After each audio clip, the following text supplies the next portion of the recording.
जी सब गोटा के हमर प्रणाम। हम प्रवीण नारायण चौधरी, मैथिली एसोसिएशन नेपाल के अध्यक्ष और उजका एहि बहुत कठिन प्रयास से हमर सबके वेबिनार जे 3 घंटा के छे एकर विमर्शकार के रूप में हम अपने सब लग प्रस्तुत छी। और अजुका ई कार्यक्रम जे एकर नाम छे मैथिली से मिथिला के परिचिति, मैथिली भाषा साहित्य से मिथिला के भूत वर्तमान और भविष्य, ये 3टा काल में हम सब जे छे से प्रवेश करब। और आजुक सत्र में हमरा सब संग पहिल सत्र जे छे 6टा सत्र हेते कुल, तई 6टा सत्र में जे प्रथम सत्र छे जे आधा घंटा के छे, एहि आधा घंटा में हमरा सबके प्रथम सत्रक जे विमर्शी सब छथिन हम हुनका सबके एहि वेबिनार के मंच पर आमंत्रित करल जा रहल छी। सबसे पहिने हमरा सबके भाषा साहित्य के एकटा दिग्गज वरिष्ठ साहित्यकार, समीक्षक, विश्लेषक, प्राज्ञ, बहुत प्रकार के परिचय हुनकर छनि, डॉक्टर राम भरोस कापड़ भ्रमर सर के। हम आदरणीय राम भरोस कापड़ भ्रमर सर के स्वागत करैत छियनि एहि वेबिनार कार्यक्रम में और प्रणाम सेहो करै छियनि। धन्यवाद।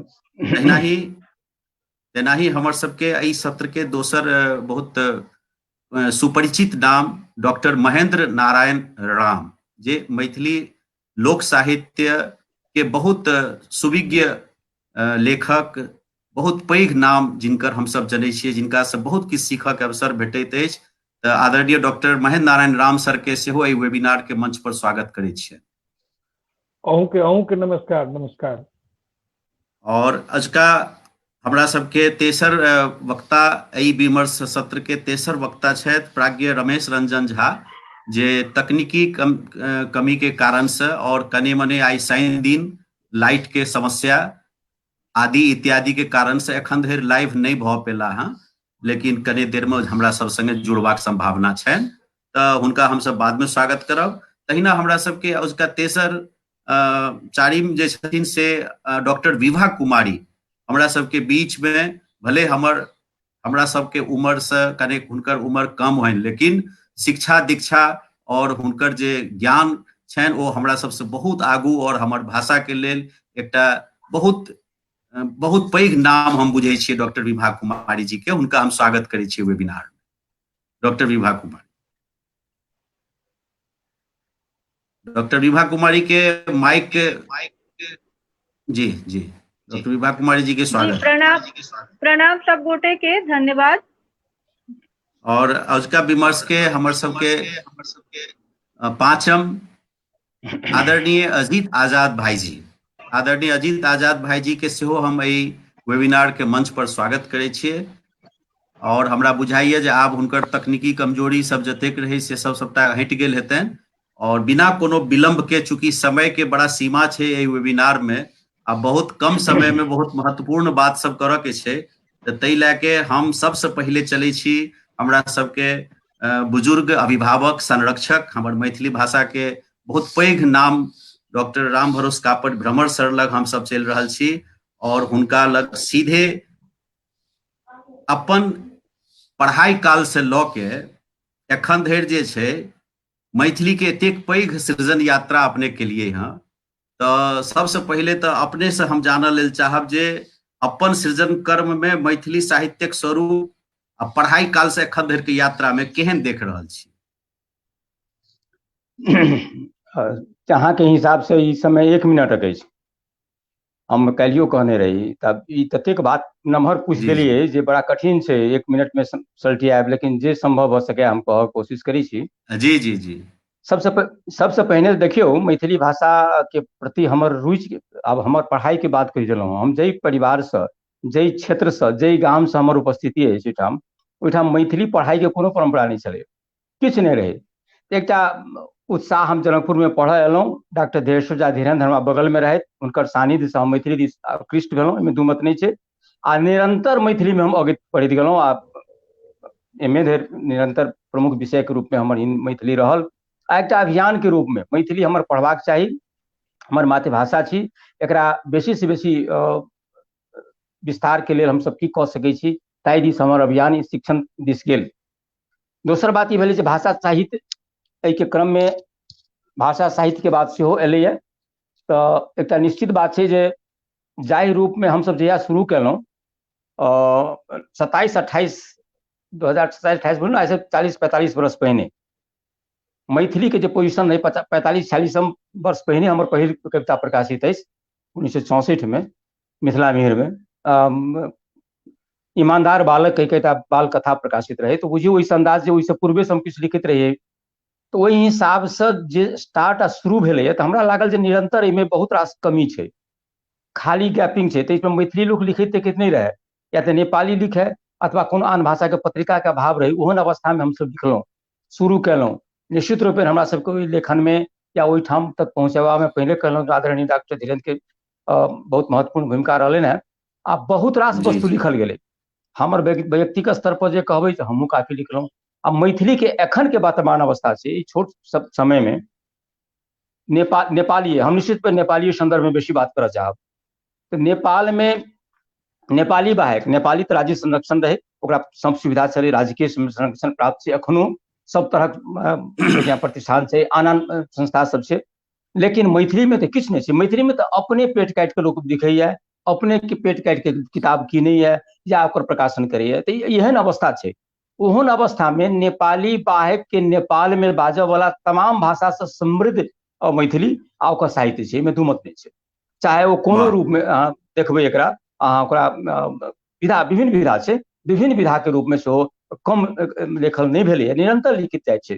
तो रहल सवाल जे लिखल तो जाइ छै, तो हमर कतऽ एहिठाम कनिक असंतुष्टि अछि जे आब कथा कविता से मात्र नहीं चलते, कथा कविता उपन्यास मात्र लिखबै ताहिसँ मैथिली के समृद्धि आगाँ नहीं बढ़ऽ वाला छै। हमरा साहब मैथिली के भाषा साहित्य के बड़ पैघ संपत्ति अछि, जे चाहे वो कर्णाट काल में हुए, चाहे मल्ल काल में हुए, एहिठाम चाहे आनो सेन वंश के काल में हुए, जतेक सामग्री है ताहि पर हमसब अनुसंधान नहीं कर सकलहुँ हैं। अनुसंधान लेखन के आवश्यकता हमरा है। हमर जे संपदा है से खाली मने दस्तावेज के रूप में या कतौ सुरक्षित कतौ है तेकरे बल पर हम बेसी कूदै छी, हम लाइव नहीं सकलहुँ हैं। हम सबसे मित्र लोकन के या कहै छी ना, शुरुओ से कहब हमरा पक्ष रहैया जे किताब बहुत भेलै, कथा बहुत भेलै, कविता बहुत भेलै, निबंध बहुत भेलै। आओ हमर ओ छिड़ियाल जे संपत्ति अछि जे एखन संपूर्ण मिथिलांचल के, चाहे वो नेपाल के हुए चाहे भारत के हुए, यदि केओ किछु दावा करै छथि मैथिली भाषा के समृद्धि के, मैथिली भाषा के प्राचीनता के, मैथिली भाषा के जे विशालता के, तो नेपालक देन छै ओकर। ओ छै कर्नाट के देन हुए चाहे मध्यकाल के देन हुए। तो वही वस्तु के हम किया ने विस्तृत रूप से बाहर लाबऽ चाहै छी। बहुत रास एखने हमरा सबके बहुत रास सामग्री भेटल है। विद्यापति के कएटा कृति जे अखन तक प्रकाशित नहीं भेल छै से अखनो तक राष्ट्रीय संग्रहालय में राखल छै, माने अथी आर्काइव में राखल छै। तो एहन एहन सामग्री सब छै, बहुत रास एहन वस्तु सब छै मैथिली के, गीत सब एखनो प्रकाशित नहीं भऽ सकलैया। और अनुसंधान के कहबै तऽ एखन तक की नाम छै जे हरिसिंह देव जी के पाला में जे कर्नाट वंशीय जे शासन व्यवस्था रहे अहाँ के सिमरौनगढ़ में, तेकर औपचारिक रूप में मेहनत कऽ के तैयार कयल एखनो तक सामग्री नहीं छै, एखनो छिड़िया रहल छै, जहाँ तहाँ छिड़िया रहल छै। एहि क्षेत्र में अहाँ के 2000 वर्ष के सामग्री हमरा सब उपलब्ध अछि। मिथिला के जे भेटलैया क्वाइंस भेटलैया, एहिठाम के बहुत रास वस्तु एहिठाम मुखियापट्टी मुसरनिया धनुषे जिला में छै, कईठाम भेटलैया सामग्री। स्वयं पुरातत्व विभाग के आदमी आबि कऽ कहलखिन जे 2000 वर्ष पूर्व के अर्थात कुषाण कालीन सामग्री सब छै। अब कहू एतेक विशाल हमरा सबके संपदा है, सांस्कृतिक संपदा है, पुरातात्विक संपदा है, तेकरा दिस हम सब ध्यान दी। चाहे वो नेपाल प्रज्ञा प्रतिष्ठान हुए, चाहे स्थानीय स्तर पर सरकार हुए, हम तो बेर बेर हिनका सबके आग्रह करै छियनि जे आब भेलै कथा कविता हम सब बड्ड लिखलहुँ, ओ चीज दियौ जे आबऽ वाला पीढ़ी गौरव कऽ सके, अपन संपदा पर गौरव कऽ सके जी हमर संपदा है आ हम सब एके लऽ कऽ आगाँ बढ़ी। पहिल बेर में या आग्रह संपदा के रूप में हमरा पास कमी नहीं है। बहुत नीक आह्वान। जी, प्रारंभिक अवस्था में अपने के जे स्वरूप राखल तै में ऐतिहासिक संपन्नता पूर्ण रूप से झलकै छै। अपनो सबके समय में जे अपने के पढ़ाई काल में जे जिनका सम्माननीय व्यक्तित्व के एकटा संगत से प्लस अपने सबके कॉलेज में जे प्रकार के माहौल भेटल, और वर्तमान समय में कथा से और ई कविता से कने आगू चल के शोध मूलक काज केनाइ बहुत आवश्यक छै। और खास कऽ के नेपालक परिप्रेक्ष्य में जे प्रकार के अपने विवरण रखलिए से सच में आह्लादकारी विवरण छै। और एहि पर नवतुरिया सबके सेहो ध्यान जाओ एहि कार्यक्रम में जतेक नवतुरिया जुड़ल छथि ओ सब खास कऽ के एहन एहन वरिष्ठ वक्ता सबके वक्तव्य के ऊपर में ध्यान देथिन और अपना के तैयार करता से हमरा सबके अपेक्षा करै छी। और एखन धरि ई कार्यक्रम में बहुत रास लोग, संतोष कुमार शाह जी, ललित झा जी लगायत बहुत रास लोग जुड़ि गेल छथि, विनय ठाकुर जी, बिंदेश्वर ठाकुर जी सब जुड़ल छथि। सब केओ अपन अपन वक्तव्य पर ध्यान देथिन, ई हमर आग्रह अछि। हम सीधे चलै छी डॉक्टर महेंद्र नारायण राम के सर के पास और हुनको से यह प्रश्न जे अपने के पढ़ाई काल से एखन धरि के यात्रा में मैथिली भाषा साहित्यक स्वरूप केहन अछि? 1970 के दशक के बाद हमरा मानना है जे साहित्य में अनुभूतिक भाव, विवेक आ कल्पना तीनों अस्तित्वक महत्व होइत रहै छै। भाव रचना के केंद्रीय तत्व होइत अछि, जखन कि विवेक से संपुष्ट भ क विविधता, व्यापकता आ सघनता पबैत अछि, जकर बीच हमरा निर्णय में भेट गेल। मैट्रिक में रही राजवंशी झा, महेंद्र प्रसाद सिंह, जदुवंश मिश्र, इंटर से लऽ कऽ मैट्रिक से लऽ कऽ इंटर तक, और जखन उच्च शिक्षा प्राप्त करऽ ले गेलहुँ रामदेव झा जी, योगेश्वर पासवान जी के सानिध्य प्राप्त भेल। पीएचडी केलहुँ, डॉक्टर खुशीलाल झा जी के सानिध्य से प्राप्त केलहुँ। 1970 के दशक में एकटा हमर कविता छपल रहे, रसूल रोपैत छी। बाद में हमर शिक्षा मंत्री के सचिव भेला के बाद साहित्यकार सबसे हमर संपर्क बढ़ल, प्रत्यक्ष और परोक्ष रूप से। ओहन स्थिति में जे साहित्य के बहुत लगीच पहुंच गेलहुं आ हमर इच्छा जे छल, अभिरुचि जे छल से कथा कविता के बाद हमर शोध में जे सहमत छी हम ब्रह्मर सर के कहलानुसार, कथनानुसार, जे हम शोध दिसन और अन्वेषण दिसन हम बेसी जागृत भेलहुं, अभिरुचियो जागल। और बहुत काजो केलहुं। वो कारण जे हमरा लागल जे शिष्ट साहित्य, अभिजात साहित्य जेना में कविता, कथा, उपन्यास के चर्चा भेलैया, बहुत रास काज भेलैया, लेकिन एक बहुत साइड बगल के बहुत बड़का साइड छुपल है, जेमे इतिहास, संस्कृति, साहित्य सब छुपल है। ओकरा संग्रहण और संपादन करबे और में बहुत रास जखन 70 के दशक के बाद हमें एग्रेसिव भेलौं, ओहि में काज शुरू भेलै और काज केनाइ शुरू केलौं तो लोग के प्रति जागरूकता बढ़लै, समझ बढ़लै, उपायो केलखिन आ बहुत रास संस्था सब सेहो एहि पर अग्रसर भऽ कऽ काज बहुत रास आरंभ भऽ गेलै। हमर उद्देश्य छल जे समाज में जे असली जे समाज छै ताहिमे जे साहित्य छै, जे संस्कृति छै, से जे संग्रह नहीं हेतै तऽ संपूर्णता के प्राप्त नहीं करतै। तऽ आइ एहन स्थिति में उत्तरोत्तर हुनका सबके हम ठाढ़ छी। आइ हम त्या मैथिली सृजनक साहित्य में हम ठाढ़ छी। बहुत सुंदर सर, बहुत सुंदर। हम आप चले छी आगा डॉक्टर विभा कुमारी जी के पास और हुनको से हम यह प्रश्न पूछबे जे अहाँ के अपन पढ़ाई के समय से वर्तमान यात्रा धरि, सृजन यात्रा धरि में मैथिली भाषा साहित्य के स्वरूप केहन देखा? सर्वप्रथम तऽ सब गोटे के हमर प्रणाम और कह चाहब जे मैथिली के जखन हम पढ़नाइ शुरू केलहुँ तो हम कक्षा 9 में रही। मतलब मैट्रिक में एक ऐच्छिक विषय के रूप में, मातृभाषा के रूप में हम मैथिली के विकल्प के रूप में चुनलहुँ और वही से पहले हमरा मैथिली साहित्य के बहुत अध्ययन नहीं छल। एकटा पोथी पढ़ने रही, चला पाठशाला चली, ओकर अलावा एकटा पोथी पढ़ने रही जेमे कि हरिमोहन झा के बिछल बेरायल कथा रहे, तो कनी मनी हमरा पृष्ठभूमि पता छल। लेकिन जखन हम एकटा भाषा और साहित्य के रूप में एकरा हम विकल्प के रूप में लेलहुँ तो ज्योतिरीश्वर ठाकुर से हम परिचित भेलहुँ और भाषा के जे अवहट्ठ रूप छै जकरा कि हम सब हिंदी में अपभ्रंश रूप में परिचित रहिए, तो धीरे धीरे हमरा ई महसूस हो लागल कि जे मैथिली के जे वास्तविक रूप छै जकरा कि हम सब भाषा रूप में बजैत रहलियै है, ओकर जे साहित्यिक पृष्ठभूमि छै ओ बहुत जे छै से समृद्ध विरासत छै और ओहि समृद्ध विरासत से जे छै से जे नव पीढ़ी छै ओ अपरिचित रहलै है। तो जखन हम मैट्रिक में मैथिली के विकल्प में रूप में लेलहुँ तो हमरा मैथिली के विशद साहित्यक बहुत नीक परिचय भेटल, कियाकि ओहिमे ज्योतिरीश्वर ठाकुर, विद्यापति, चंदा झा, हरिमोहन झा और काशीकांत मिश्र मधु, तो बहुत रास रचनाकार के तो हमरा नामो नहीं मोन अछि, लेकिन किछु रचना के नाम मोन अछि तऽ किछु रचनाकार के नहीं। लेकिन हम ई हम अनुभव केलहुँ कि बहुत समृद्ध हमर मैथिली के परंपरा अछि, विरासत अछि, साहित्य अछि, लेकिन ओकरा जतेक प्रकाश में एबाक चाही ओतेक आबि नहीं सकले। जेना बात करी हम हरिमोहन झा के कथा ग्रेजुएट पुतोहु के जब बात करी तो ओ जखन लिखल गेल छै तो अपना समय से बहुत आगूक कथा छै। ओहिमे जहि रूप से एकटा ग्रेजुएट पुतोहुक वर्णन भेल छै और ब्राह्मणिक मुँह से जेना कहल गेल छै जे मड़ुआ के खेत में कतौ केसर उपजै छै, वा जेना कि ओ पंडित जी से कहै छथिन जे कनी अहाँ आँखि मुनि लिअ। तो ई जे एकटा आधुनिकता के जे छै से जे एकटा शुरुआत रहे अपना संस्कृति में, पहल रहे, जाहिठाम स्त्री शिक्षा के लगा कियाक तऽ हम सब ओहि परंपरा के छी जाहिठाम जे छै से भारती मिश्र भेलखिन हन जै समाज में, ओहि समाज में जखन एकटा मोटर के हॉर्न सुनाई दै छै तऽ सब जनी जाति मुंह झाँपि लै छथिन, वा जखन कनिया उतर कऽ साउस के गोर लागै छथिन तऽ साउस अपन मुंह झाँपि लै छथिन। तऽ हम सब एकटा जे छै से विदुषी के परंपरा से एहन स्थिति में आबि गेलहुँ जे हमरा सबक जनी जाति हर बात पर मुंह झाँपि लै छथिन, हुनका और के जे छै से पर्दा में रहे के जे छै से अभ्यास करल जाइ छै।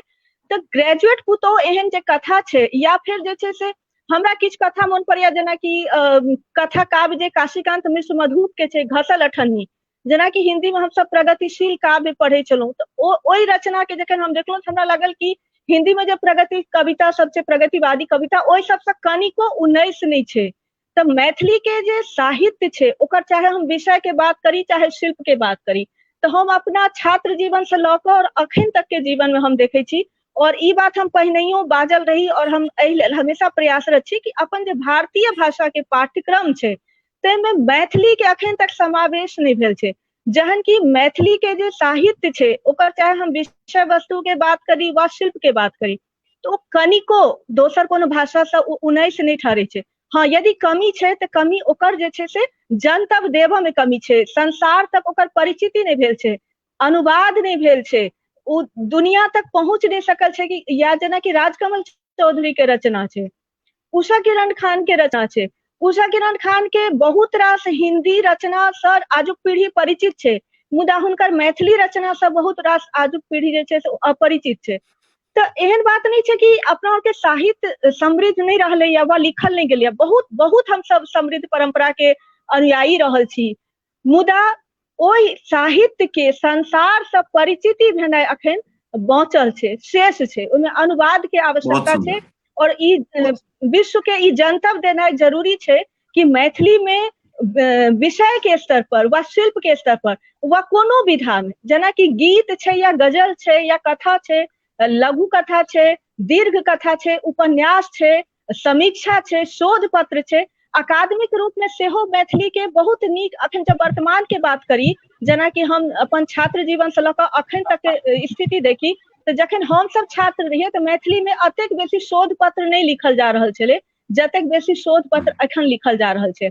वा अखुनका जे युवा पीढ़ी छै, अखुनका जे कंटिन्यू करबै हम सब आरो वार्ता के विमर्श से। एखन शुरुआत राउंड में अहाँ के हिसाब से भाषा साहित्य के जे स्वरूप संतोषप्रदक छै और भारतीय स्तर पर या विश्व स्तर पर एकरा लऽ जबाक लेल अनुवाद के ऊपर अपने जोर देलिए जे अनुवाद हेबाक जी ओकरा संसार से परिचिति करौनाइ आवश्यक छै। जी हाँ जी, हमरा सब संग जे एखन युवा सब खास कऽ के जुड़ल छथि तिनका लेल एकटा बड़ा सकारात्मक बात अपने कहलिए जे एखन शोध वृत्ति सेहो बढ़लै हँ। जी तऽ ठीके छै, एहि पर अब सब फेर लौटब। यदि अजीत भाईजी हमरा सब संगे बढ़िया नेटवर्क में छथि आ जुड़ल छथि तऽ हम अजीत भाईजी लग चलऽ लेल चाहै छी। अजीत भाईजी से सेहो हमर यह प्रश्न, चूँकि वो एकटा लेखक प्रकाशक बहुत किछु छथि। अजीत भाईजी हमरा सबके एकटा एजुकेटर सेहो छथि, हमरा सबके सिखेनहार बुझेनहार बहुत रास प्रतिभा के धनी व्यक्तित्व अजीत भाईजी छथिन। हम हुनको से यह प्रश्न दोहरेबै जे अहाँ के नजर में अपन पढ़ाई काल से एखन धरि तक में मैथिली भाषा साहित्यक जे स्वरूप छै ताहि पर बड़ी संक्षेप में, कियाक तऽ आगू फेर आगे बड्ड बजना। सबसे पहिने तऽ सब गोटे के प्रणाम करै छी, और ये बहुत नीक आयोजन प्रवीण नारायण चौधरी जी के, जे कहि सकै छी जे एहि कोरोना काल में से बढ़िया से आयोजन ई कैलनि अछि। जखन कि लोक से अपन अपन घर में अछि तऽ तेहन समय में सबके से एक दोसर से जोड़ के विश्व पटल पर अनबाक हिनकर चेष्टा के सराहना करै छी। धन्यवाद। हम हमर पढ़ाई लिखाई आमतौर पर से कह सकै छी जे बाहरे भेल। पिता सेना में रहत, भारतीय सेना में, हुनका संगे हम बहुत ठाम से पढ़ाई भेल, कनी आर्मी स्कूल में, फिर विभिन्न ठाम कह सकै छी, झांसी में, दिल्ली में, हैदराबाद में, सूरतगढ़ में। एहि सब कारण से हमर पढ़ाई जे छै से सिलेबस तो मोटा मोटी एके रहले, लेकिन ओइ सब सिलेबस में मैथिली नहीं रहे, और हमरा सब पर एक दबाव रहे अंग्रेजी बजबा के। तो वो हम सायास कोशिश कलूँ जे बाद में जे अंग्रेजी हमरा नहीं आवे, अंग्रेजी के अथी से मुक्त हो, तो से हम वो कोशिश। बाद में हम से जखन मिथिला एलहुँ तो एतऽ हमरा से मैथिली से संपर्क भेल, मैथिली के हम पढ़नाइ शुरू केलहुँ, और वो शुरू भेले ऋचा लोक में और दरभंगा में। जन हम सीएम साइंस में पढ़त रही तो वही समय में से ओतऽ स्थानीय स्तर पर गोष्ठी सब है, ओहि में हम जाए लिखत रही। हम प्राय 8वें 9वें कक्षा में आयल है तो हम हिंदी में लिखब शुरू कर देने रही, और हिंदी में से स्थानीय जे पत्र पत्रिका सब चले हिंदी के, तई में हम छपा लागल रही।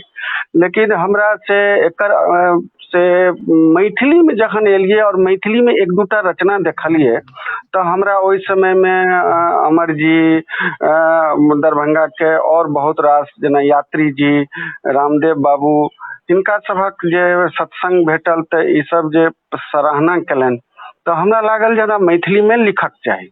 लेकिन हम मैथिली में जो हम लिखिए और अगल बगल के जो वातावरण देखिए, तेमें हम देखिए कि वह फूल पात, मिथिला प्रेम, मिथिला वर्णन, तो ई से पसंद तक करिए, लेकिन हम किछ अलग तरह से जे हमरा भीतर में जे रहे लोकक पीड़ा, लोकक चिंता, लोकक चिंतन, ई सब हमरा से परेशान करे। और बाद में हम से रसे रसे वही रचनाकार सब के पढ़ लगलिए जिनका में यही सब तत्वक से बहुलता रहन। ओहि क्रम में हम से यात्री जी के निकट एलहुँ। संजोग रहे जे 94 में वो दरभंगा आबि गेलखिन। काल्हिखन ज्येष्ठ पूर्णिमा में हुनकर जयंती सेहो रहन, उनका श्रद्धा निवेदित करे छी एहि अवसर पर। तो यात्री जी के सत्संग में एला के बाद से हमरा में एक परिवर्तन आयल, और क्लास के जे सिलेबस है तकरा से मिलबिए तो असंतुष्ट नहीं कहे छी। एक से एक मणिपद्म जी के पढ़लियन, वही में राजकमल चौधरी के पढ़लियन, व्यास जी के पढ़लियन, गोविंद बाबू, उदय चंद झा, विनोद, सब बड़ा बड़ा लेखक, पैघ पैघ लेखक सब पढ़ली। फिर जहन नेपाल के से आना जाना बढ़ले तो नेपाल के रचनाकार भ्रमर जी छथि, आदरणीय परमेश्वर कापर जी, विमल सर, धीरेन्द्र जी, रोशन जनकपुरी और रमेश रंजन से मित्रता बढ़ल, तो नया नया लोग सबके संपर्क में लिए। तो हमरा लागल कि जे एक संगोर जे हम चाहे छी से रचनात्मकता छै कतौ न कतौ, ओकर संगोर नहीं। तो तखन हम जे छै से प्रेम और प्रतिरोध के लऽ के आगू बढ़लिए। एक तरफ प्रेम रखलिए और दोसर तरफ प्रतिरोध रखलिए। तो एहि दृष्टिकोण से बहुत गोटे से संगोर बनत गेले, नया लोग सब अबैत गेलखिन। एजुक प्राथमिक कक्षा से लऽ करके ग्रेजुएशन तक में हमरा मैथिली के सिलेबस से बहुत लाभ नहीं भेल। हम एखन सबके कह चाहे छी जे हमरा बेसी लाभ भेल से बाद में सत्संग से। यदि हम सत्संग में नहीं अबतौं तो एखनो हम वह रजनी सजनी फलना चिलना करते रह जैतौं। हमरा में ओ गुणात्मक मतलब हम सब जे वर्तमान समय में अभियान सब चला रहल छी, हाँ जी जी, एखन मतलब तेकर बहुत सकारात्मक प्रभाव बहुत नीक भाई जी।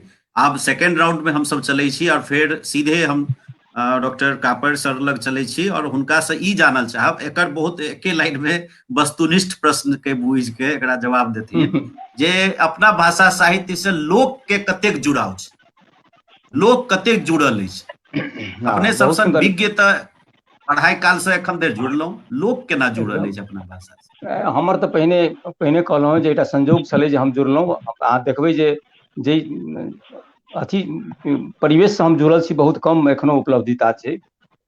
अखने किछु गोटे के नाम लेने हैं, वो सब हमरे सबक परिवेशक लोक सब छथि, बाकी के और बहुत शून्य जकाँ छै। तो एकटा घटना छै, ओ घटना अपवाद के रूप में घटना छै। किया नहीं जुड़ले। अहाँ साहित्य के बात करी, साहित्य लेखन में आम आदमी किया नहीं जुड़ले। हमसे तो सब दिन से कहते रहिए है, पहिने तो नहीं कहलिए, लेकिन आब जखन बेसी बुझऽ लगलिए, समाज के बीच में जेबाक स्थिति उत्पन्न भेल साहित्य लऽ कऽ, तखन बुझलिए ओ जी ई तो बड़ विचित्र अवस्था छै। एखनका मैथिली साहित्य जे छै से अहाँ ध्यान देबै, हम भारतीय क्षेत्र के एकोटा के बात कहल चाही छी, एहि दुआरे जे ओ सब हमरा सबके चर्चा नहीं करै छथि। भारतीय क्षेत्र में संजोग से अब ई छथि सामने में, अजित जी अबै जाइत रहै छथि, कहियो काल चर्चा करैत रहै छथि, लेकिन जँ भारतीय क्षेत्र में कोनो साहित्य के बात हेतै तऽ नेपाल के साहित्य सब काटि के बात करै छथिन। बहुत रास प्रमाणित छै हमरा संगे। तऽ हम हम अखन ओहि देखलिए चर्चो कएटा नहीं, कार्यक्रम अखनो में हम असगरे छी ठाम कहऽवला। हाँ हाँ एकदम, अहाँ देखबै बहुत कम अहाँके भेटत, नगण्य सब 3 गोटे छथि, रमन जी कहियो चर्चा करता, कहियो चंद्रेश जी करता, मोहन जी छलाह, अब चलि गेला, ओ करै छलाह, बाकी के और जीरो छै। सब पढ़ै छथि, सब गोटे के जनै छथिन जे नेपाल में लिखल जा रहल छै। खैर जे होय, किया नहीं जुड़लै, तो हम तो सब दिन कहब जे हमरा सभक साहित्य के सबसे चिंताजनक बात ई छै जे ओ जई वर्ग के बात अहाँ आम वर्गक बात कहै छी, ओकर भौसे नहीं छै। ने ओकर भाषा छै, ने ओकर साहित्य छै, ने ओकर व्यथा कथा छै, ओकर दुख छै। 2-4 टा कथा हमहूँ लिख देने हेबै, 2-4 टा कथा औरो मित्र लोकनि लिख देने हेथिन, ताहिसँ ओहि वर्ग के, ओहि क्षेत्र के जेकरा जोड़ाव होबाक चाही से हेतै, से बात नहीं छै। हमरा सबसे पहिने भाषा के ओकरा लेल अनुकूल बनबऽ पड़त। हमर जे लेखन के साहित्य के जो तथाकथित मानक के नाम पर चलि रहल छै अखन नेपाल में, ओ बहुत नेपाल में या संपूर्ण मैथिली संसार में ओ एकटा बड़ा खतरा छै। कोई वर्ग के अहाँ के जोड़ऽ के लेल जब तक सहजीकरण भाषा के नहीं करबै ता देर नहीं हैत। मतलब जन जुड़ाव कम छै, ओकर साहित्य, ओकर कथ्य के हम सब नहीं समेट रहल छियै, ओकरा भावनात्मक रूप से अपन साहित्य में जोड़े में अक्षम भेल छी एखन धरि। एकदम क्लियर, स्पष्ट बात छै। ओ स्वयं हम सब लिखै छी, हमहूँ सब फील करै छी बात, पढ़ते किया हो। डॉक्टर राम सवाल छै। डॉक्टर राम, अपने तो बहुत लोक साहित्य सब लिखलहुँ, लोके के बात लिखै छी, लोक के कतेक जुड़ल देखै छी। डॉक्टर महेंद्र नारायण राम जे कतिपय विद्वान कहने छला जे मैथिली साहित्य जे छै से मृतप्राय भऽ जायत, लेकिन हुनकर ई कहब निर्मूल साबित भेलै। लगातार संपर्क में आम जुड़ाव में लोग रहलैया। आ वर्तमान परिवेश में तो देखे छियै, खासकर लॉकडाउन में, लॉकडाउन से पहले लोग जो सोशल मीडिया अयलैया वो तो अमृत के काज केलकै लोग के जोड़े में। आ लॉकडाउन में तो सब लोग, सब जाति, सब वर्ग, सब उम्र के लोग एहिमे जुड़ि गेलैया। हाँ ठीक है, ततेक तीव्र गति से जुड़लैया, जतेक लोग जुड़लैया तो साहित्यिक गुणवत्ता में कने कमी एलैया, लेकिन सामाजिक सरोकार ततेक बढ़लैया जे प्रशंसनीय छै। आ वो जे कहब छलनि विद्वान लोकनि के जे मृतप्राय भऽ जायत, से निर्मूल भेलैया। आ लगातार तीव्रतर गति से आइ कतार में, अमेरिका में, आइ बंगलोर में, हैदराबाद में, बम्बई में, सब जगह के लोग आइ सोशल मीडिया के माध्यम से तीव्रतर गति से बढ़लैया। हाँ, भ्रमर सर जे कहै छथि जे आम जुड़ाव भेलैया, सब वर्ग के लोग, सब उम्र के लोग एहिमे तीव्रतर आगू बढ़ि रहल छै। हाँ, हेबाक चाही, जतेक हेबाक चाही ताहिमे कमी छै। बहुत रास कमी खोजल जा सकै छै, बहुत रास कमी छै, लेकिन ओहि के बीच एकटा नीक संदेश इहो छै जे सामाजिक सरोकार खूब बढ़लैया, सब लोगक बढ़लैया। ठीक छै सर, बहुत नीक, अहाँ तऽ बहुत नीक भरोसे राम भरोस सर के गप सेहो बड़ा सटीक छै जे आखिर हम लेखक और साहित्यकार आम जन के भावना के और बेसी समेटी और हुनका सबके एहसास करा दिए। बड़ा नीक लागे छै। अहूँ के कहब सही छै जे सकारात्मकता बढ़ि रहल छै। डॉक्टर विभा कुमारी अहाँ के की कहब अछि एहि विषय पर?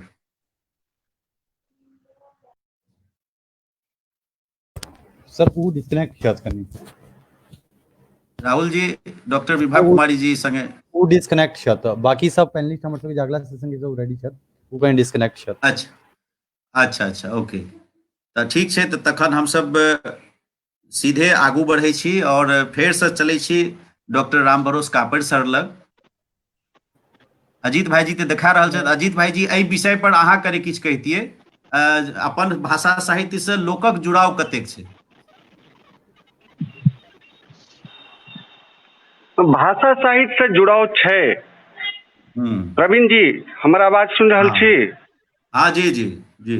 भाषा साहित्य से भाषा साहित्य से जुड़ाव छे तखन एकटा बात ध्यान राखबे, भाषा अलग छे और साहित्य अलग छे। भाषा अलग छे और साहित्य अलग छे। साहित्य से जुड़ाव बहुत नहीं होय छे, कहियो नहीं रहले कोनो भाषा में।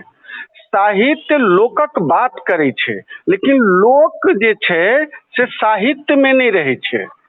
अहाँ रिक्शा वाला पर बात करे छिए, लेकिन रिक्शा वाला साहित्य में नहीं ओकरा से रहे छे।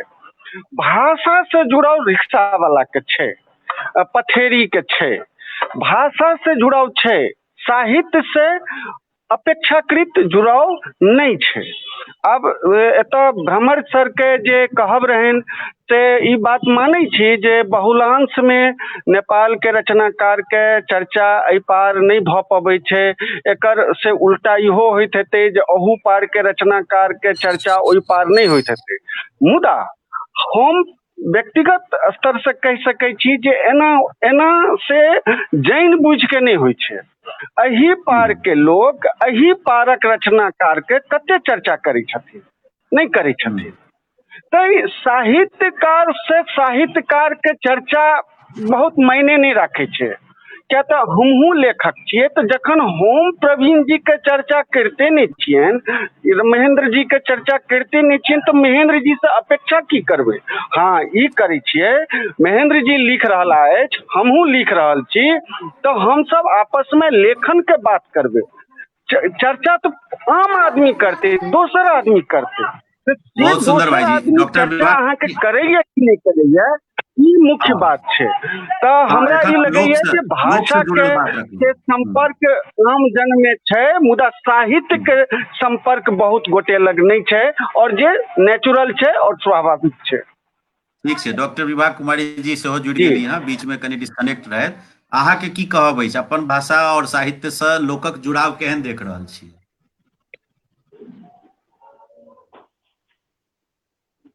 डॉक्टर विभा कुमारी हमर आवाज पाबि रहल छी अहाँ?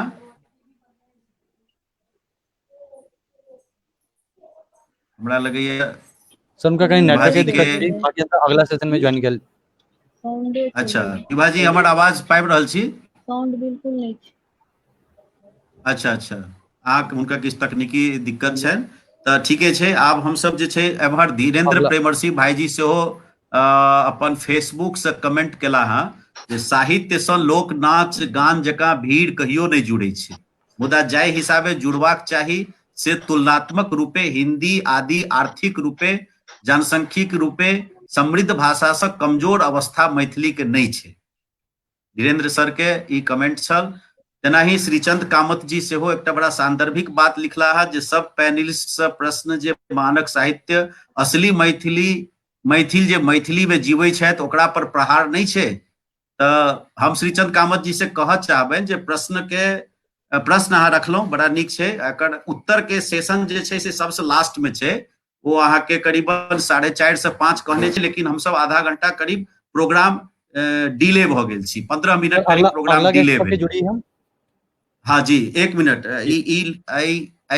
राउंड के हम सब जे छै से रैप अप करब, तऽ ओहिसे पहिने आब हम सीधे चलै छी डॉक्टर राम भरोस कापड़ भ्रमर सर से पूछल चाहबनि जे की नाम छै जे मानव सरोकार में मातृभाषा के भूमिका आ आवश्यकता एहि पर अपने के विचार किछु रखि दी। मानव सरोकार में मातृभाषा के भूमिका आ आवश्यकता। वस्तु या भाषा पर चलि आयल संपूर्ण सरोकार से मतलब भाषे पे आयल जे ऐसे पूर्व हम किछु कहने ही छलहुँ हैं। भाषा तो सबसे पैघ वस्तु छै ने। हम पहिने कहलहुँ हैं जे एखन जे मैथिली के भाषा के प्रचलन छै, जे हम सब लिख पाबि रहल छी, हम खास कर जे एहि वर्ग के हम सब लिखै छियै, चाहे जे बुजुर्ग कनिक मानवता के जे अथी छै घेरा भीतर में हम सब लिख रहल छी, ओ अहाँके मैथिली आम पब्लिक से जोड़ि नहीं पाबि रहल छै। एहि बात के एकदम स्वीकार करबाक अवस्था छै, एहिमे कोनो तरह के मर्मर बात नहीं छै। जिनका हमर तो पर्सनल अनुभव अछि, हमर कथन होइ जे साहित्य यादा जी कहलखिन जे भाषा अलग चीज भेलै आ साहित्य अलग चीज भेलै। हम मानै छी, हाँ हम घर आंगन में जे कुछ बजै छी ओ भाषा थिकै, आ लिखै छी से साहित्य भऽ जाइ छै। तखन जो जे घर आंगन में बजनिहार लोग के भाषा में अहाँ साहित्य नहीं लिखबे तो क्या पढ़ना है भाषा, क्या जरूरी है पढ़ल। एकर परिणाम छै ठाम के पाठ्यक्रम में धीरेन्द्र जी सुनिए रहल छथि जे की अवस्था भेलै है, जे जा नहीं रहल छै लोक के बीच में विवाद ठाढ़ भ गेलै जे भाषा में सरलीकृत कयल जाय, लोक के बीच में पहुंचऽ वाला भाषा छै। आइ तेसर भाषा के नेपाल में उदय भ गेलै, ओहू कारण से ओ कहै छै मैथिली हमर भाषा नहीं छी, हम जे बजै छी हमर दोसर भाषा है।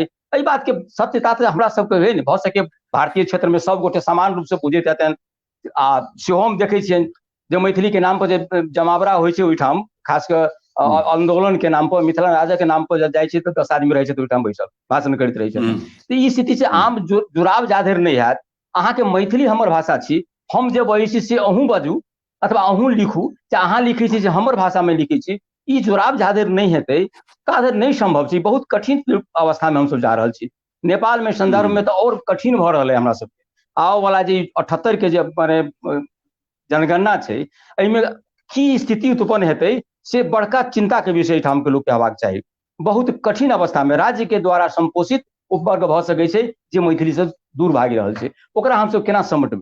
ओकरा लेल भाषा के बेर बेर एहिठाम भाषा वैज्ञानिक सबके भाषा आयोग में हमसब बात केने छलियै, ओहिठाम से भाषा वैज्ञानिक के कहलियनि जे किछु सरलीकृत के बात करियौ। मानकता अपना स्थान पर छै, साहित्य में एकटा मानक स्थिर हेबाक चाही, ई सब कोई बुझै छथिन, लेकिन किया ने हम ओहि साहित्य के मानकता स्थापित करी जे एहिठाम बहुसंख्यक लोग बजैया जे भाषा, सर अगला लोग बहुसंख्यक सब लोग के जे कम छै तै में जवाब चाही। गेट सब बैक स्टेज सर। तो ताहि दुआरे अच्छा। हमरा विचार से ताहू दुआरे एहि बात के हमरा सबके ध्यान देबाक चाही जे भाषा के हमसब सरलीकृत करिए आ ओहि अनुसार के व्याकरण लिखल जाए, ओहि अनुसार के मानकता के प्रमाणिकता कयल जाए। ठीके छै, ओही शब्द में जे सामान्य जन समाज के भाषा छै ताही में साहित्य लिखऽ के प्रयास हमसब करी। कम से कम अराजकता नहीं होई, एकटा मध्यम स्थिति में अयबाक चाही जे ओकर स्वरूप विषय लोक अपन बुझै, ओकर शब्द, ओकर व्यवहार, ओकर जे गाम घर के जे वातावरण छै से समेट के हमसब चलबै, तखने ओकरा जुड़ाव हेतै आ जन सरकार के भाषा मैथिली बनतै। ठीक है सर, हम डॉक्टर महेंद्र नारायण राम सर लग जायल चाहब और आदरणीय धर्मेंद्र भाई जी के स्वागत करै छी, प्रेम विदे ललन सर के स्वागत करै छी, अपने सब हरेक काल और प्रतीक्षा श्याम सुंदर शशि भाई जी के प्रणाम और स्वागत, देवेंद्र सर के प्रणाम और स्वागत। लेकिन हम अपने सबसे 5-7 मिनट आर मांग रहल छी। वयोवृद्ध सज्जन सब एखन अपना संगे जुड़ल छथि, हुनकर सबके 2टा आर प्रश्न छूटल छै, ओहो कंप्लीट कर ली। अपनो सबके 15 मिनट एक्स्ट्रा टाइम ऐड करऽ पड़ते है, तो हम फिर अपने सब लग वापस आबि रहल छी। एक बेर डॉक्टर महेंद्र नारायण राम सर लग हम कहबनि राहुल जी के जे जुड़थिन। और डॉक्टर महेंद्र नारायण राम सर से हमर प्रश्न अछि जे अदौ काल से जे प्रचलित लोक भाषा लोक साहित्य सब छै, जेमे अपने कतेक रचना सब केलिए हैं, एहन एहन चीज बहुत मूल्यवान रचना सब अछि, एकरा अपन मिथिला के लोक कतेक एकरा से लाभ उठा रहल अछि आ एकर अहाँ के रचना, अहाँ के लिखल साहित्य के बाहरी आन आन भाषा में कतेक अनुवाद भेले है, एहि पर कनेक जानकारी किछ करा। हमर जे आवाज जाइए, आवाज जा रहल है? हाँ जी, आवाज है जी जी। जतेक साहित्य लोक साहित्य संदर्भित जतेक रचना भेल या ओकर उपादेयता बतबै छी कि सब ऑटो प्रिंट भ गेलै, एको कॉपी आब हमरा नहीं भेट रहल अछि। ततेक लोग ओकरा पढ़ल के मांग छै, ओकरा सेकेंड एडिशन थर्ड एडिशन के जरूरत छै या ओकर उपादेयता बुझा रहल है। दोसर अनुवाद नहीं के बराबर छै।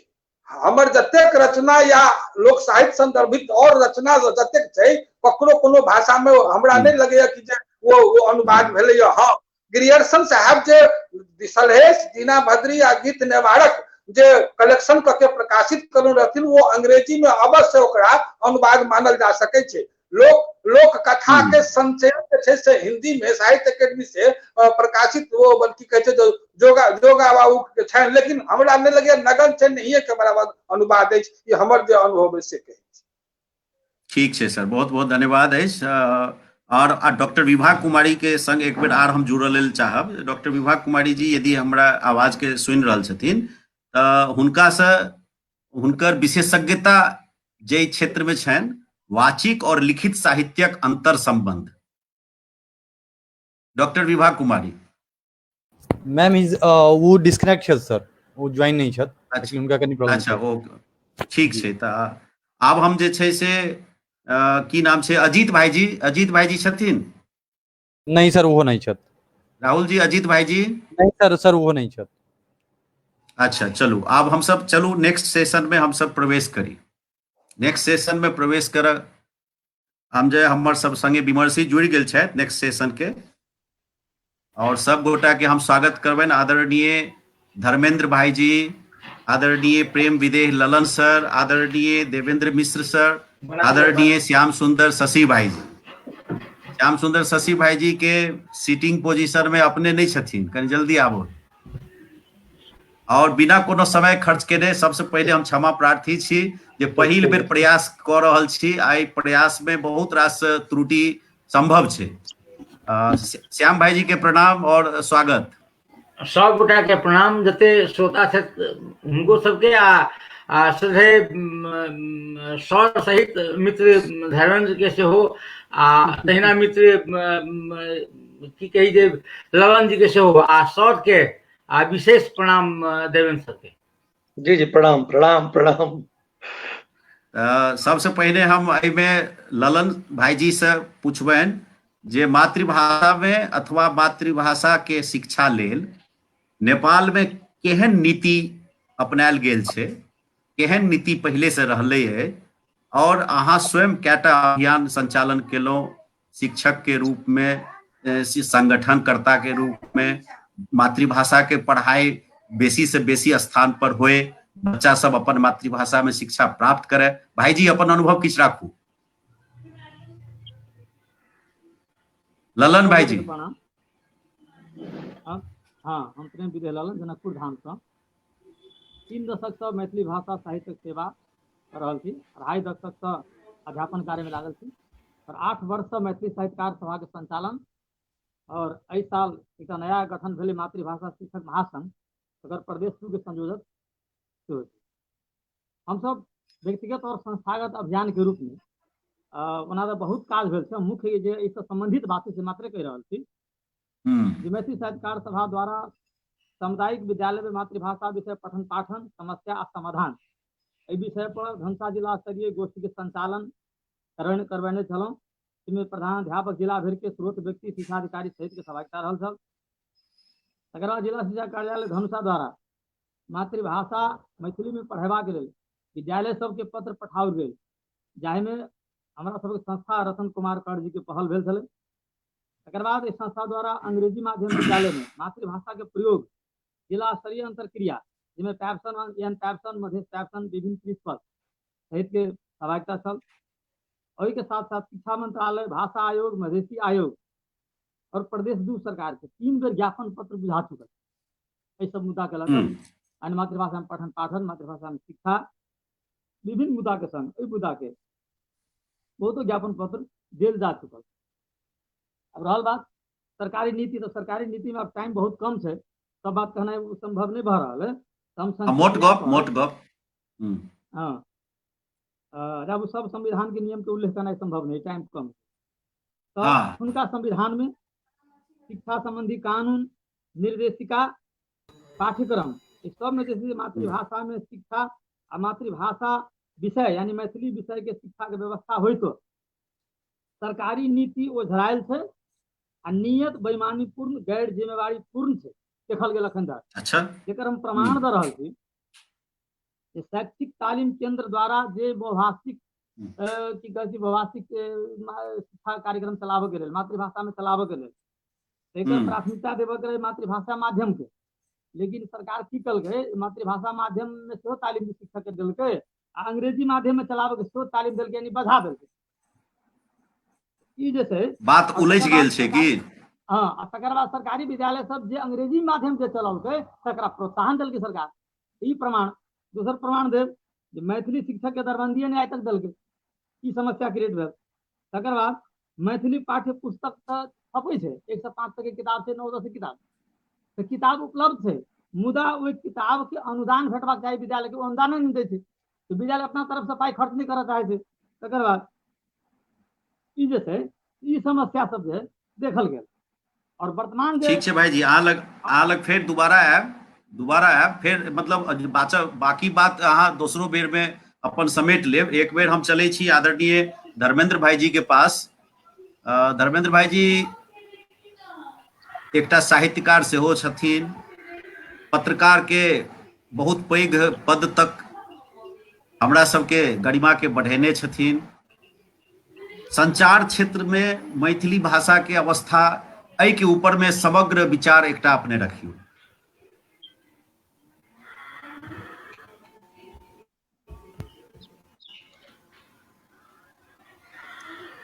सर अपने के माइक ऑफ है। रविंद्र सर अपने के माइक बंद है, अपने से माइक चालू करो तो सही। हाँ आप कहियो भाई जी माइक। हाँ नमस्कार। सबसे पहले प्रवीण जी बहुत बहुत अहाँके धन्यवाद। जते पैनलिस्ट छी अखन एकर बाद एहिसँ पहिने सबके सेहो प्रणाम। सबसे महत्वपूर्ण अभिनंदन हम करऽ चाहब श्रोता सबके, दर्शक सबके। ई बड़ा महत्वपूर्ण प्रश्न प्रवीण जी, संचार के क्षेत्र के संबंध में, संचार आ भाषा, संचार आ शिक्षा के बारे में एकटा मोटा मोटी हम कहै छी, एकटा विद्वान छथिन कहने अहाँके संचार जे छै से भाषा के वाहन छै, भाषा सेहो संचार के वाहन छै, पत्रकारिता के वाहन छै। तो दुनू एक दूसरे से जुड़ल छै। यदि पत्रकारिता के विकास नहीं हेतै तो भाषा के सोनी विकास हो सकै छै। अब भाषा जाबे तक सबके लेल ग्राह्य नहीं हेतै ताधर पत्रकारिता के सोनी विकास हो सकै छै। अपना एहिठाम कतौ न कतौ भाषा के जे झोल झपट हम सब देखे छी, आगे चाहे नेपाल में रहो चाहे इंडिया में रहो, एकटा बहुत मुख्य कारण की छै तो हमरा सबके भाषा के माध्यम से पत्रकारिता के विकास नहीं भ पाबि रहल है। पत्रकारिता क्या नहीं विकास भ पाबि रहल है कियाकि भाषा के विकास नहीं छै। दुनू एक दूसरे से जुड़ल बात छै। ई अरस्तु एक बार छथिन कहने एरिस्टोटल अहाँके जे हुनकर ई कम्युनिकेशन के सिद्धांत जब होइ छै तो रिटोरिक थ्योरी ऑफ कम्युनिकेशन कहै छथिन अहाँके।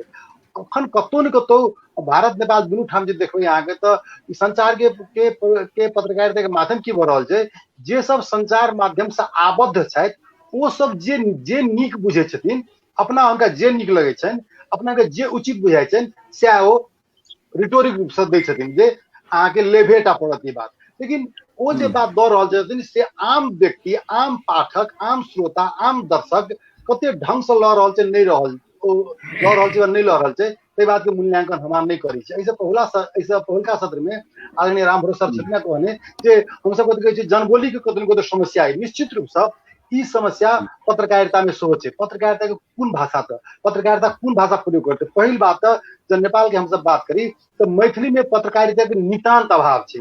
किछ साहित्यिक पत्रकारिता सब है लेकिन समाचार मूलक पत्रकारिता नहीं है। लेकिन हमर मानक की है, जा धरि समाचार मूलक पत्रकारिता के विकास नहीं भ सकैया ता धरि भाषा आगू नहीं बढ़ सकैया। मात्र साहित्य के माध्यम से साहित्य के माध्यम का सब मात्र आगे साहित्यिक पत्रकारिता के माध्यम से साहित्य के विकास हो सके, साहित्य में किछ लिखा सके दोसर बात है। लेकिन साहित्यिक पत्रकारिता के मात्र माध्यम हम सब प्रयोग करब तो ओकरा आम जनता तक नहीं पहुंचा सकै छी, ओकर बात नहीं पहुंचा सकै छी। कहबा के तात्पर्य एकटा ई ल रहल छी, एम कह रहल छी जे कतौ न कतौ हमरा सबके बीच में टू वे कम्युनिकेशन का अभाव है। पत्रकार, संचारकर्मी आ आम व्यक्ति के बीच में टू वे कम्युनिकेशन नहीं छै। तो वो एकटा समस्या भ रहल छै। हम सब आम जनता के बात नहीं बुझ पाबि रहल छियै आ हुनका हमरा जे नीक लगैया, हम पढ़ल लिखल लोग छी, हमका काम हमका जबरदस्ती थोपऽ चाहै छियै, ई बात संभव नहीं भ सकै छै। एहि दुआरे जनसामान्य के भाषा सेहो नहीं बनि रहल छै। कतेक आदमी सेहो कहै छै मतलब साहित्य से जुड़ल।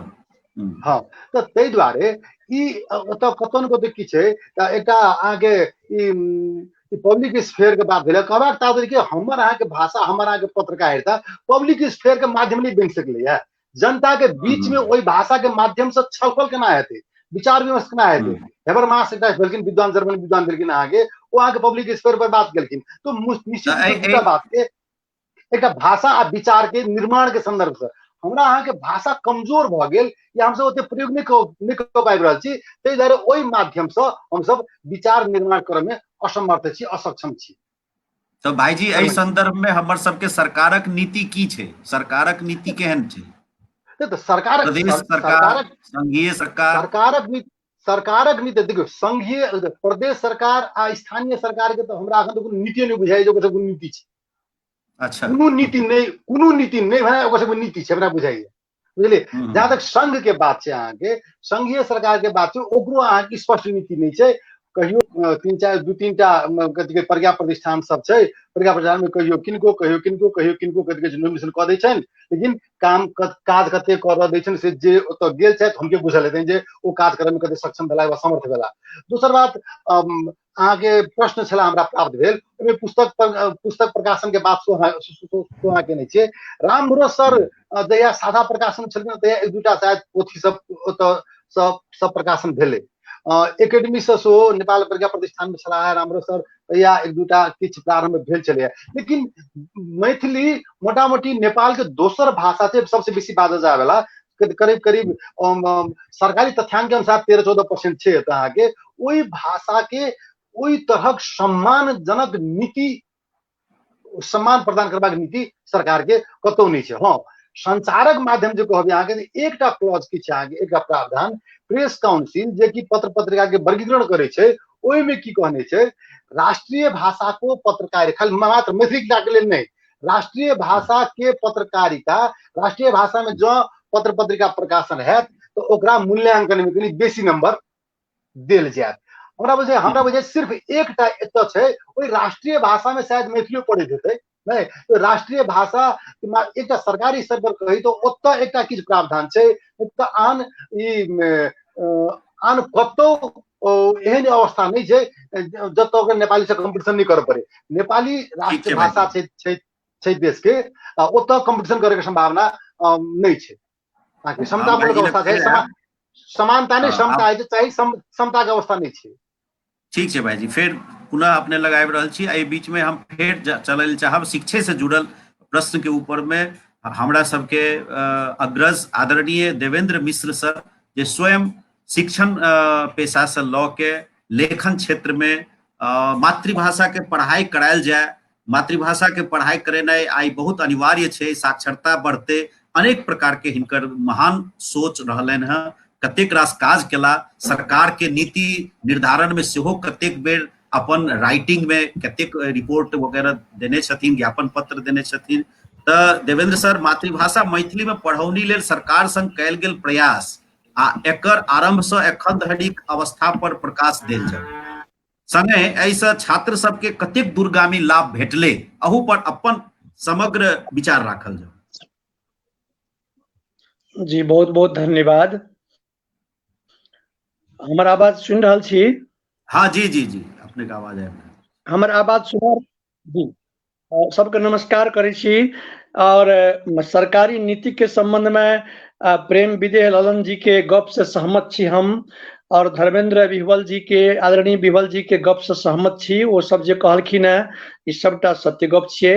हम एहि क्षेत्र में, शिक्षण क्षेत्र में लगला के बाद में एकटा तालीम के सिलसिला में जखन काठमांडू गेल छलहुँ तऽ ओहिठाम पता लागल जे मैथिली के किताब छपल छै, पढ़ाई नहीं हो रहल छै। तऽ हम तकर बाद से शिक्षक के रूप में जैठमा हम काज करै छलहुँ बबनगम्मा कट्टी सप्तरी के स्कूल में, ओहिठमा लागू केलहुँ मैथिली के पूरा स्रोत केंद्र में 1 से लए के 5 तक के प्रारंभ करेलहुँ पढ़ाई। पाठ्य पुस्तक आनलहुँ काठमांडू से मंगवेलहुँ, और पढ़ाई के एतेक बढ़िया असर देखे में एलै जे विद्यार्थी कहलखिन ने, रामभरोस सर के बड़ा बढ़िया हुनकर रहे छनि जे भाषा सहजीकरण सरलीकरण के बात करी छी। कट्टी स्कूल में हमर जे विद्यार्थी मैथिली के छल, हम करीब 10 बरस तक मैथिली 9-10 में पढ़ेलहुँ, SLC के बैच सब पूरा पार करेलहुँ, और सबटा जे रहे से बिल्कुल अमात्य, तकर बाद मंडल, यादव, ई कम्युनिटी के लोक सब, राजधेव, ई कम्युनिटी के लोक सब मैथिली पढ़लकै, आ ओ सबटा अखन मैथिली पढ़ै छै, सबटा ओ लिखै छै अखन। एकटा बहुत कटुष्ट अनुभव की कहब अपन, हम जखन हम पढ़बैत रही 1 से लए के 5 तक मैथिली के, दोसर शिक्षक रहथिन ललितकांत कर्ण कह के शिक्षक रिटायर कऽ गेल छथिन, वो तऽ विद्यार्थी सब जे अपन नाम लिखै छै, नाम गाम लिखलक कापी पर, किताब पर अपन नाम लिखलक ने, हमर किताब छी सो तिरहुता लिपि में सब विद्यार्थी लिखे, सबटा तिरहुता लिपि में अपन नाम लिख, रामदेव यादव, और तिरहुता में लिखता फास्ट में। ई स्थिति आबि गेल छलैया। हमर एकटा की धारणा है जे संपूर्ण, चाहे वो रामभरोस सर के चिंता के विषय हुए, चाहे धर्मेंद्र सर के चिंता के विषय है, चाहे प्रेम विद्या ललन जी स्वयं शिक्षक क्षेत्र आंदोलन में बहुत संगे संगे दुनू गोटे एक किस्म के काज करे छी। हम तो रिटायर कर चुकल छी इस पेशा से, ओ कार्यरते छथि। ई सबटा समस्या के समाधान एकेठा जगह पर छै जे मातृभाषा मैथिली के पढ़ाई विद्यालय स्तर में हो। विद्यालय स्तर में कक्षा 1 से जना नेपाली पढ़ाई होइ छै, तेना यदि मैथिली के पढ़ाई हुआ लागे तो मैथिली के साहित्य पढ़ते हो, मैथिली के कथा पढ़ते हो, मैथिली के कविता पढ़ते हो और ओकरा लिखैयो के पद्धति बुझते आ पढ़ैयो के पद्धति बुझते। सबसे जरूरी बात हमरा वह लाग रहल अछि। और एहिमे शिक्षा के नीति हम की सोच रहलिए है जे शिक्षा सरकार से लड़ाई करे से बढ़िया छै सरकार द्वारा जे निर्धारित नीति छै कोई नीति का क्या कानून में आनी। और धर्मेंद्र बिहवल जी छथि हमरा सामने में, हिनकर लिखल और धीरेन्द्र पेमर्स जी के लिखल जे कक्षा 1 से लेके 5 धरि के किताब से प्रारंभिक पूरे बटबेने छलिए अपना हाथ से। नेपाल सरकार ओ किताब देला अस्वीकार क देलकै। अखन प्राइवेट पब्लिकेशन के मकालू पब्लिकेशन के देना छै छापै ले सीआरसी। अखन समस्या की छै, अखनो जेना विजय लालन जी कहलखिन जे विद्यालय में शिक्षक के अभाव, वास्तव में मैथिली पढ़ात के सेहो समस्या छै। शिक्षक लोग मैथिली पढ़बे ला तैयार नहीं हेता। हम सब विषय पढ़ाब, मैथिली क्या पढ़ाब। सरकार के अखन किताब जे देल जा रहल छै, सरकारी किताब जे फ्री में दै छै, जकर पैसा स्कूल के देल जाइ छै, तो सब विषय के पैसा दै छै आ मैथिली के पैसा, मैथिली विषय के किताब विद्यार्थी स्वयं कीने पड़े छै बाजार में। तो ई नीतिगत एकटा बड़का भारी गड़बड़ छै। अखन जखन स्थानीय सरकार का जी एखन नीति बहुत बात नीति में गलती छै आ बहुत बात हमरा सबके नेतो में गलती छै, हमरा विचार है। बहुत सुंदर, ठीक छै सर, हम वापस अपने लग आयब। अब एखन हम चले छी आदरणीय श्याम सुंदर शशि भाईजी लग, और श्याम सुंदर शशि भाईजी स्वयं प्राध्यापक छथि, संचार कर्मी में राष्ट्रीय पत्र पत्रिका। सर वो अभी हमरा सबके ज्वाइन कर रहल छथि, तब तक किनको और से बात रखल जाए, तब तक इनको और से बात। अच्छा ठीक छै। तऽ ताधर हम चले छी आदरणीय विनोद बाबू के स्वागत करबनि आ कहबनि कनि कैमरा के बीच में आबि जाय लेल। आदरणीय विनोद बाबू के कहबनि कनि कैमरा के बीच में आबि जाय लेल। आ तकर बाद विनोद बाबू हमरा सबके भारत में मैथिली के शिक्षा दीक्षा और संचार कर्म, चूंकि आई सत्र में भारत के एकमात्र प्रतिनिधि अपने छिए, तो अपने भारत के पक्ष रखियो। अपन भारत में अहाँ के मैथिली शिक्षा दीक्षा और संचार के की अवस्था है? सबसे पहले अहाँ के धन्यवाद जी, एक सुंदर जे आयोजन केलहुँ और जो सुनलहुँ है अखन नेपाल के जे शिक्षाविद सबसे, तो मन जे से बहुत हर्षित भेल। हमरा जे से अहाँ 3टा प्रश्न देने छलहुँ हैं, जेमे एकटा छला मैथिली अध्ययन और अध्यापन। तो हम ई कहब जे मैथिली में जे से अध्ययन नहीं चले, मतलब स्कूल कॉलेज में नहीं चले, लेकिन जहन 1950-55 में नव शिक्षा नीति बनले तो इनमें मैथिली एले ऐच्छिक विषय के रूप में 9मा-10मा में। तकर बाद जे से समाज सेवी या साहित्यकार से मिलकर जे विभिन्न विश्वविद्यालय में जे से एकरा जे से कहुना घुसेलनि, जेमे कलकत्ता यूनिवर्सिटी, पटना यूनिवर्सिटी, किछु बीएचयू में कनी दिन लेल सेहो भेल रहे। तो एहिमे तो शुरुआत में भेलै कि जे मैथिली के तो पढ़बै ला से टीचर तो रही नहीं, तखन ओकरा जे छै से तहन आन सब्जेक्ट के, अंग्रेजी के या हिंदी के या आन कोनो सब्जेक्ट के जे लोग सब रहथि, जेना जयकांत बाबू या वो जयकांत बाबू कहै छै, रमानाथ बाबू या बुद्धारी सिंह या पटना यूनिवर्सिटी के आनंद बाबू, ये सब दोसर विषय के रहथि, लेकिन हुनका सबके जे छै से मैथिली पढ़बै के लेल आनल गेल। फिर धीरे धीरे मैथिली के जे छै से एमए में क्लास ई भेलै, तकर बाद जे छै से मैथिली प्राध्यापक सब जे छै से तैयार भेला, लेकिन जतेक उम्मीद छलै ततेक जे छै से मैथिली प्राध्यापक, बादक प्राध्यापक जे छै से ओतेक ध्यान नहीं दऽ सकलखिन, कारण जे रहल होइ ताहि सब पर हमरा नहीं जेबाक अछि, लेकिन हुनका सब ओते जे छै से ओतेक नहीं भेलनि। और अध्यापक सब जे छै सब दिन जे छै से मैथिली साहित्य के जे छै या भाषा के जे शिकायत रहबे करे, आ अखनो छैहे। अब ओकरा जे छै से केना दूर कयल जाय, ई तऽ अलग विषय छै, पर बहुत समय लागत। दोसर अहाँ देने रही संचार कर्म में मैथिली, तो में इतिहास में तो बहुत समय लागत। तहन हम एकटा बात कहब जे जहिया से इंटरनेट और जे छै से फेसबुक ई सब एलैया तो मैथिली के जे छै से बहुत काज भेलैया। बहुत जे छै जे स्क्रिप्ट सब जे छै से वो डिजिटल भऽ कऽ जे छै से अहाँ जे छै से इंटरनेट पर देख सकै छी आ नीक नीक शोध जे रामदेव बाबू सब जकाँ। तकर बाद जे छै से श्याम सुंदर शशि भाईजी जुड़ि गेला, फेर आयब अपने लग। एखन आब कनी टाइम जी, के जी। हमरा कंस्ट्रेंट भ गेल हँ, टाइम मैनेज तकर बाद हाँ हम फेर तकर आयब बाद बिल्कुल। हाँ जी, तो तकर अपने बाद लग हम अच्छा राखू, अपन बात राखि दी। हाँ तो तकर बाद जे छै से ओकर फेसबुक ई सब पर भेलै बहुत लोग जे छै से लिखनाइ शुरू केलनि। हमरा तऽ लगैया जे हजारों के संख्या में जे छै से भेलै आ ओ लोग जे छै से मैथिली भाषा के साहित्य के हमर मानब छला जे जो मैथिली छै तखने मिथिला छै आ तखने किछु छै, तो जो मैथिली नहीं तो किछु नहीं। तो मैथिली भाषा आ भाषा तखने रहत जखन कि ओकर जे छै से साहित्य रहतै तखन बहुत एकटा बात सुंदर, जरूर धन्यवाद भेलै। विनोद बाबू, धन्यवाद दै छी। हम फेर दोबारा अहाँ से जुड़ब और एखन हम चले छी आदरणीय श्याम सुंदर शशि भाईजी के पास। बीच में डिस्कनेक्ट भ गेल छलखिन हुनकर टाइम पर। भाईजी अहाँ तऽ स्वयं एकटा प्राध्यापक सेहो छी, संचार क्षेत्र में सेहो छी और आम जीवन में जनजीवन में जे अपन सबके कतेको प्रकार के अभियान में एकटा प्रखर वक्ता के रूप में, मार्गदर्शक के रूप में कतेक बेर स्वयं हमरे सबके घोषणा पत्र तक के एकदम जिस्ट तैयार कऽ के देनिहार व्यक्तित्व। हम प्रणाम करै छी अहाँके फेर से, अहाँके ई टैलेंट के। और हम अहाँ से जानय लेल चाहब जे उच्च शिक्षा में नेपाल में मैथिली के अवस्था पर और संचार क्षेत्र में धर्मेंद्र भाई जी के बात तो सुनबे के लिए, वही अनुसार से सेहो दुनू बात पर समग्र में संबोधन। सबसे पहिने कही जे उच्च शिक्षा के बारे में कहब जे श्रद्धेय गुरुदेव डॉक्टर धीरेन्द्र के सत प्रयास से एहिठाम जे मैथिली उच्च शिक्षा में गेल रहे।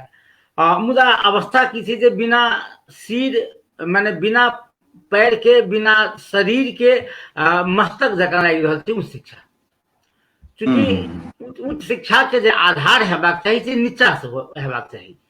तो नीचा से उच्च शिक्षा माने उच्च शिक्षा के अधिकार आधार जे नीचा से हेबाक चाही से नहीं है। अहाँ देख रहल छी अखने देवेंद्र बाबू कहै छलाह जे प्राथमिक स्तर में जे मैथिली देलकै, मुदा मैथिली अपने किताब देखबै, अपने किताब देखने हेबै जे तो ओ आई से 15-20 वर्ष पहिने किताब छपलै, एहिमे परिमार्जन नहीं भेलै, वो किताब लोग के पहुँच नहीं सकलै।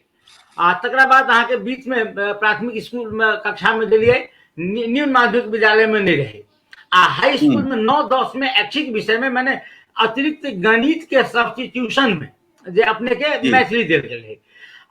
तकरा बाद अहाँ के आईए बीए में रहे। एक बात आप कही जे नीचा जखन एकटा श्रृंखला नहीं रहते पढ़ाई के तो ऊपर कोना के पढ़ते लोग।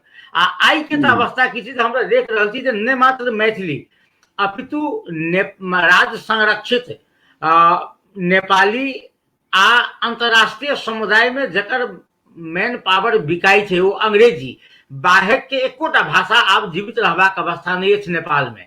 एकर कारण है जे अखनका विश्वविद्यालय के जे नीति है, नीति ई है जे आब +2 जे अहाँ के 11-12 जे सरकारी कॉलेज से एकरा फेज आउट कर देने, हटा देने थे, वो दऽ देलकै निजी विद्यालय के। अब निजी विद्यालय से आर्ट्स पढ़ेते नहीं, वो मैथिली पढ़ेते नहीं, वो हिंदी पढ़ेते नहीं, वो भोजपुरी पढ़ेते नहीं, अवधी पढ़ेते नहीं। यदि वो आईए में नहीं पढ़लकै तो बीए में नाम कोना लिखेते, वो मैथिली में कोना नाम लिखेते, आ मैथिली में जखन बीए नहीं करते एमए कोना करते। तो ई की बुझि पड़ै छै जे सरकार इंटेंशनली जे एकरा मशीन बनेबाक जे नीति छै, सरकार के शिक्षा नीति मनुष्य के मशीन बनेबाक जे शिक्षा नीति छै, ओहि नीति के सबसे पहिलका दुष्ट चक्र में जे हम मैथिली भाषी सब जे फंस रहल छी। एहना अवस्था में हम देख रहल छी जे मैथिली के भविष्य बहुत नहीं नीक छै। फेर की प्राथमिक स्कूल में जे मैथिली के शिक्षण के अनुमति देने छियै, सर छै एहिठाम हमर देवेंद्र सर, कैटा मैथिली भाषा के शिक्षक नियोजित के लिए अपने देवेंद्र बाबू अंग्रेजी के दाना पानी खा कर कते दिन तक मैथिली के पढ़ा देता, सेवा कहता, वो उनका मातृभाषा प्रति स्नेह से तक कह दी मुदा वो अंग्रेजी के दाना पानी खाई थे ना। तो तात्पर्य की थे अहाँ शिक्षक नियोजन करियो, दायित्व दियो, फिर सिलेबस बनावे काल में से हो जे अपने के एक बात हम आई कह देव कि हमरा इच्छा होइए जे मानकीकरण के कारण से बहुत बेसी समस्या भ रहा है। मुदा मानकीकरण के हम सब बुझ रहल छियै ओहि तरह यदि बुझबै तो मैथिली नष्ट भ जेतै। हमर तात्पर्य की है जे अहाँ किताब में जे छपबै, किताब में जे भाषा छपबै, पत्र पत्रिका में जे भाषा छपबै, अहाँ सप्तरी के भाषा छापि देबै तो वीरगंज के मैथिली भाषी की बुझतै। हम जनकपुर के भाषा माने शुद्ध माने जनकपुर के भाषा छापि देबै तब विराटनगर के आदमी क्या केना बुझतै। एहन अवस्था में तो भाई जी हमरा धर्मेंद्र भाई जी के बात नीक लागि रहल है जे संचार क्षेत्र में जखन मैथिली लोकप्रिय भ जेतै तखन शायद एकर एकटा मानक ऑटोमेटिकली सब क्षेत्रक लोक के लेखनी एला के बाद शायद स्थापित भ जाय। जना मिथिला मिहिर इंडिया में केने। हाँ, एक बात मिथिला मिहिर में समस्या की रहे जे ओई भाषा में जे बहुत बेसी मानकता के माने व्यामोह, बहुत बेसी मानकता के अपने के ई देल गेल रहे। हम एक बात सामान्य बात कही छी, हिंदी साहित्य के फणीश्वरनाथ रेणु, प्रेमचंद, राजेंद्र यादव हम देख रहे थे। एक बात कही जे मैला आंचल के प्रति परिकथा के कनिको जे गोदान से वा निर्मला से कनिको 19 कह सके छी हम सब। तात्पर्य वो तो अपन स्थानीय भाषा में लिखल गेल रहे। एकर जे हिंदी तो आंचलिक हिंदी रहे ना फणीश्वरनाथ रेणु के। अपने के जे माने मानकता के नाम पर अराजकता के जे बात भ रहल छै जे साफे कोनो डिसिप्लिन नहीं रहे से बात हमरा उचित नहीं लागि रहल है। हम चाहे छी जे सेंट्रल माने किताब जे छपे वो न्यूनतम मानकता पंडिताई माने पंडितांग भाषा ने न्यूनतम मानकता के प्रयास करी। तकर बाद साहित्य जे छै अहाँ सप्तरी के लोग सप्तरी आ लवज में लिखू, जना फणीश्वरनाथ रेणु मैला से लिखलखिन अपने फारबिसगंज के आवाज में, आ जना माने उत्तर प्रदेश के भाषा में अपने के एकदम कठोर भाषा में राजेंद्र यादव लिखित। तो एहि तरह साहित्य लिखू। मुदा मानकता के नाम पर हम चाहे छी काठमांडू में छपे वाला पत्रिका नेपालगंज के मैथिली भाषी से पढ़े, वह सेम उनका माथ नहीं दुखाइन, आ विराटनगर के मैथिली भाषी के सेहो माथ नहीं दुखाइन। एहन मानकता के एक परिकल्पना करऽ पड़त। ठीक है। अब हम सब चूंकि 15 मिनट हम बता दी सब जतेक दर्शक सब छी और जतेक विमर्शी बैक स्टेज में इंतजार कर रहल छी। हम सब भारतीय समय 2 बजे से ई कार्यक्रम चालू करबाक सोचने रही, जेमे लगभग 6-7 मिनट हमरा सबके डिले भेल और मैनेजमेंट में सेहो नव पहिल प्रयास हेबाक कारण 8 मिनट और हम मार्जिन मान के चले छी, यानी 15 मिनट लेट छी। 2:30 बजे नेपाली समय के हिसाब से हम सब चल रहल छी और एहि हिसाब से कनेक समय के माइंड नहीं करे जाए। ई पहिल प्रयास से कहे नहीं छे भूल चूक लेनी देनी, से भूल चूक लेनी देनी में सबसे हम क्षमा प्रार्थी बने। हम पुनः धर्मेंद्र भाई जी से पूछा लेल चाहबै कि मानकीकरण के जे बात होइ छै, सरलीकरण के जे बात होइ छै, कि मानकीकरण सरलीकरण के बीच के जे द्वंद्व छै एकरा केना समाधान कैल जाय। देखियो प्रवीण जी, हम संपूर्ण विमर्शी लोग के शो कहब चाहबे, हम पत्रकारिता के विद्यार्थी सेहो छी आ संजोग से साहित्य विद्यार्थी, भाषा विद्यार्थी सेहो छी। हम अहाँके अखन तक मानकीकरण वाला बात नहीं बुझलिए। हम सरलीकरण के बात कह रहल छी, ओहिमे एकरूपता के बात करी। हम सब एकरूपता करी, न्यूनतम एकरूपता करी। मानकीकरण के नाम पर एहन भाषा के निर्माण हम सब नहीं करी जे विचार विनिमय के आधार नहीं बन सके, जे विचार विनिमय के माध्यम नहीं बन सके, जे अभिव्यक्त करा के बात नहीं बन सके, वो अभिव्यक्ति स्वतंत्रता के नाम पर अभिव्यक्ति के लिए बाधक हुआ। एहन मानकीकरण हम सब नहीं चाहे, हमरा सबके नहीं चाहिए। लेकिन एकरूपता चाहिए। जना श्याम जी कहलखिन है, काठमांडू से कोनो पत्रिका प्रकाशित होइ छै त नेपालगंज के मैथिल, वीरगंज के मैथिल या विराटनगर के मैथिल एके रूप से एके जकां बुझनाइ जरूरी छै। एहन कोन भाषा भ सकै छै, एहन कोन भाषा ओतो हमरा सबके किसी ने किसी रिसर्च चाही। अरे बहुत लोग हमरा बात से असहमत है, लेकिन हम एक बेर मैथिली में खास कर एक बेर या साहित्य में शुद्ध साहित्य लेखन में नहीं हो, जना कि श्याम जी कहल कि ना कथी कहै छै टेक्स्ट बुक लेखन में नहीं हो, लेकिन पत्रकारिता में एक बेर भाषा के अराजकता जरूरी है। पत्रकारिता के माध्यम से एक बेर भाषा अराजक भेनाइ जरूरी है। जो एक बेर भाषा अराजक हेतै तखन संबद्ध सब सरोकार वाला सब बैस क एक बेर ओकर एकरूपता पर काज करता या एकरूपता आवश्यक छै से आवश्यकता छै से बुझेतै। अखन त सबके अपने भाषा नीक बुझा रहल छै, समस्या ओतऽ छै। ठीक छै भाईजी, आब हम पेड़ से चले छी प्रेम विदेह ललन भाईजी लग, और मात्र अब एक मिनट के जवाब खाली छै। मातृभाषा के माध्यम से शिक्षा के महत्व ललन जी अहाँ के हिसाब से एक लाइन में प्रेम विदेह ललन भाई सर वो डिस्कनेक्ट छत। और हमर के वक्ता छथिन एखन जेना देवेंद्र सर मातृभाषा के माध्यम से शिक्षा के महत्व पर अपने के सिर्फ एक लाइनिया विचार कतेक आवश्यक? नहीं, ई तो सर्वमान्य सिद्धांत भ चुकल छै जे मातृभाषा के माध्यम से शिक्षा हेबाके चाही। ओहिसँ जतेक प्रभावकारी मातृभाषा माध्यम से शिक्षा होइ छै ओतेक आन कोनो भाषा से भइए नहि सकै छै। किया हेबाक चाही कनी पब्लिक के बुझक हिसाब से। एहि दुआरे जे घर में जे बच्चा जे पढ़ै बात जे भाषा बाजै छै वह भाषा वही भाषा में जखन पढ़ाई भेल तऽ ओकरा वो ज्ञान आ व्यक्ति के बीच में भाषा एकटा जे बनि जाइ छै बैरियर जकाँ से नहीं बन सकै छै, सीधे ज्ञान में पहुंच रहै छै।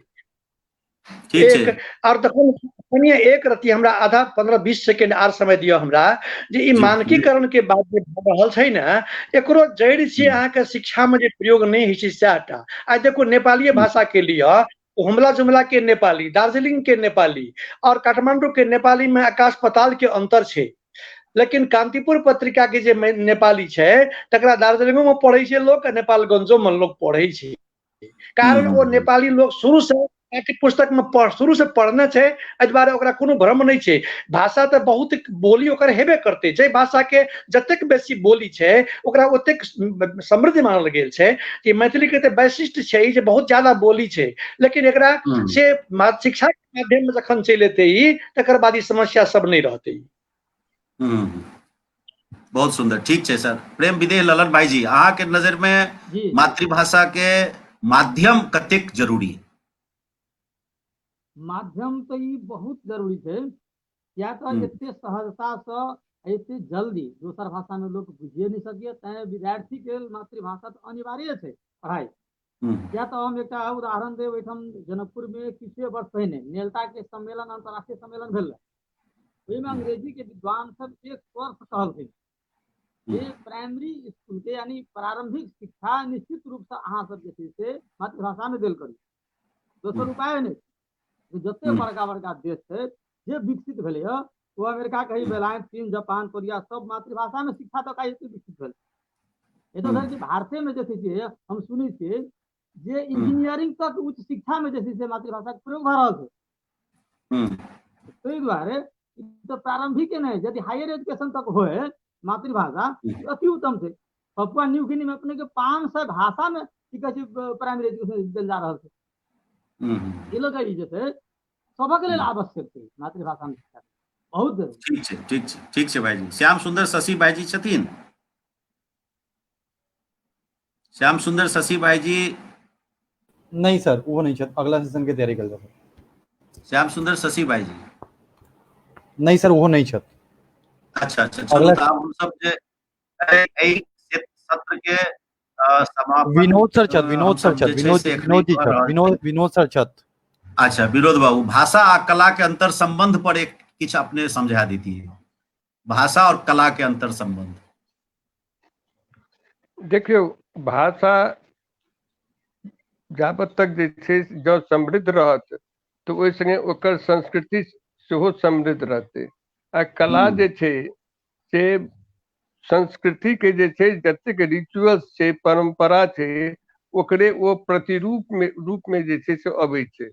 ताहि दुआरे भाषा के जो अहाँ बढ़ावा दै छियै तो संस्कृति के बढ़ावा दै छियै, आ संस्कृति के बढ़ावा दै छियै तो कला और साहित्य के अहाँ बढ़ावा दऽ रहल छियै। ताहि दुआरे मूल रूप में जे छै से अहाँके भाषा जे छै ओकरा प्रोत्साहन देनाइ जे छै से सबसे बेसी जरूरी छै। आ तखने अहाँके मिथिला जकरा कहै छै एहि पार या ओहि पार तखने बचल रहत। कियाक तऽ एकर कोनो राजनीतिक आ भौगोलिक आब क्षेत्र नहीं रह गेलैया आ ने केओ एकर नेतृत्व करे वाला छै। एना स्थिति में हमरे सबके ई दायित्व छै जे अपन मातृभाषा के जे छै से एकरा ऐसे से आगू बढ़ाबी आ एकरा आगू बढ़बै लेल जे छै साहित्य कला संस्कृति जे छै अपने स्वाभाविक रूप से ऐसे से बढ़ते। अहाँ देख रहल छियै ऐसे 60 साल 70 साल पहिने किछु नहीं रही, धीरे धीरे धीरे धीरे जे छै से सब गोटे ऐसे किच किच किच किच करैत जे छै एते तक पहुंचलौ हैं। कहिना ऐसे से पहुंचऽ पड़त और कोनो नेपाल सरकार या बिहार सरकार से आशा करब तैसे किछु नहीं होय वाला है। ठीक है, स्वयं सेवा स्व संरक्षण के सिद्धांत एतो काज करत। अपन बच्चा के अपनों से शिक्षा के प्रयास करू। सब कियो अपन मातृभाषा के माध्यम से कोनो शिक्षा प्राप्त केनाइ बहुत महत्वपूर्ण होय छै। हम किछु दिन पहले बिहार के शिक्षा नीति के ऊपर एकटा अध्ययन कऽ रहल छलहुँ, तहू में ई बात आयल छलै भाषा सेतु नाम के, जे अहाँ जतऽ कतौ शिक्षा दऽ रहल छियै ओहि ठमका स्थानीय भाषा के शब्द और पाठ्यक्रम में जे भाषा शब्द के प्रयोग कयल गेल छै ओहि दू के बीच में ब्रिजिंग कऽ दियौ। शिक्षक के शिक्षक संदर्शिका के माध्यम से जे मार्गदर्शन करायल जाइ छै तै में ई बात कहल गेल छलै। तऽ बहुत बहुत धन्यवाद अपने सब विमर्शी के। स्वागत करै छी श्याम सुंदर यादव जी, स्वागत। विश्लेष कृष्ण जी स्वागत। माननीय विजय दत्त जी सब बहुत महत्वपूर्ण हमरा सबके आगू अतिथि और आदरणीय हमर मार्गदर्शक हमर संरक्षक श्री रामरिजन यादव सर, पूर्व प्राध्यापक से हो, राजनीतिक विश्लेषक से हो, बहुत प्रकार से हमरा सबके रास्ता देखेनिहार व्यक्ति। श्याम सुंदर जी अहाँ हैंड फ्री लगाओ कुछ या अहाँ फोन चालू नहीं करू? जी जी अहाँ हैंड फ्री नहीं कर लीजिए। नहीं हम इको कतऽ से भऽ रहल छै?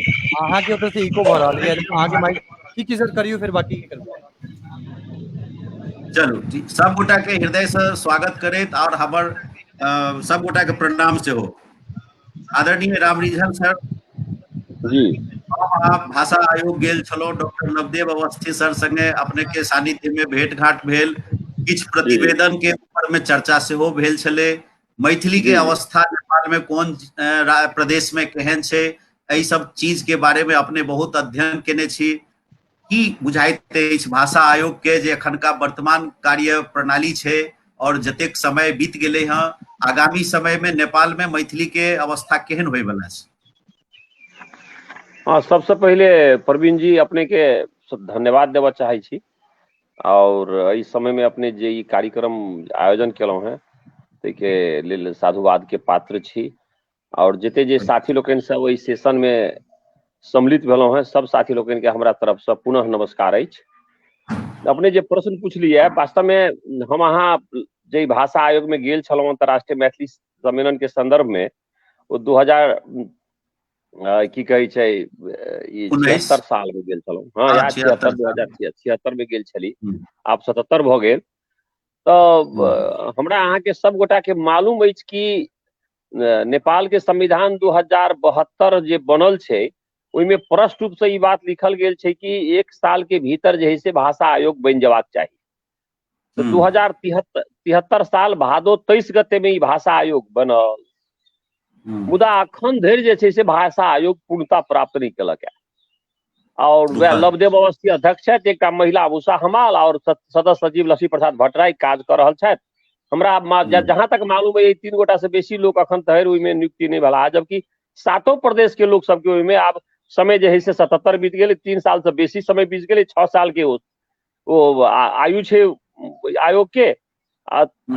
मुदा एहि बीच में जते जे काज वो सब केलत है ते के बारे में जे किछ हमरा जानकारी है, मोटा मोटी जानकारी है, ओना तो हमहू के बारे में बीच में तेते सचेतता पूर्वक चीज जानकारी नहीं प्राप्त कलहुँ। लेकिन मुदा बीच में की जानकारी प्राप्त भेल कि विभिन्न जिला में जाकर जे छै से भाषा आयोग विभिन्न मातृभाषा सबके संदर्भ में जे है से किछ कलेक्शन केलकै है। ओहि में जे छै से छटा भाषा जे है से बेसी हुनका सबके जे है से प्राप्त भेलन है। नया छटा भाषा जे है से वो सब आविष्कार केलत है, नया प्राप्त भेलन है। तो जमा जमी हमरा अहाँ के देश में 123 भाषा छल, 123 भाषा के 6 जोड़ देवे तो 129 टा भाषा मातृभाषा हो। लेकिन 129 मातृभाषा में 19 टा मात्र एहन भाषा छे जे भाषा में 95% लोग बजे छे, 19 टा भाषा।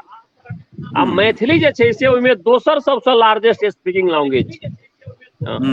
अब वो मैथिली जे दोसर सबसे बेसी बजे वाला भाषा छे, वही भाषा के प्रमुख रूप से 2 नंबर क्षेत्र में बाजल जाए छे। तो 2 नंबर क्षेत्र में टेंटेटिव करीब 50% आदमी, 40 से 45 अर्थात हमारा लगे 50% लोग हम अहाँ 2 नंबर क्षेत्र में मैथिली भाषा बोली छी।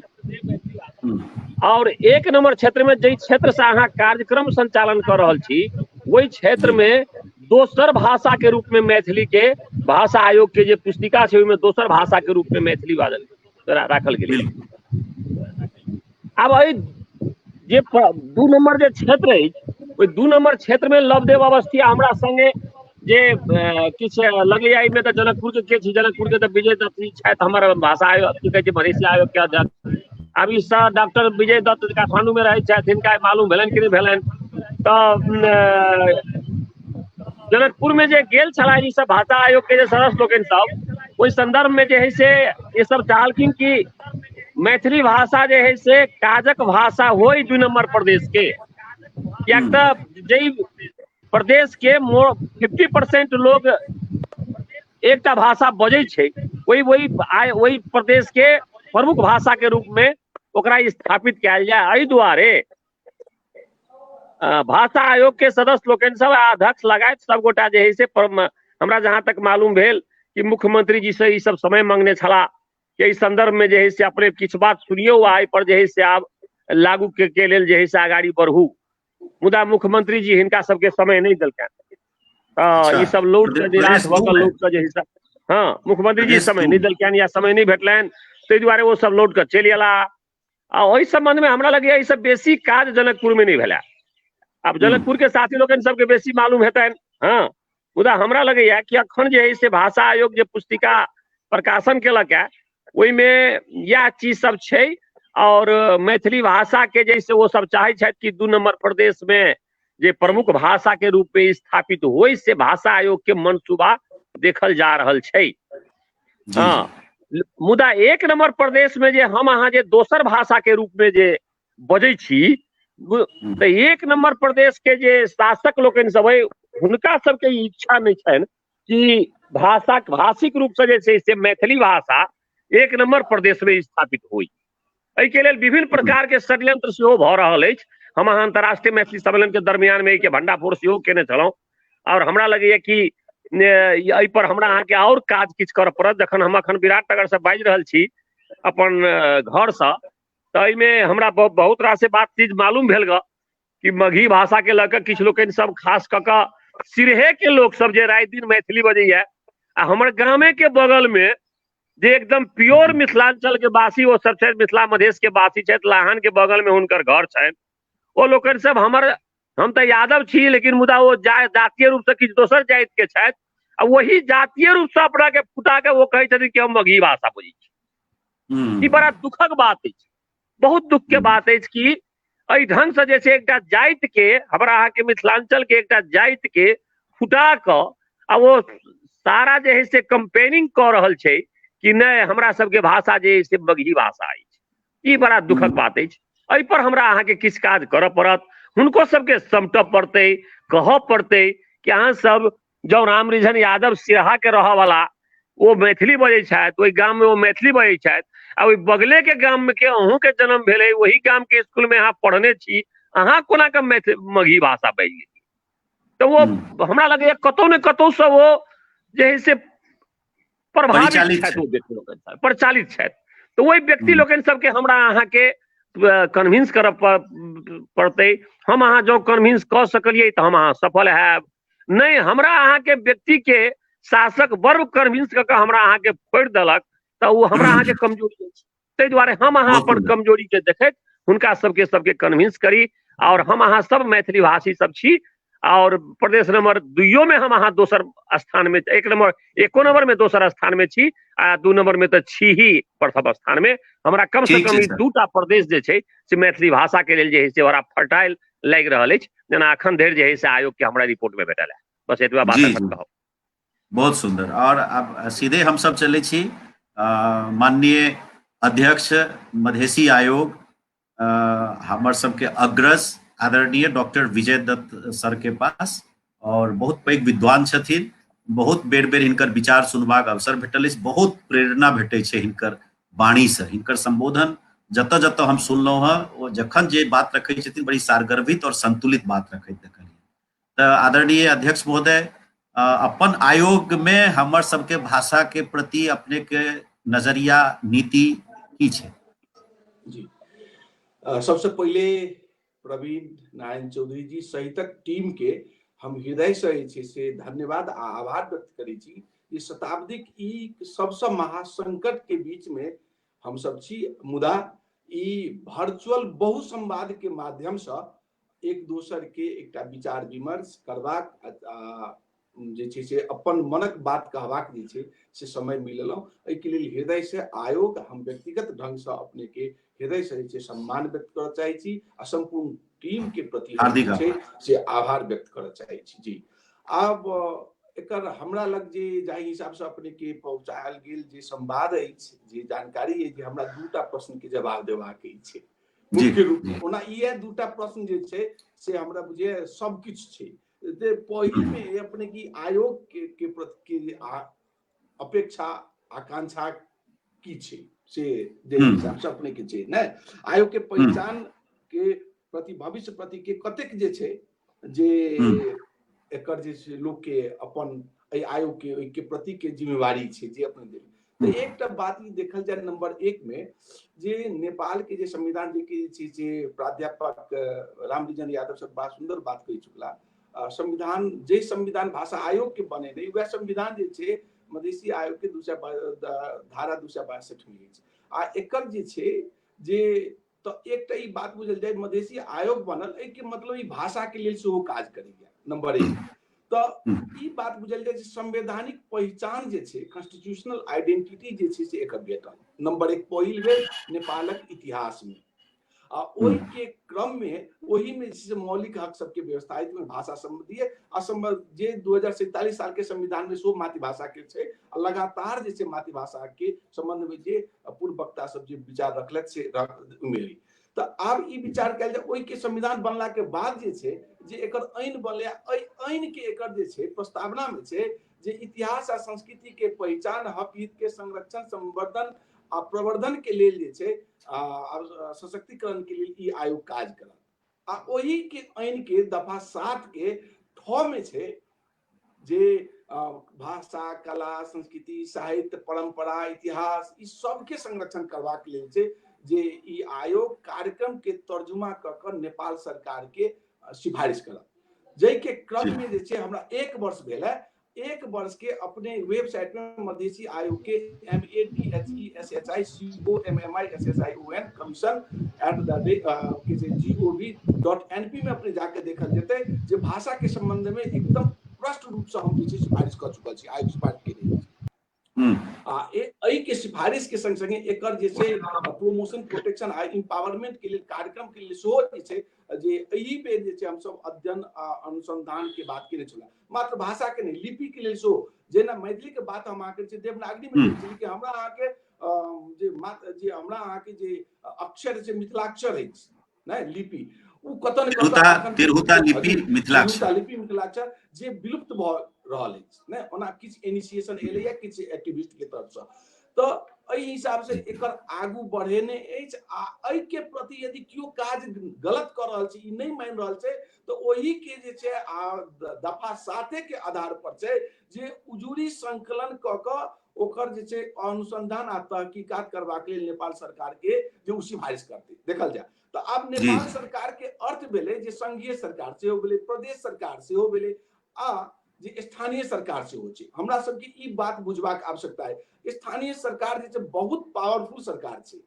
तो हमरा अहाँ के काज करबाक कोलका दिन के की है जे काल्हि जे केलहुँ अखन कऽ रहल छी में छी एहि तीनू सरकार के समन्वय आ सहकार करबाक लेल विज्ञ सबके राखि कऽ अध्ययन अनुसंधान करबाक एकर काज आगू बढ़ेबाक एहि वर्ष के हमर संपूर्ण कार्य योजना छल। लेकिन ई जे कोरोना के जे महासंकट है से हमरा सबके जते काज है सबके छै से रोकि देलक आ ओहि के परिणाम ई काज आगू नहीं बढ़ सकले। आ ई राखी जे जल्दी से छै बाबा माता जानकी जी छै से ई संकट के छै से जल्दी से बाबा पशुपतिनाथ एहि के अंत करैत।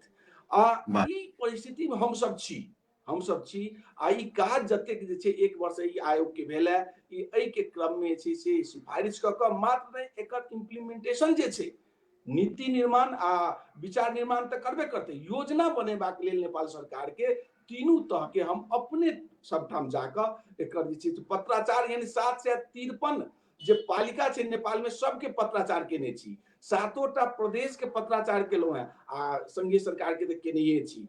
तो ई जतेक यदि अपने के रिपोर्ट सुनि रहल छै सब विषय से हम कहबै छी देखल जाए अपने अपने पालिका में जाकर अपने देखल जाए जे पत्र गेलै कि नहीं ओहि पर किछु काज बढ़ल कि नहीं क्या तो दबाव ज्यादा नहीं देबै अथवा बच्चा ज्यादा नहीं कनै छै ताधरि जे ओकर मायो जे छै दूध नहीं पियबै छै। तो ताइवेत जे छै से हमरा अहाँ के जे ई बात मातृभाषा भाषी छी जे एहि बात के ध्यान देने आवश्यक छै। जी जी जी आयोग के अध्यक्ष महोदय से हमर एकटा दूटा निवेदन जे अपने ध्यान रखबै मैथिली में फिल्म बनबै छै बच्चा सब मैथिली में फिल्म बन रहल छै मैथिली में कैटा गीत एल्बम बन रहल छै एकरा सबके रिलीज करबै या कोनो सिनेमा हॉल में लगबै में तो सरकार लग अपने सिफारिश में इहो राखि देबै जे कम से कम ई जे भाषिक पिछड़ापन छै ताहि भाषा में यदि ई सब काज करै छै तो ओकरा टैक्स फ्री कयल जाए किछ एहन प्रोत्साहन राशि देल जाए सरकार के तरफ से इहो सब अपने के नजर में आनि देलहुं। एकदम तरह हम अपने के कही जे साउन महीना में हम जे मिथिला क्षेत्र में भोजपुरी क्षेत्र में अवधि क्षेत्र में जते गोटे काज करे छै फिल्म सबके में हुनका सबके जे छै जे आयोग में बजाकर हुनकर सलाह ल क आ सिफारिश कयल गेल छै एक बेर सिफारिश के ऊपर देखल जाए संभवतः पेज नंबर 66 में हेतै जी।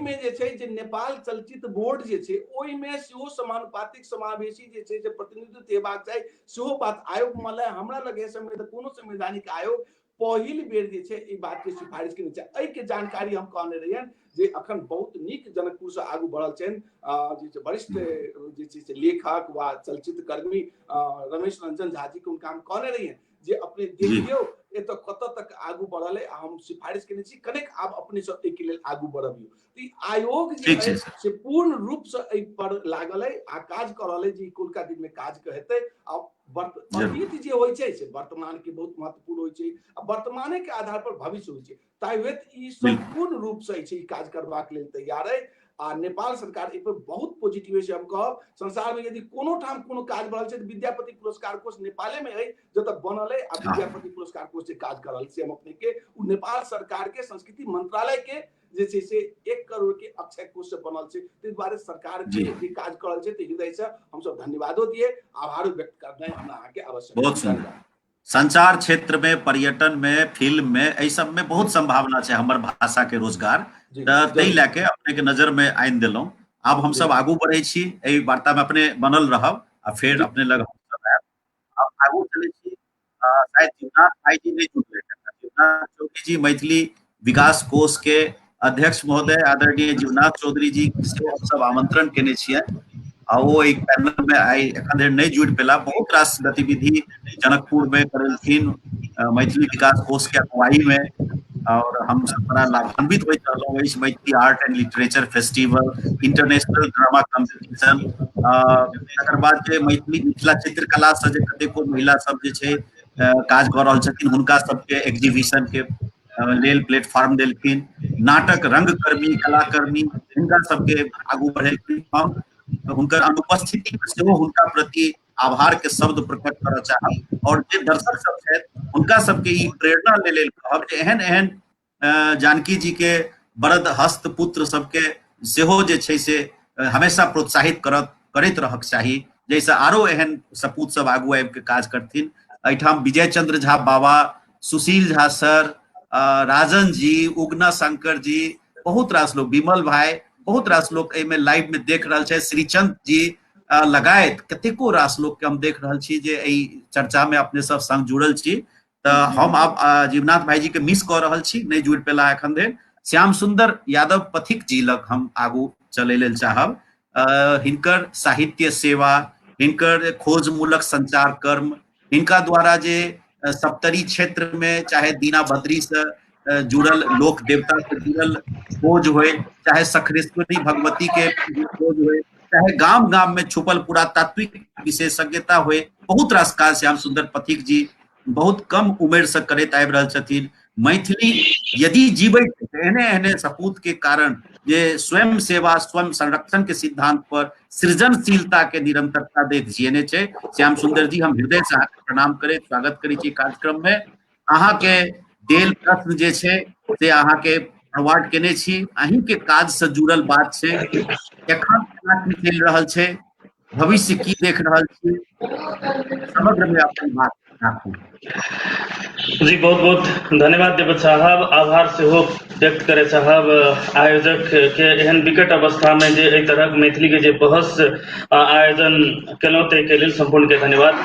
खास करके भाषा के जहन बात कयल जाए तो हम चर्चा करब नेपालक भाषा के संबंध में। नेपाल में कुल जनसंख्या के 44.63% नेपाली भाषा है, जिसमें अहाँ के 11.67% मैथिली भाषी है, अर्थात देशक सबसे दोसर नम्हर भाषा मैथिली।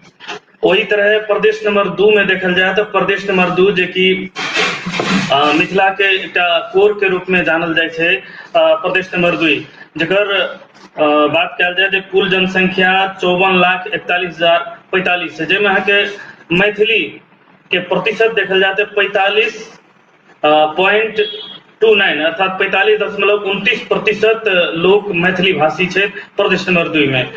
मुदा एक दुर्भाग्य के अवस्था देखल जा रहा है जे हिंदी भाषी अर्थात 0.12% हिंदी भाषी प्रदेश 2 में, जे कि 2068 साल के जे जनगणना है वही के हिसाब से देखल जा रहा है। समग्र में जब देखल जाए तो अहाँ के प्रदेश नंबर 2 में काम काजक सरकारी काम काजक भाषा के रूप में मैथिली बाहेक और दोसर के कोनो आन विकल्प नहीं भ सकै छै। तथापि एठाम हिंदी के लादक के काज सब सेहो भ रहल छै, प्रयास सब भ रहल छै। व्यक्ति सब छै, राजनीतिक कर्मी सब छै, तो अपन घर में स्वयं मैथिली भाषा बाजै छै, मुदा जहन कही तो जो राजनीतिक रूप में हुनका सबके जो आवाज उठबऽ पड़े छै, जब भाषा के कार्यान्वयन के अवस्था आबै छै तो ओहन अवस्था में ओ सब जे छै चुप लागि के बैसल छै। एकटा ई दुर्भाग्यपूर्ण अवस्था देख रहल छै। हमरा सबके आज साल एतेक बड़का आंदोलन भेलै, मिथिला राज्य के लेल संघर्ष भेलै, भाषा के लेल आंदोलन भेलै। 68 साल में स्वयं हम एकर संयोजन केने रही, सप्तरी जिला से भाषिक जागरण अभियान के नेतृत्व केने रही, जेकर किछु प्रतिफल सब सेहो नीक एलै। मुदा जहन एकटा कही तो फल खाए के बेर एखन छै, एहि फल खाए के बेर में बहुत रास समस्या सब देखऽ में आबि रहल छै, में झटा मारऽ वाला काज सब भ रहल छै। भाषा के समग्र अवस्था यह देख रहल छी तो एखन बिल्कुल जे भाषा जे एखन छाह में पढ़े के बात भ रहल छै, मैथिली के छाह में पारे के जे प्रयास सब भ रहल छै, ओहि के विरुद्ध में एकटा सशक्त रूप से संघर्ष आवश्यक हम देख रहल छी भाषा के संदर्भ में, जेकर लेल समग्र मैथिली भाषी के उठऽ पड़ते, जोड़ तोड़ के साथ लागे पड़ते। हमरा तेना बुझाय भाषा आयोग के विषय में बहुत रास बात सब आबि चुकल है, हम चर्चा भ चुकल है, इस अगलो सेशन में हम चर्चा नहीं करे चाहब। और जहाँ तक बात करब जे मैथिली साहित्य के वर्तमान अवस्था, तो मैथिली साहित्य लेखन में एखन लोकक अभिरुचि दिनानुदिन बढ़े जा रहल छै, एकदम काफी तीव्र रूप में जी बढ़ रहल छै। जेना साहित्यक जे विधा सब छै, जेना अहाँ के कविता, गजल आ गीत में युवा सबक अभिरुचि काफी छै, व्यापक छै, जे कि अहाँ के सामाजिक संजाल में देखऽ में आबि रहल छै। जहन सामाजिक संजाल हम अहाँ खोले छी तो एना बुझाइत रहे छै जे मैथिली के बाढ़े बहि रहल छै। जे हम अहाँ स्टेटस लिखे छी, अपन मन के बात लिखे छी, भिता में जे लिखे छी तो वो सब प्राय जे छै मैथिलीमय भ रहल छै, और लेखन के काज सब सेहो बेसी भ रहल छै, जेमे हम चर्चा केने बिना नहीं रह सके छी जे युवा धर्मी सब छै, युवा कलमजीवी सब छै, हुनका सबके हम एहिठाम से सैल्यूट करे चाहब। और सबसे बेसी प्रभाव जे कि अहाँ के प्रदेश में रह रहल छथि, विदेश में रह रहल छथि, ओ युवा सब ओहि मरुभूमि में जाके भी मैथिली के मलजल कर रहल छै, ओतै से जे छै ई काज सब कर रहल छै, साहित्य सृजना कर रहल छै, केओ अहाँके गीत लिख रहल छथि, गजल लिख रहल छथि, आनो आन विधा में कलम चला रहल छथि, पत्रिका सब निकालि रहल छथि, ओहि तरह अहाँके साहित्यिक सम्मेलन सब कर रहल छै, वही तरह यहाँ के फेसबुक पेज सब काफी बढ़ रहल छै, यहाँ के लाइव सब भ रहल छै। हम तो देख रहल छी अखन यदि एकर कोनो आकलन करे वाला आंकड़ा निकाले वाला जे हेतै, यदि सबसे बेसी एखन लॉकडाउन के अवस्था में यदि कोनो भाषा के यदि काज भेल हेतै त हमरा बुझाइ छै सबसे बेसी काज एखन एहि मैथिली भाषा में भ रहल छै, ई कर रहल छै। एहि मंच से हुनका सबके हम सैल्यूट देबे चाहे छै जे एखन तो शुरुआत के दौर रहे, हम सब जिस समय में रहिए तो समय में बड़ा एकदम अथी जकाँ लागे जे अस्कर छी, मुदा एखन जे देख रहल छी हम जे भाई सब जे कान पर झोरा ल के दिन रात जे छै मैथिली के सेवा में लागल छै, हम तो उ दिन देख रहल छी, भविष्य बहुत सुंदर देख रहल छी, आशा के जे नव किरण जे छै वो भोर जे छै देख रहल छै उ एते। और जे युवा सब विदेश में छै हमरा बुझै छै हुनका सबके एतेक समर्पण देख रहल छी जे जतऽ रहे छै कतौ रहे छै तो सृजना से ल के हरेक चीज मैथिली में छै। बरु हम सब जे छै संसार कप में छी, नेपाली मीडिया में जुड़ल छी, बाध्यता बस हमरा सबके लिखे पड़ैए नेपाली में, मन होइतो हुए भी आखिर जते जे जिम्मेवारी से वो करे पड़े छै, तथापि माँ मैथिली के सेवा के लेल समर्पित रहे छी, लागल रहे छी। तहिना चर्चा करे चाहब जे साहित्यक अन्य विधा सब छै, जेना अहाँके कथा भेलै, निबंध भेलै, यात्रा संस्मरण भेलै, नाटक भेलै, उपन्यास, एहि तरहक क्षेत्र में कनी जाहि तरह कलम चलऽ के चाहे ओ चीज जे छै नहीं भ रहल छै। पहिलो कहि चुकलहुँ जे कविता, गजल, गीत ई तीनटा विधा में बेसी छै, तकर बाद अहाँके कथा एहि विधा सब में जे छै कनी कम देखल गेल छै। तथापि एखन जेना देख रहल छी जे अग्रज सबके जे उत्साह देख रहल छी, जेना अहाँके सप्तरिये से अहाँके हमरा सबके देवेंद्र सर छथि, करुणा जी छथि, ओ सब एकदम हमरा सबके कहिते एकटा जाहि तरह आगू आबि रहल छै, एकटा उफान लऽ के एकटा ओ साहस लऽ के आबि रहल छै, निश्चय प्रेरणा प्रदान कर रहल छै। वही तरह अहाँके समग्र साहित्य के मार्गदर्शन कर रहल छै डॉक्टर राजेंद्र विमल, जे बहुत रास नवतुरिया सबके जे छै अहाँके प्रेरणा के पात्र के रूप में छै। वही तरह सबसे बेसी हम श्रद्धा पूर्वक नमन करे चाहब धीरेन्द्र भाई जी, रूपा दीदी के, हम सेहो जे छै कहै छै हुनके द्वारा जे छिटल बिया छै ओहि बीज में से हमरा बुझाइ छै जे अंकुरित भेल एकटा बीज छी, जाहि तरह काज कर रहल छै निश्चय ओ सराहनीय छै। और आगू दिन में मैथिली साहित्य में एकटा नव लऽ के एतै, जेकि लेखन भ रहल छै, प्रकाशन में कमी देखल गेल छै। हमरा बुझाइ छै जते युवा सब जुड़ल छै ओ सब यदि प्रकाशन आइ जे शुरू कऽ दे, हमरा बुझाइ छै किताब के जे छै पथार लागि जेतै। बहुत सुंदर श्याम सुंदर जी, बड़ा सकारात्मक भविष्य, बड़ा सार्थक भविष्य के रूपरेखा अपने रखलो, और यही बीच सबके सकारात्मकता के संदेश देनिहार आदरणीय राजकिशोर बाबू सेहो जुड़ गेल छथि और बड़ा बढ़िया कमेंट देलखिन है। मैथिली भाषा के संवर्धन लेल सर्वोत्तम काल अछि, सहमत छी श्याम सुंदर जी से, बिल्कुल सर।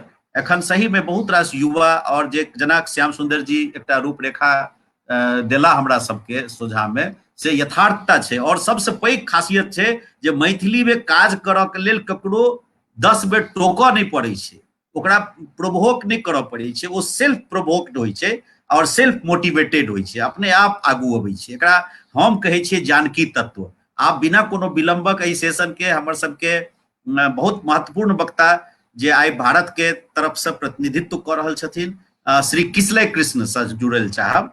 किसलय कृष्ण जी के हम परिचय अहाँ सबके कतेक रूप में, वन मैन मल्टी टैलेंट, बहुत रास प्रतिभा के धनी छथि किसलय कृष्ण जी, और आई हमरा सबके बीच में साहित्यकार और फिल्म विश्लेषक के दू परिचय के संग जुड़ला है। ओना प्रखर मंच उद्घोषक सेहो छथि और अभियानी सेहो छथि। आई भारत नेपाल के कतौ कोनो कार्यक्रम में अपन स्वयं सेवा से स्व संरक्षण के सिद्धांत पर इहो चलै छथि, जाओ किओ लोग बजेलकनि तैयो नहीं बजेलकनि तैयो ई अपन यदि हिनकर इच्छा कऽ गेलनि जे कार्यक्रम में हम भाग लेब तऽ जेता।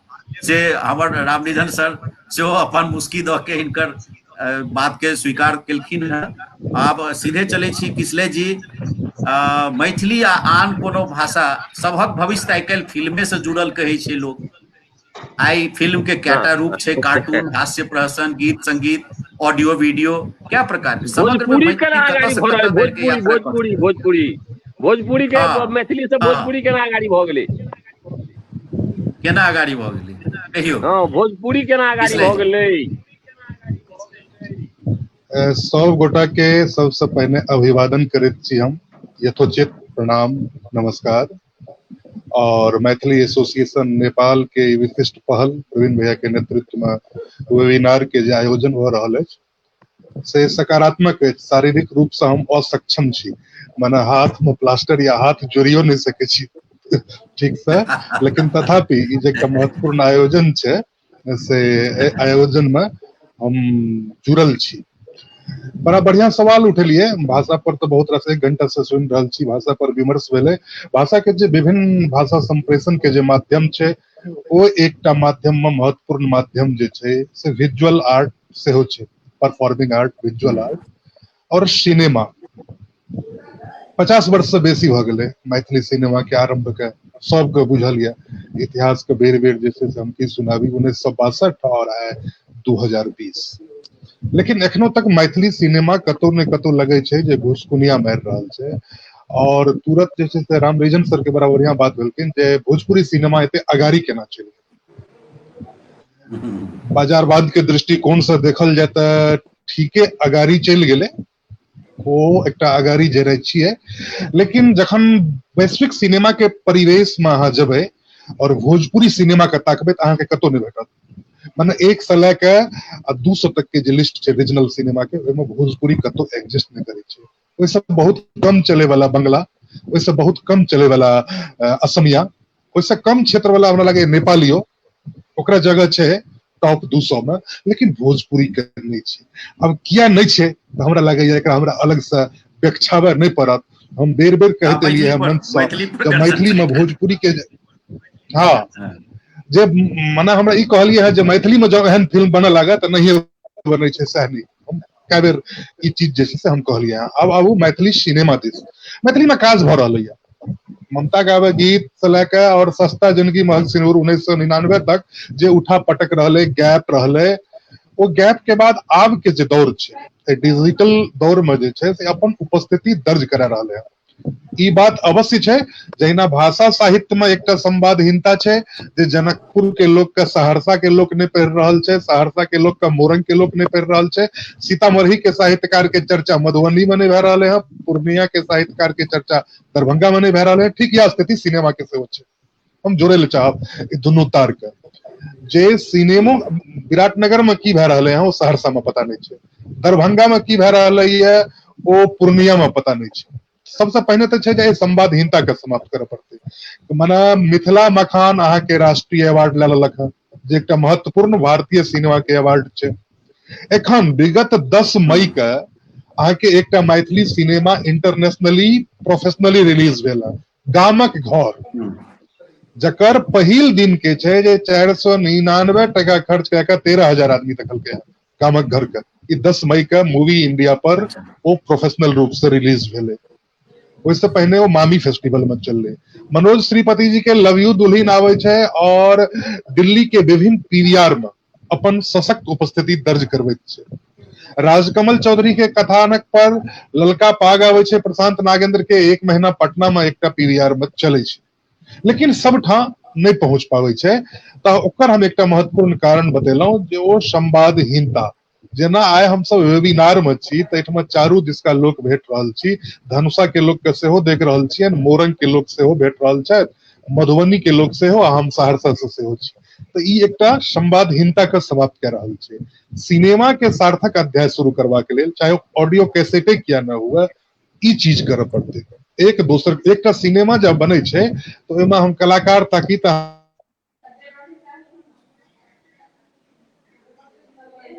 किसले जी के लगैया कनी नेटवर्क प्रॉब्लम छै किसले जी के लगैया नेट फेल भ गेलैन। ओना रामरिझन सर के जे कहब रामरिझन सर के जे प्रश्न छल, हाँ, जे भोजपुरी के बात वो कहने छल, हाँ, वो एहि दुआरे जे भोजपुरी हाँ। के बाजार बढ़ गेलै, पूंजी निर्माण होइत देख रहल छथिन, ओहिमे एकटा उत्साह छै।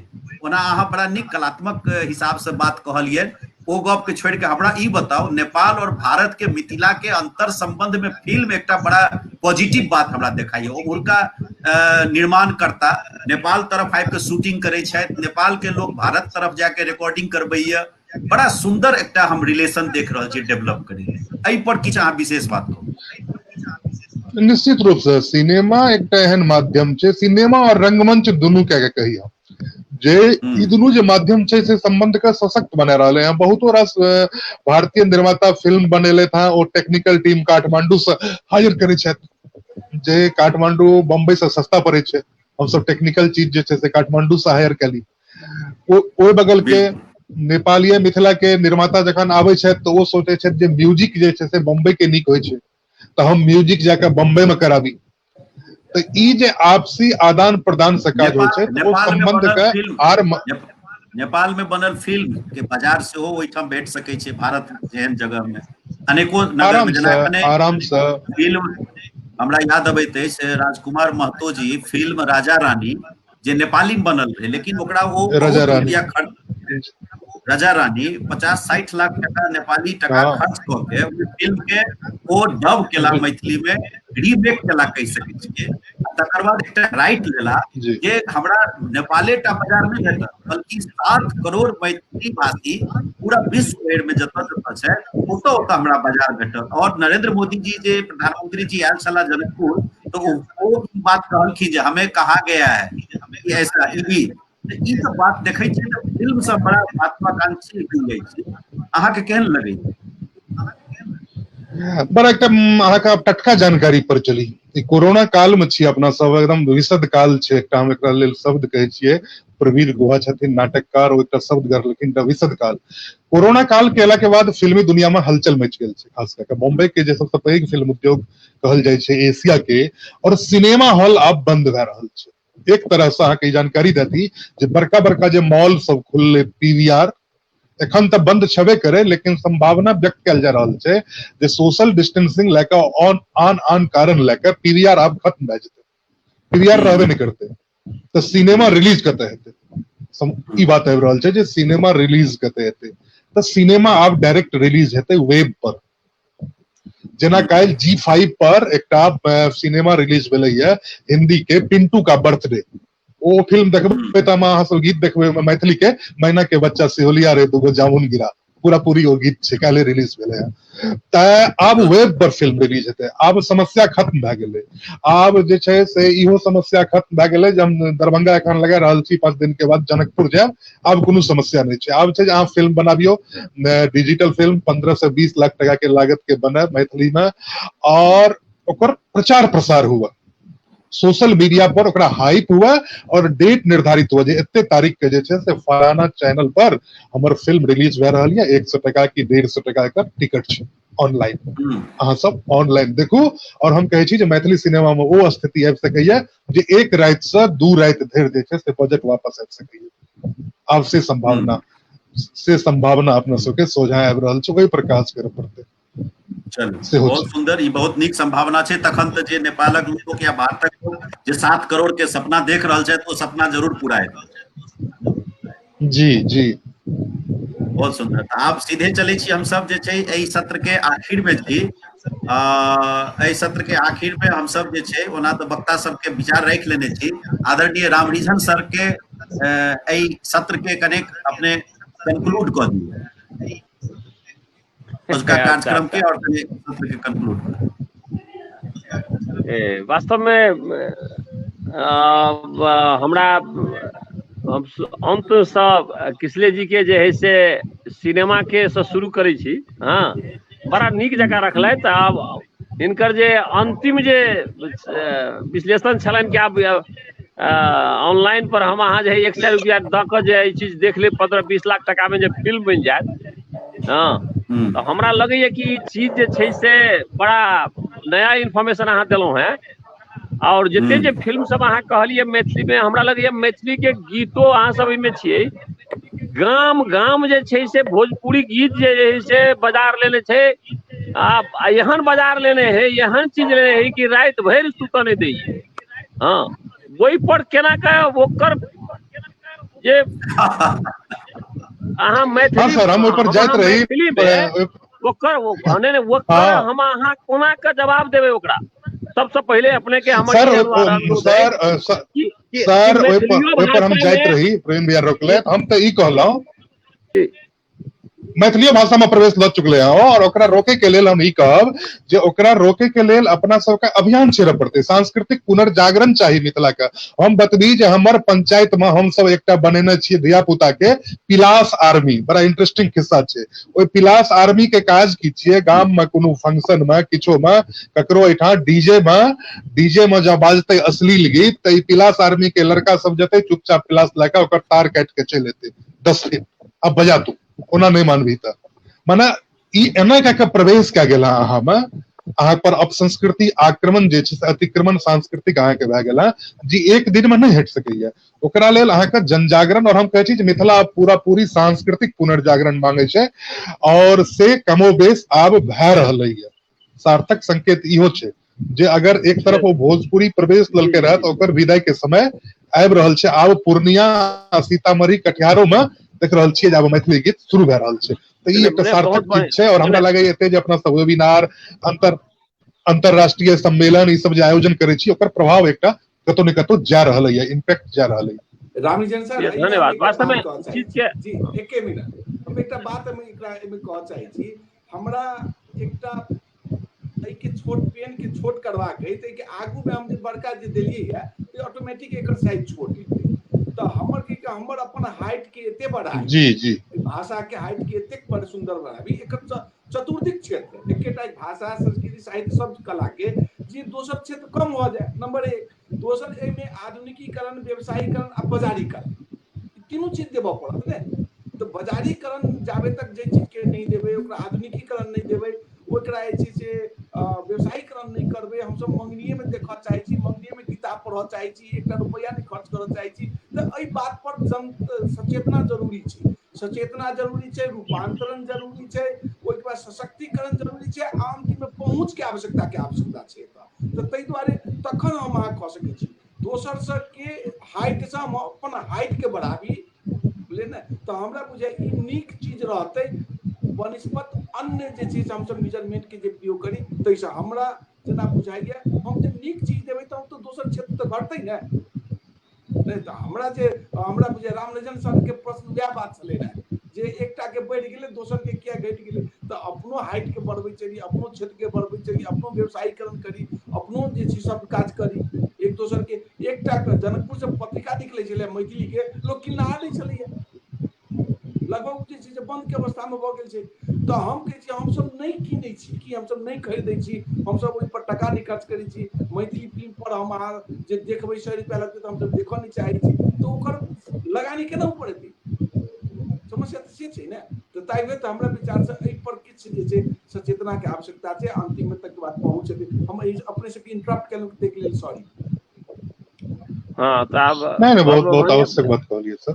हाँ नहीं ठीक है। आब ओहि चीज के बड़ा नीक लगा हमरा। तो कहलहुँ कि कला अहाँ के कृष्ण जी के अपन क्षेत्र हलन है, इनमें बड़ा नीक जगह जो है से वो व्याख्या और विश्लेषण केलथि। हाँ, और बस एतबे अर्ज रहल कि मैथिली भाषा एते समृद्ध भेला के बावजूदो, हमारा जनसंख्या में एते भेला के बावजूदो जो है से भोजपुरी एते आगाड़ी बढ़ि गेल छै कि गाँव में 10टा गीत जे एकटा बियाह में बजते तो 1टा मैथिली आ 9टा भोजपुरी होई। तो एहि चीज के हमरा अहाँ के केना करे पाकै छै पर ध्यान देबै, से हमर विशेष आग्रह आशा है। सिन्हा के गीत और मैथिली में बजबै छी बियाह में, तो दोसर आशा सिन्हा कहाँ किया जन्म भेली, हमर से कतऽ नहीं। विद्यापति के गीत हम बजबै छी, दोसर नव विद्यापति के ओइ प्रकार के रचना किया के आयल गेलै। हमर ई कहि कहते जे ओहन रचना, ओहन क्रिएटर जे छै, ओहन जे छै व्यक्तित्व सब छथिन, हुनका सबके खोजी कैल जाऊ छथिन। मिथिला के गाम गाम में छथिन, टोल टोल में छथिन, हुनका प्रमोशन के आवश्यकता छै, प्रोटेक्शन के आवश्यकता छै। विजय सर छलै ने कहल जाए कि आइ से 20-22 हम सब जखन बच्चा छलहुँ तहिए से शारदा सिन्हा के गीत सुनै छलियै कि नहीं सुनै छलियै। अब विवाह में भरि दिन शारदा सिन्हा के गीत सुनते रहे छलियै हम सब, राति भर शारदा सिन्हा गबैत रहे छलियै वो विवाह में। तो वो गीत छलै, लेकिन शारदा सिन्हा तो आब गायब भ गेली।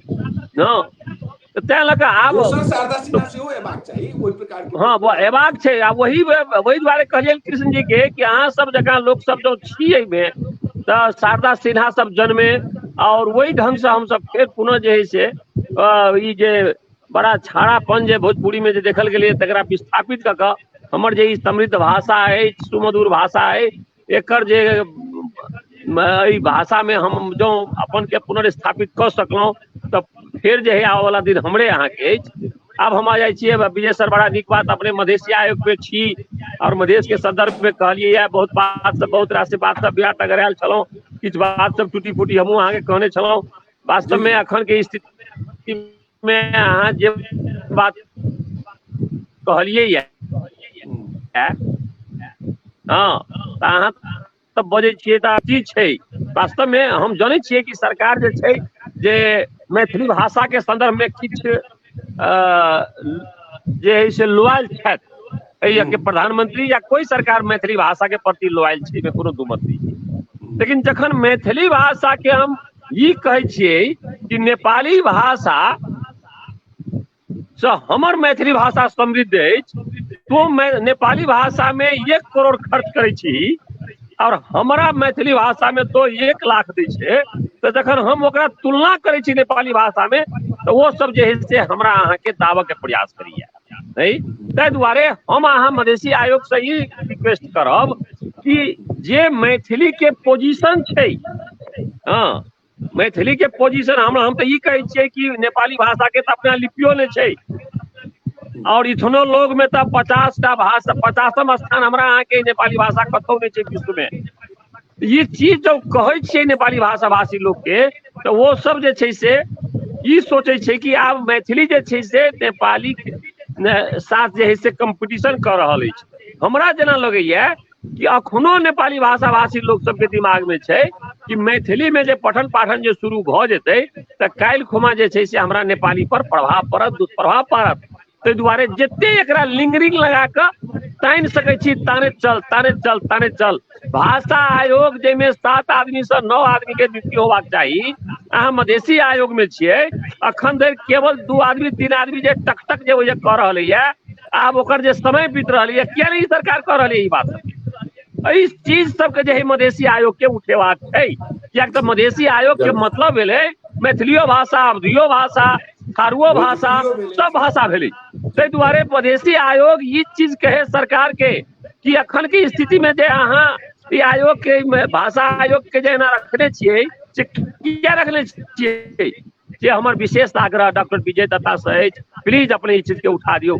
आ भाई श्याम सुंदर जी बड़ा नीक जगह सब बात कही दिलथि हाँ बड़ा लगनशील लोग छथि पत्रकारिता करे छथि राज विराज में और हर दृष्टिकोण से मुदा हमरा 1-2टा चीज हुनकर कह में अथी लगे कि अहाँ वामपंथी छी और वामपंथी भेला के अहाँ के व्याख्या और विश्लेषण जे छै सोच अहाँ के वामपंथी अछि विचार अहाँ के वामपंथी अछि।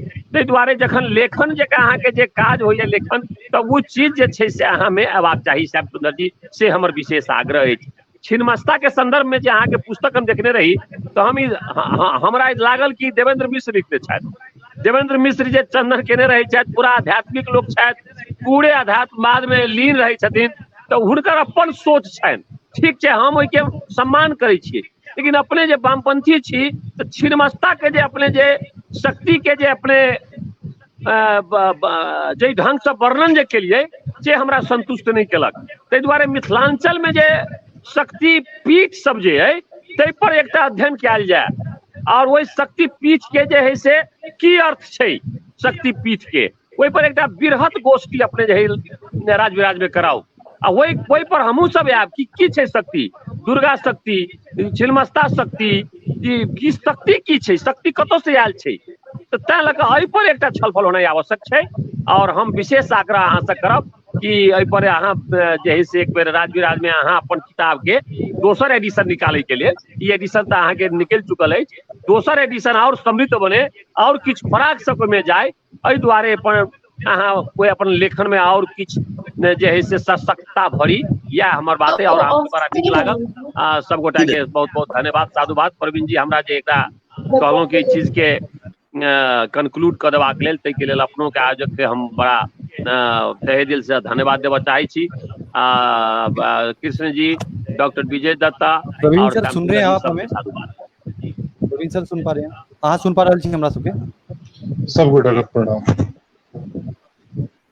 हाँ एक मिनट करी, हमरा प्रॉब्लम हो गेल रहा।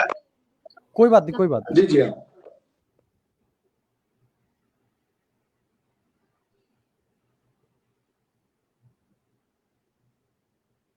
सर फिर हम सब अगला सेशन तब तक लिए।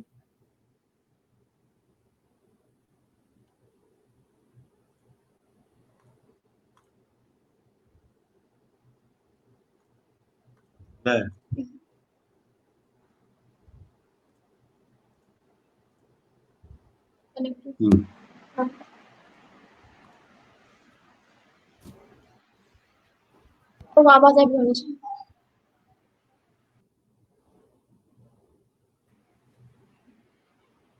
सर अहाँ सुन पा रहल छी हमरा? हाँ आब आबि गेल जी। ठीक, तो हम अगला सेशन में अभी ज्वाइन करा रहल छी सबके। ई सेशन में ठीक एक छै, सेशन ठीक छै। छी हमरा तरफ से। हाँ ठीक छै। हाँ विभा जी स्वागत। प्रणाम प्रणाम सब गोटा के प्रणाम, करुणा मैडम के प्रणाम।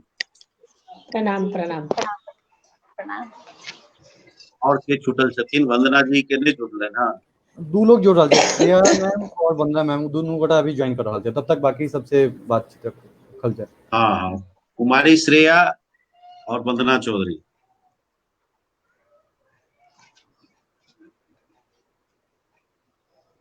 एखन धरि के कार्यक्रम अपना सब देख रहल छलियै। जी जी जी बहुत नीक रहे, जी देख रहे। सर अभियो अहाँ सब लाइव छी सर? अहाँ लेकिन सब सर समय समय तो बहुत अतिक्रमण भ गेल हमर सबके। से की करबै, से तऽ पहिल बेर छियै। समय तो ओनाहू मैथिली कार्यक्रम 1 घंटा लेट चलै छै। जी जी बिल्कुल अपन सबके तऽ कित में कनि जी प्रणाम सब गोटे के। प्रणाम फॉरवर्ड भ जेतै मैडम। प्रणाम विभा जी। प्रणाम गोड़ लागै छी दीदी, गोड़ लागै छी दीदी। खूब खुश रहू। जी सब गोटा के पुनः हम कार्यक्रम में स्वागत करै छी। एकटा क्षमा प्रार्थी सेहो छी जे बीच में करेक हमर सिस्टम फॉल्ट क गेल छल, ताहि के कारण से कनेक व्यवधान उत्पन्न भेल। और आदरणीय रामरिझन सर, माननीय विजय दत्त सर प्लस कृष्ण जी, श्याम सुंदर यादव जी, हुनकर सबके सत्र में कनी लास्ट मोमेंट में कनेक टेक्निकल प्रॉब्लम एला के कारण हमरा डिस्कनेक्ट होबऽ पड़ल। फेर से दोसर सिस्टम से रिकनेक्ट केलहुँ हँ। तऽ जे जेना त्रुटि के लेल पुनः क्षमा प्रार्थी छी। आब हम सब जे छै से 4म सत्र में छी और एहि 4म सत्र के नाम छै मैथिली, मिथिला और नारी शक्ति।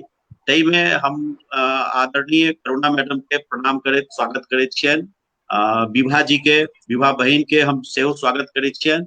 भावना जी के स्वागत करैत छियनि, वंदना जी के सेहो स्वागत करैत छियनि। और सब गोटा के स्वागत कऽ के अपने सब जतेक दर्शक महानुभाव, विजय चंद्र झा बाबा, किशोर कुमार झा सर, प्रेमकांत चौधरी भाई जी, वीरेंद्र कुमार सिंह जी, जते गोटे ई कार्यक्रम में जुटल छी, हेमंत भाई एखने जुटला जेना बुझाइत अछि। तऽ ई पहिल प्रयास छै। एहिसँ पहिले हम आदरणीय राजकिशोर बाबू, मणिकांत भाई सब संग जुड़ल रही वेबिनार में। बहुत सुंदर कार्यक्रम छलै, हमरा किछु अनुभव भेल। ओहिसँ प्रेरणा पाबि के हम ई कार्यक्रम के एकटा आयोजन ई मैथिली एसोसिएशन नेपाल के तरफ से हमर अपन व्यक्तिगत रुचि के अनुसार से अपने सबके जोड़ि के रखने छी। और एहि कार्यक्रम में कनेक मनेक जे त्रुटि भऽ रहल छै, ते त्रुटि के अपने सब नहीं गनबै। और ई प्रयास छियै, प्रयास में पहिल बेर कोनो समस्या आबि रहल छै, तऽ ताहि चीज के लेल हम पुनः सबसे क्षमा प्रार्थना मंगैत हम सीधे चलै छी विमर्श में। और विमर्श में श्रीमती करुणा झा मैडम से हम शुरू करऽ लेल चाहब जे अपने लग हमर प्रश्न के सूची तऽ पठाले अछि। एखन केहन देख रहल छै सक्रियता अपन एहि मैथिली मिथिला में नारी शक्ति के सक्रियता के ऊपर में अपने से शुरू कयल जाय। जी बहुत बहुत धन्यवाद प्रवीण सर जी। और ई सबसे तऽ आभार व्यक्त करब जे एहन लॉकडाउन के अवस्था में भी एते बड़का कार्यक्रम के आयोजन के लिए। तऽ मैथिली में नारी शक्ति के अखन जे देखल जाइ छै से बहुत आगू एलखिन हँ, बहुत आगू आयल छथिन। हमरा तऽ लागैए जे जतेक मैथिल महिला छथिन सब में कोनो ने कोनो जे छै प्रतिभा छुपल छै। प्रतिभा छुपल छै, लेकिन हुनका सबके मंच नहीं भेटै छलनि हैं। अखन तक ओ सब जे छै गुमनाम छलखिन हैं। ओ सब बहुत नया नया सब जे छथिन आब हुनका सबके मंच भेट रहल छनि।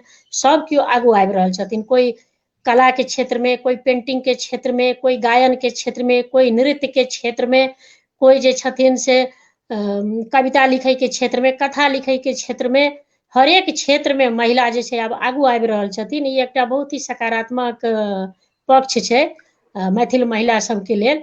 और खास कऽ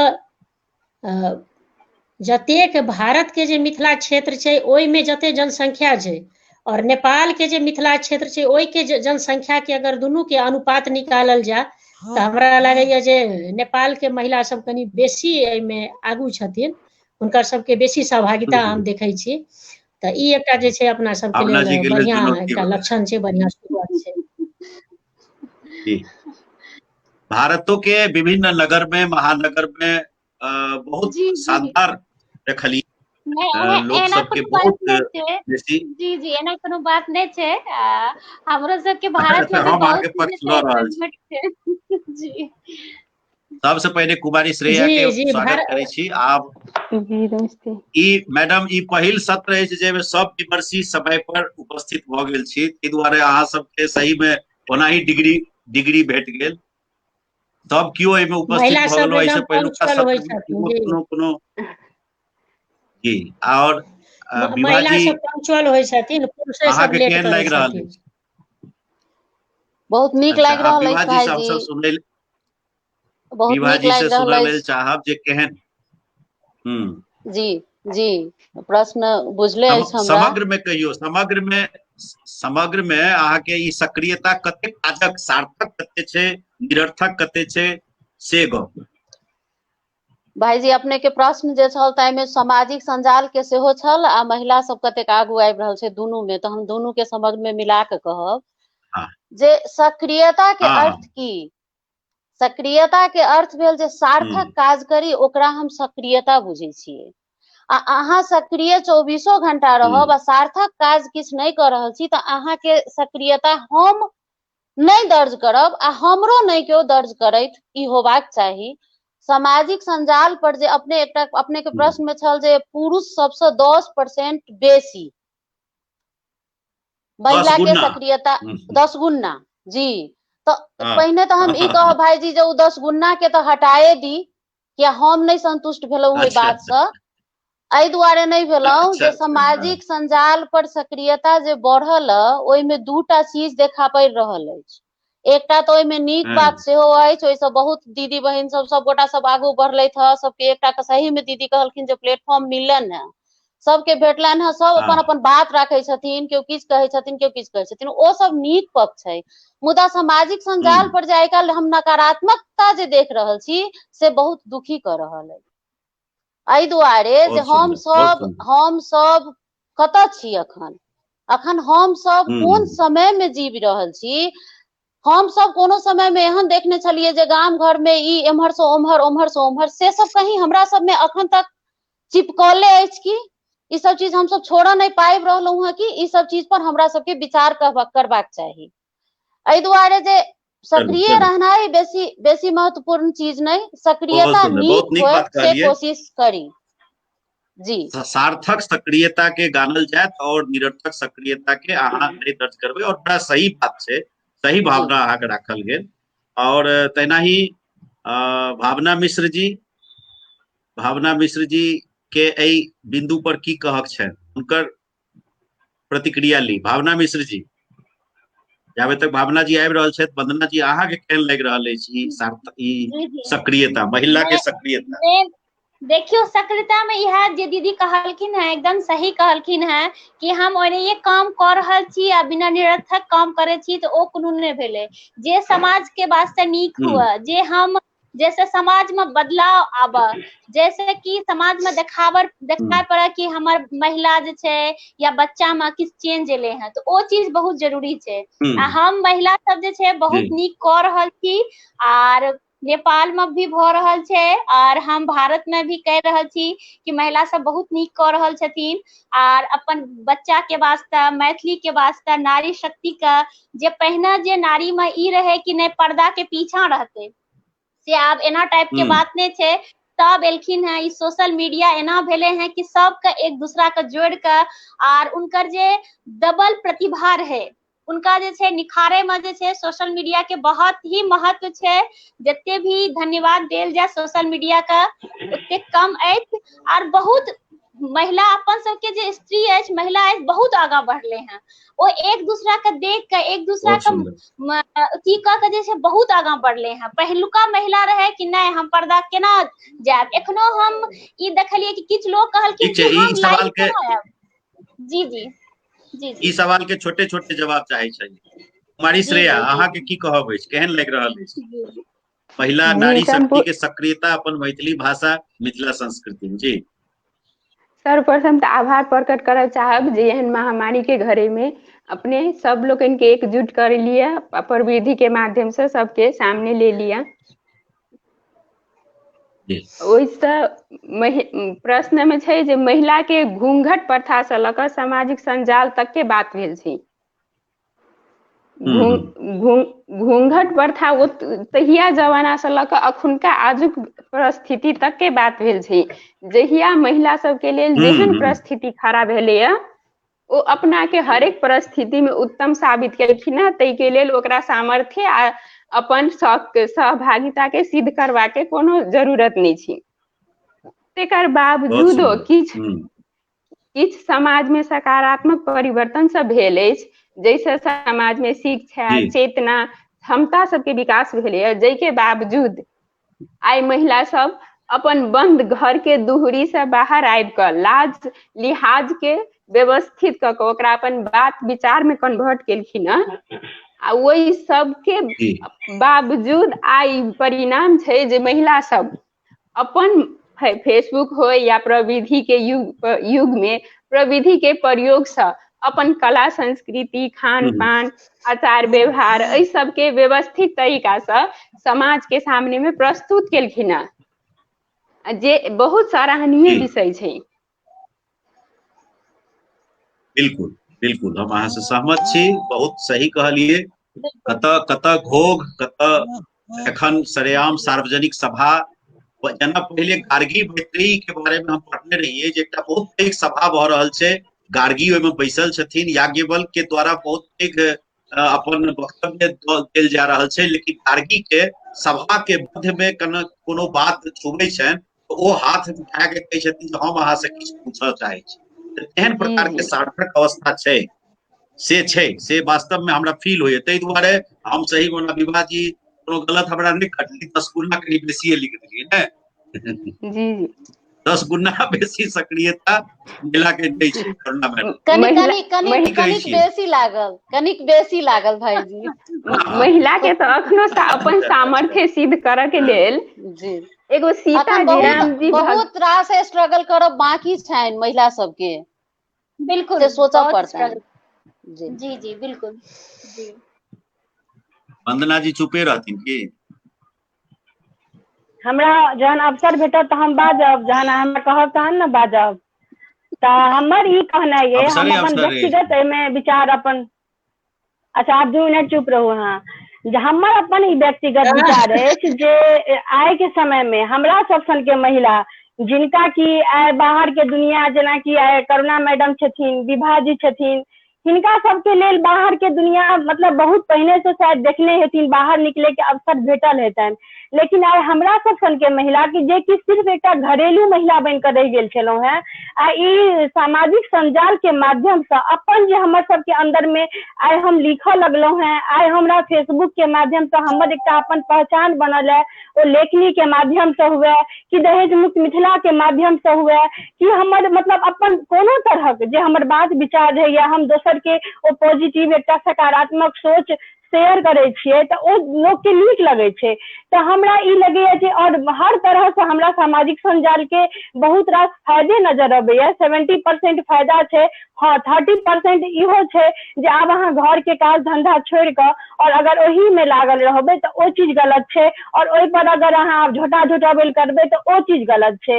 लेकिन अगर अहाँ सकारात्मक सोच के साथ लऽ कऽ या तऽ धरातले पर अहाँ अगर नीक सोच के साथ आगू बढ़बै तखने किछु काज कऽ सकै छी। तऽ हमरा अपन पर्सनल व्यक्तिगत हमर ई विचार है जे हमरा सब सन के महिला के ई सामाजिक संजाल आगू आने में बहुत बड़का अपन जे योगदान देलखिन हैं, तो हम एकर बहुत आभारी रहब। एखने हम सब सामाजिके संजाल के थ्रू आइ हम घर में बैसल छी और हमरा 2 शब्द अपन विचार रखे के अवसर भेटल है।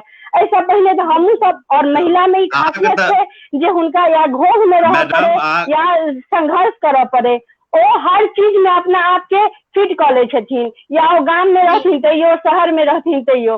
ताहि दुआरे महिला के अहाँ सब कखनो कमजोर बुझ कऽ घोघ और ई सब में नहीं उलझाबे के कोशिश करबे, ई हमर अहाँ सबसे विनती है।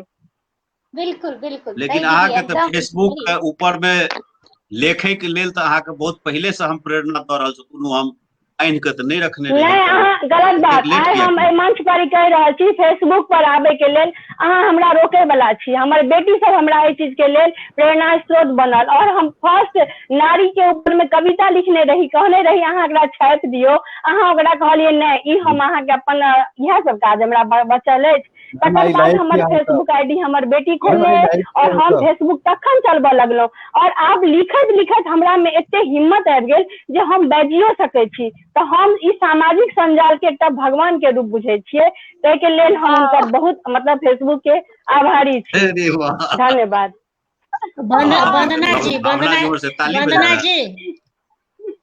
वंदना जी अपने तो अपन तो मन के बात कहलियन, लेकिन हुनका प्रवीण सर से ई बात अहाँ बादो में फरिया सकै छी। अखन तऽ जे छै अपना सबके ओ महिला ओ 10 गुना वाला बात के साबित करऽ लगलखिन हैं। नहीं, लेकिन हम की कहब, हम एकटा बात की कहऽ चाहब, सामाजिक संजाल पर महिला सब तो बहुत एक्टिव भेलखिन हैं, लेकिन हम देखे छियै जे निरर्थक बात सब बेसी होइत रहे छै सामाजिक संजाल पर। अहाँ के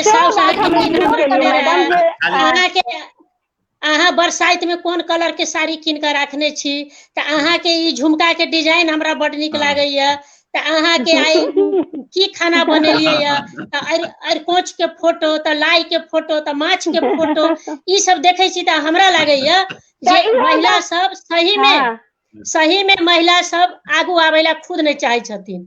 हम संपूर्ण महिला से विनती करब जे सब सोशल मीडिया पर एक्टिव रहे छी, सकारात्मक बात लिखू। महिला सब के बीच में अपना सबके समाज में कुरीति सब की छै, अपना सबके समाज में अखनो महिला के दोसर दर्जा के मानल जाय छै। अहाँ कतबो काबिल छी, लेकिन हर बात में पुरुष कह देता चुप रहो अहाँ तो नहीं बुझे छियै जी। एहिले एकदम सार्थक बात लिखा के चाहिए जी, और कुरीति सब के आना के चाहिए। अब आगू बढ़े छी जी कनी आब सिलसिलेवार आगू बढ़ब। हम दोसर प्रश्न अपने सबसे जानऽ चाहे छी, ओना एखन जते गोटे छी सब सृजन क्षेत्र में सेहो अपन एकटा पहचान बनेने छी। आदरणीय करुणा मैडम के सेहो राइटिंग में बहुत पुरान कएटा रचना हिनकर प्रकाशित छनि। विभाजी सेहो कवित्री छथि, बहुत सुंदर लिखै छथि।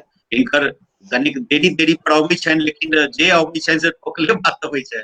और सामाजिक संजाल में एखने हाले एकटा रचना हिनकर आयल छल, ओहो रचना एतेक लोकप्रिय, एतेक दिमाग के हमरा एकटा याद अबै छै, शांति लक्ष्मी चौधरी एखन अरापट्टी सहरसा जिला के छलखिन। हुनकर रचना आइ से 10 वर्ष पहिने हम पढ़ी तऽ विभाजी के रचना ओहि टक्कर के हमरा बुझाइए जे एके बेर लिखली 10 दिन पर या 15 दिन पर या महीना पर, लेकिन जे लिखली से दिमाग तक झकझोरऽ वाला। हमर पत्नी सेहो एखन वंदना जी सेहो नव नव लिखनाइ शुरू केलथि। ओना तऽ क्लेम लगा देली जे अहीं रोकने रही, लेकिन एहन बात नहीं छै, झूठे किछे बाजि हिनकर स्मरण शक्ति कने कतौ मिस करे छै। तऽ खैर, आ कुमारी श्रेया जे हमरा सब संगे जुड़ल छथि, भावना जी, इनकर काफी रास स्तंभ लेख ई सब न्यूज सृष्टि दैनिक के हिम्मत में हम सब पढ़े छी।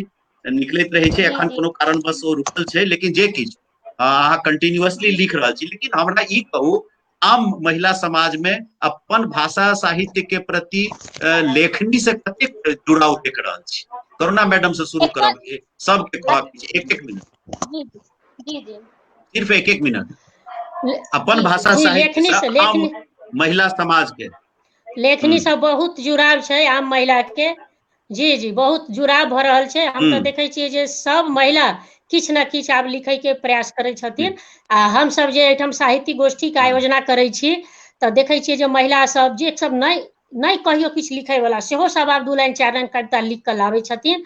तऽ ई हमरा लागे एकटा बहुत ही बढ़िया चीज आबि रहल छै, महिला सब में लिखे के एकटा जागरूकता आबि रहल छै। आ सब महिला किछ न किछ लिखे छथिन, आ लिखे के लेल ओ सब एकदम उत्साहित भ रहल छथिन। आ कोनो भी मंच होइ छै तऽ ओहिठाम हम देखे छियै कवित्री महिला सबके संख्या बेसिए रहै छै। जी, तऽ ई एकटा हम देखे छियै महिला सब कोनो बहुत लिख रहल छथिन। हमर श्रेया के की कहब छै? भाषा साहित्य के विषय में तो जी जी, भाषा साहित्य के विषय में तो ऐसे पहले के जे सेशन सब में छलै ओहिमे बहुत बृहद चर्चा भ गेल छै। ओई भाषा साहित्य के जी जी, लेखन रुचि में महिला के जुड़ाव के बारे में किछ कहब। साहित्य आ सृजन कोनो महिला पुरुष कहि कऽ कहियो नहीं छुटियलकै है। एगो बात, ओ अपन अपन रुचि आ अपन अपन आवश्यकता पर निर्भर होइ छै। ई बात के स्वीकार पड़त। महिला सब अखनो समुच्चा अवसर नहीं पेने छथिन आ ओतै कारण से ओ सब बृहत रूप में अगाड़ी सामने या कहीं तुलनात्मक रूप में पुरुष के तुलना के रूप में ओ बहुत रास उनकर रचना लेख सब अगाड़ी नहीं आबि पाबि रहल छै। ओहि के बहुतो कारण छै, शिक्षा छै, और तेकर बाद साक्षरता के कमी भ सकैया। ओहो के बावजूद अहाँ के प्रसारण प्रकाशन सब में कमी भ सकैया। ओहो से आब रह जाइ छै जे अखन के किताबी ज्ञान सब में महिला सब किताबी ज्ञान के जस्ट विवाह के लेल मात्रे समेटल छै। ओ वियोहती कक्षा धरि मात्रे सीमित रह गेल छै। ओइसे अपन किछ पेशा में लागब, ओइसे अपन कुछ व्यवहारिक अथी करब, तई में नहीं जाकर ओ सब बस एकटा किताबी ज्ञान में ओकरा सीमित क के राखि देने छथिन। तई सब के बावजूद हमरे सन पुरुष जे अपन पत्नी के नहीं करे छथिन तेहन हेथिन। नहीं, अपने सबके पुरुष, अपने सन पुरुष भेला के कारण आइ हम सब एकजुट भ के आइ लाइव आइ पाबि रहल छी। बिल्कुल, ई बात के हम समर्थन करबै। जी जी, विभाजी आगे अवलोकन की कह रहल अछि? भ गेलै विभाजी के अवलोकन सुन। मैथिली लेखन में महिला के सक्रियता बहुत बढ़लनि हैं। हमरा ई बात से बहुत प्रसन्नता होइए। प्रसन्नता एहि दुआरे अइ, प्रसन्न होइत रहैत छी देख कऽ जे जखन महिला लेखनी बढ़तै तखन घर में मैथिली पूर्ण रूप से पैसती। ओ तऽ छथिए, हमरा सबके भीतर में छै। देखियौ, शिक्षा में मैथिली नहीं भेला के कारण हमर सबके आबऽ वाला जेनरेशन जे छै से मैथिली से कतौ न कतौ कटि रहल अछि। आ ई चीज महिला जखने ई चीज करथिन, ओ लेखथिन तऽ लिखथिन तऽ हुनका में पढ़बाक रुचि बढ़तनि। किया तऽ पढ़ऽ बिना लिखनाइ संभव नहीं छै। जाबत पढ़तै नहीं केओ ताबत लिखतै नहीं। नीक लिखऽ के लेल पढ़नाइ आवश्यक है। तऽ ऐसे और लाभ हैत।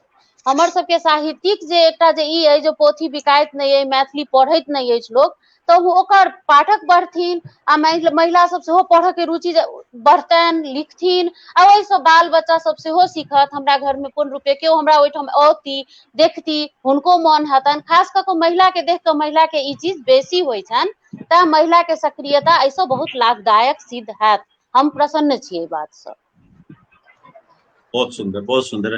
भावना जी, अहाँ के की कहब? जी जी, हम एहि विषय में ई कहबै कि हम एखन 3-4 टा ग्रुप में छी, आर हम जे छै टॉपिक दै छियै। हर वीक जे छै एकटा टॉपिक दे देलहुं कि अहाँ के एहि पर लिखबाक छै।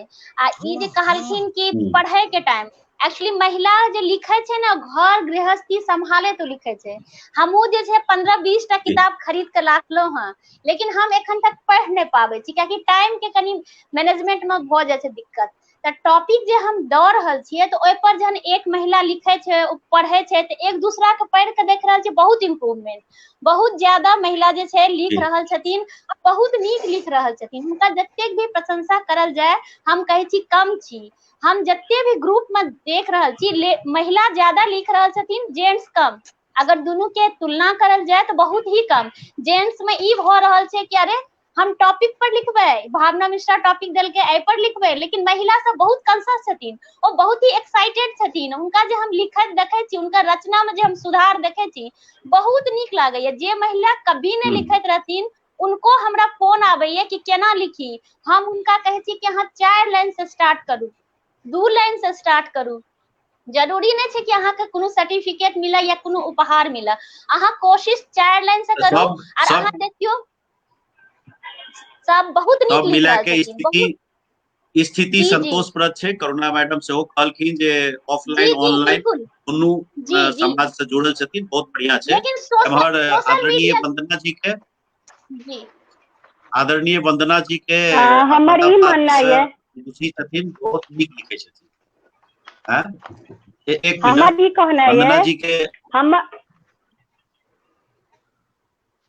कहियो वही कहियो पहले हम ओना हमर आवाज कमेंट सुनबैत रही, आवाज आबि रहल है जे एकटा कमेंट हुनकर आयल छनि। करुणा झा बहिन एकदम सटीक बात कह रहल छथिन। महिला के तीमन तरकारी के अनेरुआ फोटो आ मेकअप बिंदी गैंग से कनेक आगां बढ़ि सामाजिक मुद्दा पर सक्रियता बढ़ेबाक छनि। घर के सम्हारैत समाज आ राष्ट्र के विकासक योगदान के लेल सोचबाक छनि। त एहि के ऊपर में हम सब टुगेदर हुनका लेल एकटा क्लैप जरूर दे रहल छियै। आप वंदना जी अहाँ के की कहब अछि? हमर ई कहना में अपन जे विचार ई एखन जे कहलिए भाषा साहित्य में लेखन के अभाव कहलिए ये जे महिला के अभाव नहीं छै, किछ पारिवारिक और सामाजिक बाध्यता छै। अगर हमरा सब सन के बहुत रास महिला छथिन जे कि जिनका में एकटा अंदर में राइटर छै, बहुत नीक राइटर छै और ओ लिखो चाहे छथिन, लेकिन हुनका पारिवारिक स्तर पर या सामाजिक स्तर पर बहुत किछ बात होइ छै जो ओ लिखे से डरै छथिन।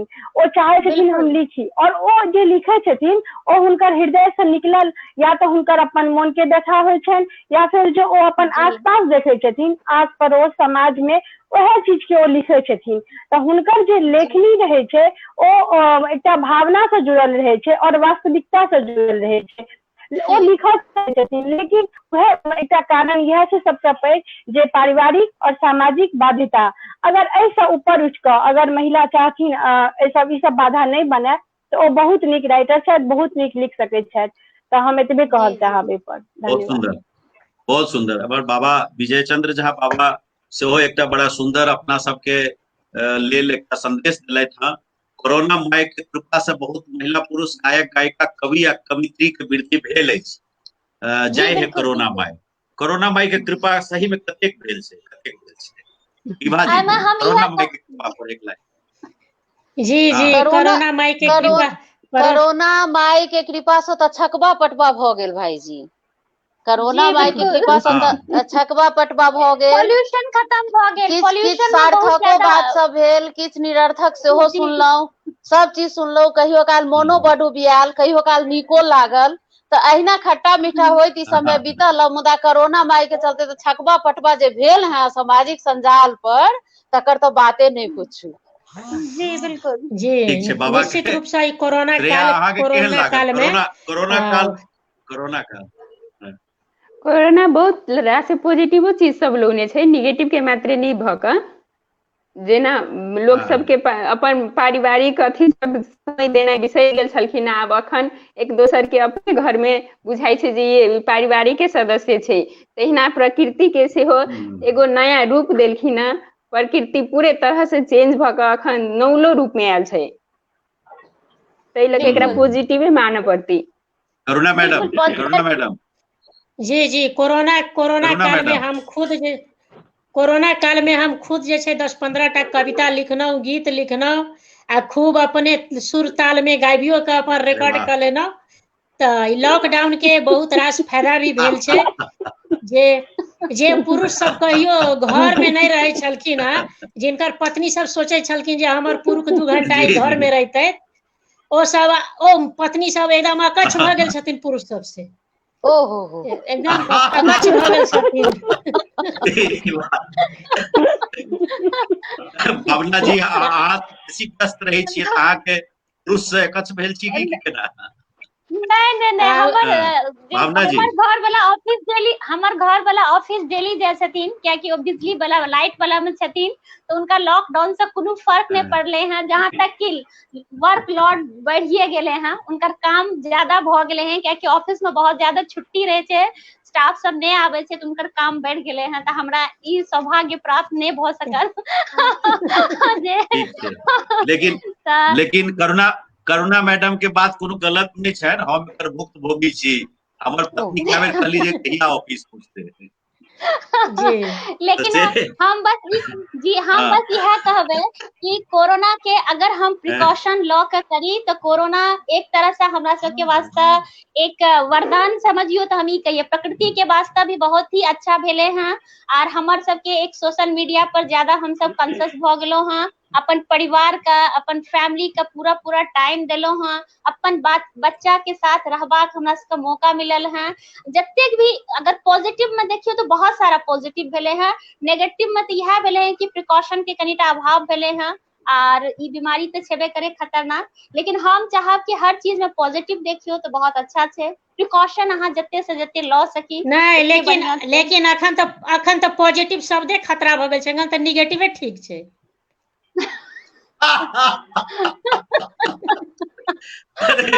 गजब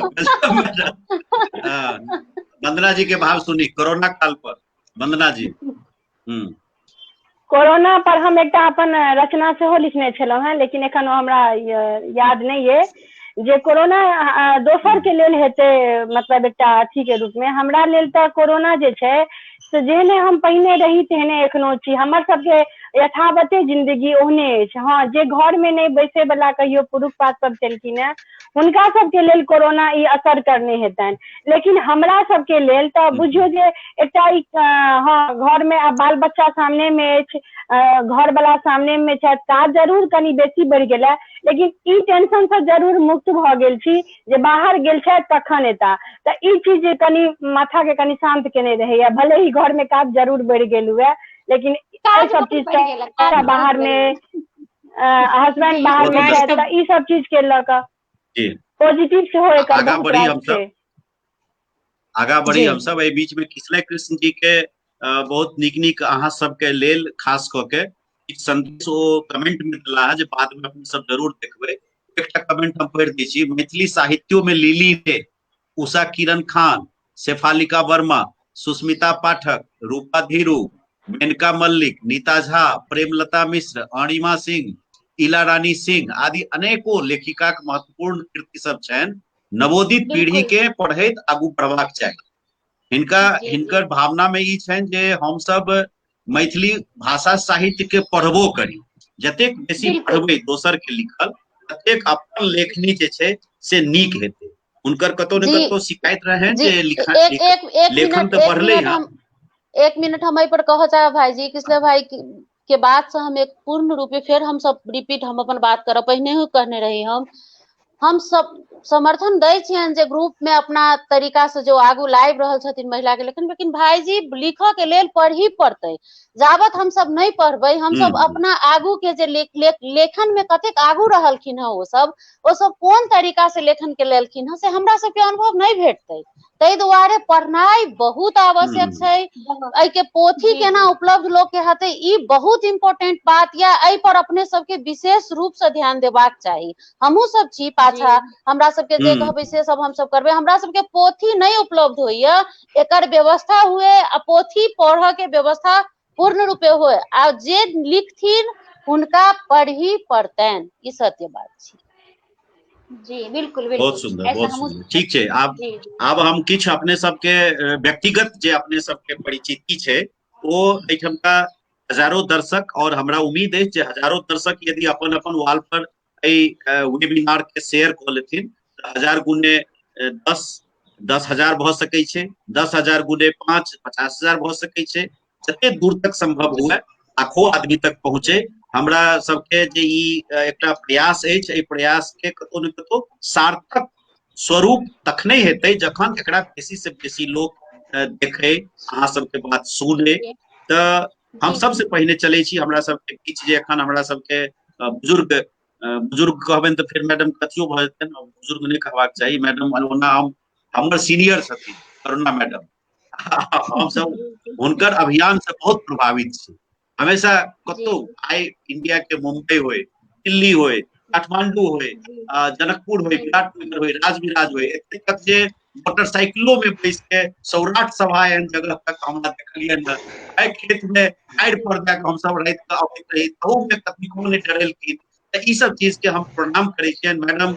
अहाँ के यात्रा के ऊपर में जे मैथिली संग हिंदी लेखन, विभिन्न अभियान में स्वयंसेवक के रूप में सक्रियता, मातृभाषा मैथिली लेल FM संचालन से लैत सामाजिक अभियान के कैटा बागडोर के सम्हारनाइ, एक संगे एक राष्ट्र कार्य करबाक ऊर्जा कतऽ सँ अबैया? जी धन्यवाद। जी नहीं, हम तो एकेटा बात कहब जे कोनो क्षेत्र में जे अपन स्थापना नहीं भऽ सकै छै नीक जकाँ, ओ सब क्षेत्र में हाथ डालि दै छै। तऽ हमरा लागैया जे एकटा क्षेत्र में अगर कोई बहुत आगू बढ़ै छथिन, एकटा क्षेत्र में आगू जाइ छथिन तऽ नीक छै। लेकिन हम चूंकि मैथिली हमरा हृदय में भरल है, मैथिली के जज्बा हमरा अंदर में एतेक है कि वह हमरा से सब काज करा लैया। हम कतौ सुनै छियै मैथिली के कतौ कार्यक्रम होइ छै तऽ हम क्या दिन प्रवीणो सर के फोन केने हेबनि जे कतऽ ई कार्यक्रम कतऽ भऽ रहल छै, के करा रहल छथिन, केना भऽ रहल छै। तऽ हुनका से हमरा नहीं बुझल रहैया तऽ हम हुनका फोन करके बुझ लै छियै। तऽ हमरा अंदर में हमरा लागैया मैथिली के जज्बा एतेक भरल है, ओ बारूद जेना रहै छै भरल, आ ओ पटाखा ब्रस्ट करै छै, ओही टाइप से मैथिली मिथिला हमरा अंदर में एते भरल है जे हमरा बर्दाश्त नहीं होइया। हम जे छै एक्सपोज भऽ कऽ ओतऽ जेबे करै छी, चाहे दिल्ली हुआ, मुंबई हुआ, जमशेदपुर हुआ, बेंगलोर हुआ, हैदराबाद हुआ, हर ठाम हम पहुंचल छी। भारत के कोना कोना में हम पहुंचल छी मैथिली मिथिला के कार्यक्रम में। आ जतऽ कतौ होइ छै तऽ हमरा जे छै से नहीं लागैया कि जे हम नहीं पहुंची ओहिठाम। अपन मैथिली छै, अपन भाषा छै, हम किया नहीं ओतऽ जा सकै छी। और हमरा जे छै से एहि के लेल कोनो अथी नहीं होइया। परिवार में शुरू में तो बहुत तरह से विरोध भेल, बहुत तरह से चुनौती सबके सामना करऽ पड़ल, समाज में हमरा बहुत रास चुनौती के सामना करऽ पड़ल, बहुत आरोप प्रत्यारोप हमरा ऊपर लगाओल गेल। एकटा राज बिराज बुझू जे एकटा गाँव छै, गाँव एकरा शहर भी नहीं कह सकै छियै, एकटा गाँव छै, ओहि गाँव में हम रहि कऽ आ जखने हम आगू बढ़ी, अहाँ कतौ जेबै तऽ भऽ सकैया अहाँ के वापस आबै काल कोनो पर पुरुष के मोटरसाइकिल पर बाइको पर बैस कऽ आबऽ पड़त। एहनो अवस्था कखनो भऽ जाइ छै महिला के सामने। तऽ एहि सब तरह के हमरा लागैया जे हमर बहुत कुछ बलिदान देल गेल छै मैथिली मिथिला के लेल। बहुत कुछ बलिदान हमरो देल गेल छै, बहुत आरोप प्रत्यारोप चुनौती सब सही कऽ। बिल्कुल हम समझ सकै छी, एक लेडीज के पास तो बहुत दिक्कत होइ छै। बिल्कुल जी जी बहुत दिक्कत होइ छै। हमर सास ससुर आब स्वर्ग सिधारि गेलखिन, लेकिन ओ सब छलखिन तऽ हमरा घरों में संघर्ष करऽ पड़ै छल आ बाहरो सुनऽ पड़ै छल। बिल्कुल लेकिन हम ई सोचलियै कि हम अपना ठीक छियै, हम अपना ठीक छियै तऽ हम जे छै केकरो से हम किया डेरेबै, हम कोनो गलत काज नहीं करै छी। हम मैथिली मिथिला के झंडा अगर उठा लेलहुँ तऽ हम उठा लेलहुँ। तऽ हमरा अखन एकटा चर्चा भेलै तऽ एकटा हमरा पैंत याद आयल, जो मुस्कुरा रहा है उसे दर्द ने पाला होगा, जो आज मंजिल पे है उसके पाँव में छाला होगा, हिम्मत हार के मत बैठना तू मुसाफिर, जो दीपक जलेगा उसी से उजाला होगा। बहुत नीक, बहुत सुंदर। तऽ हम इएह सोचै छियै जे बिना पैर में छाला लेने कियो मंजिल पर नहीं पहुँचलैया। आ हम तऽ अपना आप के एकटा मामूली सिपाही बुझै छी। आ अखन एते उम्र बीत गेल, अखन तक लागल छी, आ जा तक हमरा तन में एकोटा सांस बाकी रहत ता तक हम मैथिली मिथिला के प्रति समर्पित रहब। एक सांस भी बाकी रहत हम समर्पित रहब। ई हम आइ जे छै हजारों गोटा के सामने में हम प्रतिबद्धता करै छी। लेकिन मैथिल समाज से हम एकटा आग्रह सेहो करै छी जे कियो महिला अगर क्षेत्र में आगू आबै छथिन तऽ हुनका अपने सब जे छै नीक वातावरण बना दियौ, नीक वातावरण हुनका लेल बना दियौ। कियाकि अखनो ई समाज पुरुष प्रधान समाज छै। बहुत धन्यवाद जी मैडम, समय के सीमा देखे हम जी जी विभा जी जी के धन्यवाद। व्यक्तिगत विभा जी के व्यक्तिगत योगदान हमरा ओहिना याद अबैत अछि जे विराटनगर में आइ से 3 वर्ष पहले हाँ राष्ट्रीय महिला एकल नाट्य उत्सव भेल छलै और विभा जी काठमांडू से विशेष रूप से आयल छली और विभा जी के ओहि समय में हम देखलियनि तो सिर्फ एकटा एंटरप्रेन्योर वुमेन के रूप में, एकटा उद्यमी महिला के रूप में, एकटा उद्योगपति महिला के रूप में परिचय भेटल। लेकिन किछुए दिनक बाद हमरा इन्विटेशन भेटल जे काठमांडू में चनमा नाम का आयोजन, अब चनमा नामे से कते आदमी के दिमाग जे छै से कतौ कतौ पहुंच गेल कि ओकरो समझ में नहीं आबि रहल छलै भाई कार्यक्रम की छियै केना हेतै। लेकिन जखन ओहि चनमा में हम सब पहुंचलौं आर मंच पर देखलिए विराजमान पूर्व राष्ट्रपति डॉक्टर रामवरण यादव, एक बहुत पैघ विद्वान छलखिन धनुआर सर, समथिंग धनुआर सर जे डॉक्यूमेंट्री फिल्म देखेने छलखिन दूरे भावर क्षेत्र में जे वन क्षरण भ रहल छै, बहुत रास चीज हमरा आदरणीय भोगेंद्र झा सनक परम विद्वान लोग, रमेश रंजन झा सन के परम विद्वान लोग, एन वक्ता सीके लाल सन के अखर वक्ता जिनकर हरित क्रांति, पियर क्रांति आ उज्जर क्रांति 3टा क्रांति के सूत्र वही दिन सुनलो। जीवन में हम कहियो नहीं बिसर सकै छी ओहि चीज के जे वो 3टा क्रांति के बात केने रहथिन। त एहन शानदार आयोजन के परिकल्पना आयोजिका विभा जी से आई हम सब एठाम साक्षात्कार कर रहल छी और हुनका एहि समूह में जोड़ के हम ही बहुत अपना के सौभाग्यशाली बुझ रहल छी और निश्चित जे दर्शक छथिन हुनको सबके हिनकर परिचिति के जान के बहुत प्रेरणा भेटतनि। तो हम हिनका से विभा जी पर फोकस करे छी। चनमा तकर बाद अरहुल, आब की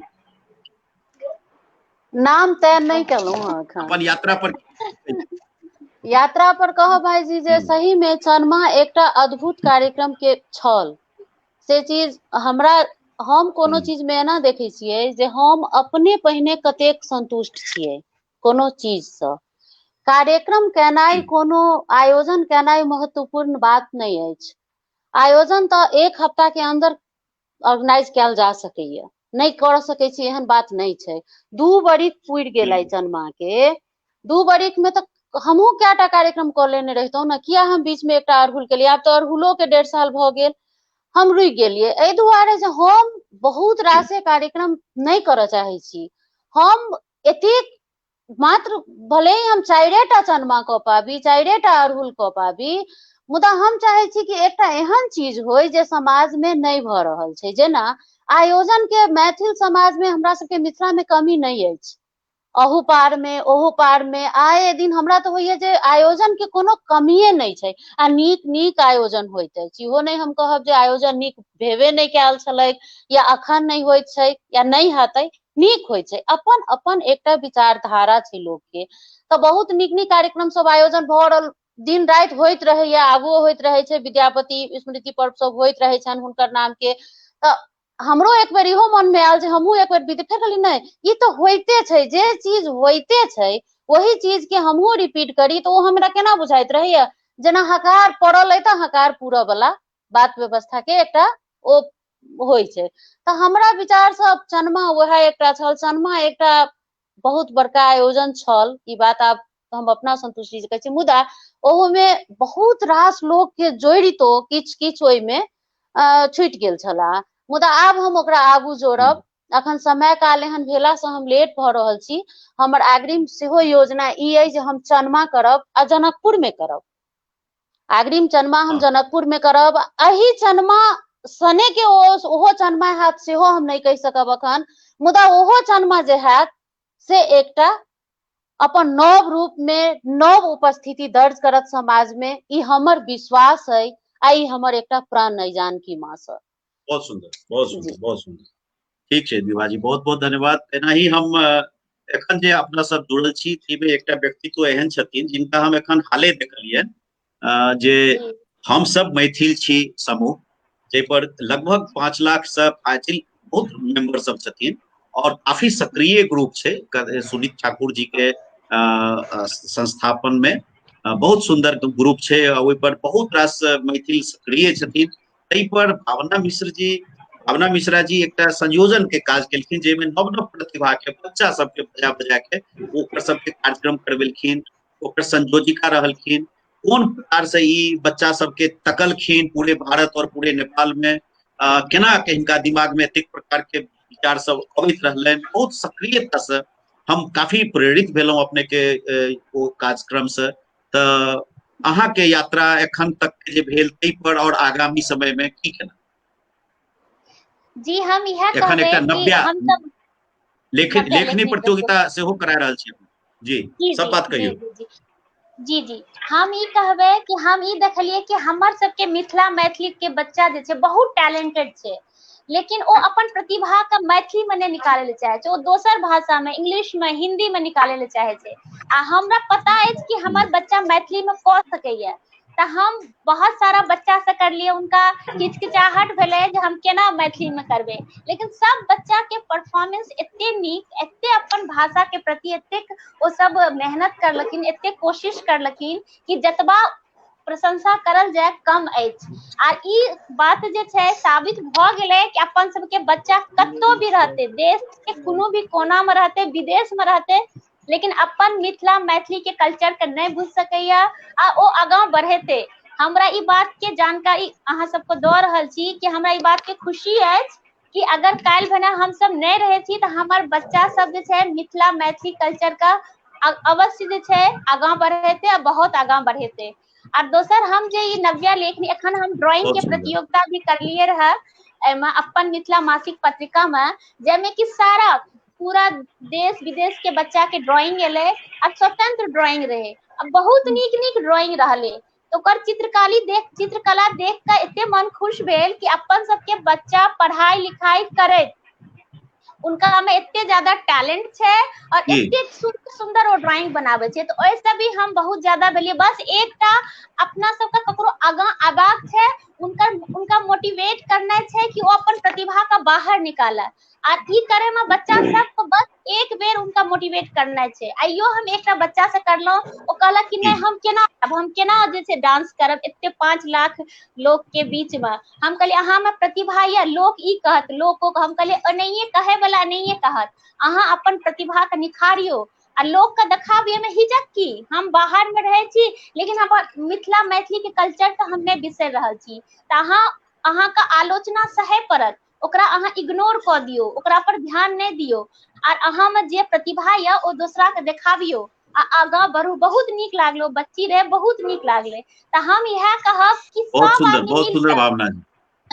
सब आदमी मिलकर अपन बच्चा के जे प्रतिभा अछि मिथिला मैथिली का ओ कोशिश करियो। ई अपन मिथिला मासिक पत्रिका के इहा छै कि अगर हमर घर में एकटा पत्रिका एते मैथिली के आ हमर बच्चा मैथिली नहियो पढ़े छै तो एक बेर जरूर उल्टा के देखते, और हर महीना में अगर एते तो कनी जरूर पढ़बाक कोशिश करते आ उनका जे छै से बारे में पता चलते। एखने जे हम सब लेखनी नव्या लेखनी प्रतियोगिता सुंदर समय जी बस एक समय के जी ई नव्या लेखनी प्रतियोगिता में यह छै जे अपन पूरा देश विदेश के जत्ते सारा मिथिला के वासी अछि ए प्रतियोगिता में भाग लिया। उनकर में जे टैलेंट छुपल छै ओ अपन 3टा रचना में देबाक छै, एकटा कविता, एकटा लघु कथा, एकटा कथा। और उनका जे छै ई देबाक के बाद उनका सबके तीनोटा रचना कोनो न कोनो अपन मिथिला मासिक पत्रिका में छपबे करते आ उनका इनाम के तौर पर 1100 रुपया देल जेते। और अगर फर्स्ट सेकंड थर्ड भेलखिन तो उनका जे छै फर्स्ट पुरस्कार 11,151, द्वितीय 7,151 और तृतीय 5,151 टका मिलते। और साथ में जे छै 500 टका से उनका रजिस्ट्रेशन करवाक छै, जैसे कि उनका पूरा साल भर के जे छै पत्रिका जे छै घर बैठल हर महीना उनका घर पर पहुंचते। तो जे नहीं लिखे छथिन ओहो बहुत सुंदर योजना। हाँ, और ई छै कि अगर मान लिया अहाँ सब अगर लेबै नहीं तो फिर पत्रिका जे छै से छापि के की हेतै। तो अहाँ सबसे आग्रह अछि कि अहाँ सब ई पत्रिका के रजिस्ट्रेशन करा लिया और घर बैठल पत्रिका पढ़े के आनंद लिया और अपन मिथिला मैथिली के सभ्यता संस्कृति के आगां बढ़बे में पूरा सहयोग करियो, जे कि अहाँ सब कऽ रहल छी। बहुत नीक काज सब आदमी कऽ रहल छियै। जी जरूर बहुत नीक है। देखियो मैथिली के पठन पाठन के संस्कृति में ई योजना बहुत पैघ भूमिका निर्वाह करते, हमरा विश्वास है। और हम सबसे कर जोड़ के विनती करैत कहबनि जे कम से कम अपन बच्चा के हम ककरो खुशामद तुशामद नहीं करबे करू, लेकिन हम कर जोड़ के एक बेर प्रार्थना जरूर करबनि, अपन बच्चा के पठन पाठन संस्कृति में जरूर जोड़ू।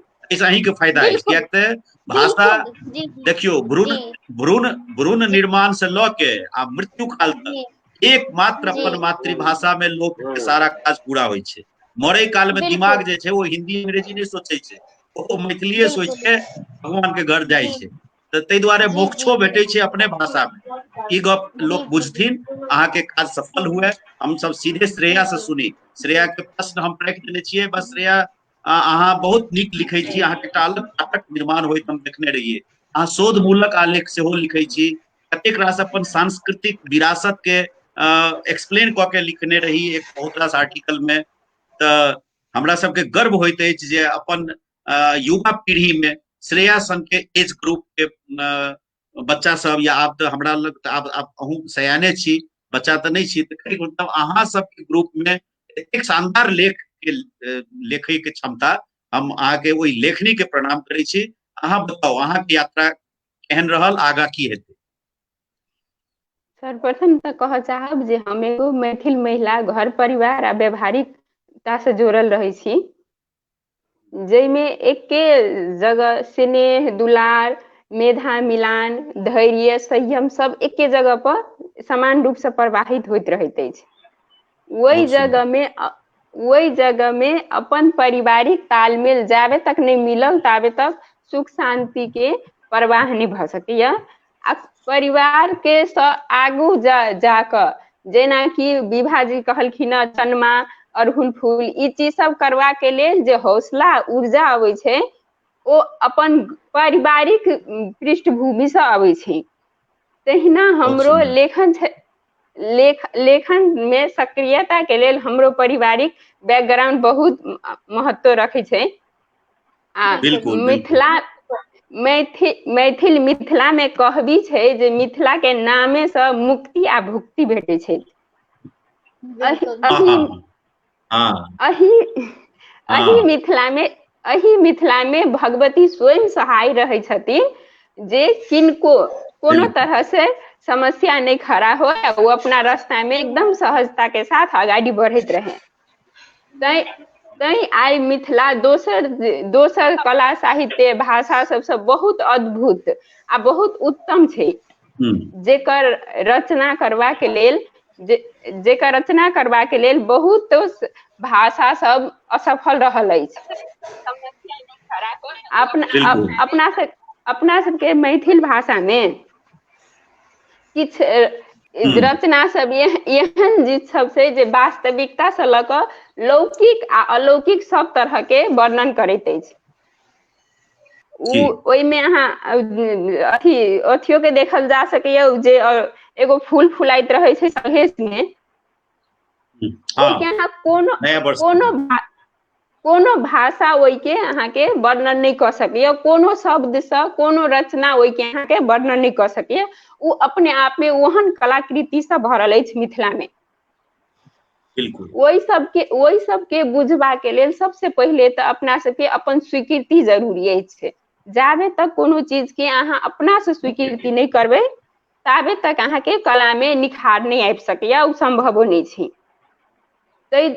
तै दुआरे अपना सब अपन कला संस्कृति के एकदम ससम्मान स्वीकार करियो आ ओई में लेख रचना सब होय, अपन कला साहित्य सब ओहना पैघ छै, ओकरा आरो पैघ बनबे के लेल सदिखन प्रयास रहैत अछि जे हमहू एहि में किछ अलग क सकी। वही रिलेटेड हम दू शब्द कह चाहब। लाख दलदल किया ने होय पैर जमा कर राखू, लाख दलदल किया ने होय पैर जमा कर राखू, हाथ खालिए सही ऊपर उठा कर राखू। दान करे के लेल जाबे तक अहाँ के हाथ ऊपर नहीं जाए ताबे तक अहाँ नहीं संभव नहीं भ सकिया। के कहैत अछि चलनी में पानी नहीं भरत, के कहैत अछि चलनी में पानी नहीं भरत, बर्फ जमा धरि हौसला बना कर राखू। जाबे तक अपना सबके जाबे तक हौसला अटल रहते ना, केहनो लोग चलि आवे, सर, केहनो आप लोग विकट के घड़ी चलि आवे। हाँ राहुल जी किछ समाद। सर अगलो जे गेस्ट है अगला जे सेशन छी वो सब तैयार छत टाइम पर कहीं ध्यान हाँ बस भऽ गेलै लास्ट से वंदना जी अहाँ अपन विचार राखू। वंदना जी हाँ के अंतर्राष्ट्रीय मैथिली सम्मेलन में बहुत पैघ भूमिका निर्वाह केने रहथिन। एखन 17वां अंतर्राष्ट्रीय मैथिली सम्मेलन खास कऽ के जे जन वर्ग के मैथिली भाषा या कला से कटल कहल जाइ छै, तै वर्ग में जाके पिछड़ा वर्ग, दलित समुदाय, मुसलमान बस्ती ओहि ठाम जा के अपन भाषा के महत्व के बारे में जानकारी करा के उनका सबके जोड़ के मैथिली अंतर्राष्ट्रीय मैथिली सम्मेलन में अनबाक एकटा महत्वपूर्ण भूमिका निर्वाह केने रहथिन। शानदार हिनकर बहुत सहयोगी सब से छलखिन और जमीन पर उतर के टोल जाके काज केलखिन। अहाँ के अनुभव कनी ओहि विषय में और आगा समय में अहाँ एखन दहेज मुक्त मिथिला ई सब सबटा जोड़ के अहाँ अपन यात्रा के बारे में। 17वां अंतर्राष्ट्रीय मैथिली महोत्सव जे भेल छलै विराटनगर में, ई हमरो लेल एकटा परीक्षा के घड़ी छल, जेमे कि हमरा मौका देलनि संयोजक महोदय जे एक कार्यक्रम के भार हमरा मतलब विश्वास कऽ के देलनि। तऽ हमरा लेल ई एकटा चीज मन में आबि गेल कि हमरा अपना आप के ई प्रूफ करे के ई एकटा मौका भेटल है। अगर एहिमे हम अपना आप के प्रूफ नहीं करब तऽ आइ के समय में लोग ओनाही महिला के कमजोर बुझे छथिन। तऽ हम अपन मोन में एकटा ई तऽ रहबे करे जे एहि कार्यक्रम के कोना कऽ के सफल बनाबी, जे हम अपन पति के एकटा ढाल बन कऽ एकटा केना कऽ के हुनकर मतलब हर तरह से सहयोग दहिना हाथ बन कऽ केना कऽ के करी। तऽ एहिमे हम ई नहीं सोचलिए जे हमरा मतलब की सब केना की करबै, बस अंधाधुंध करैत चलि गेलिए। और अगर आदमी मन में ठानि लिया या औरत या मर्द जे हमरा किछ करना ये तो ओकरा कियो नहीं रोकि सकै छै। और रहल बात दहेज मुक्त मिथिला के, तो सामाजिक संजाल जेना कि विभा जी कहलखिन से बहुत रास छै और ओहिमे जे छै से लोक सब एखन किछ नेगेटिव सेहो देखा रहल है।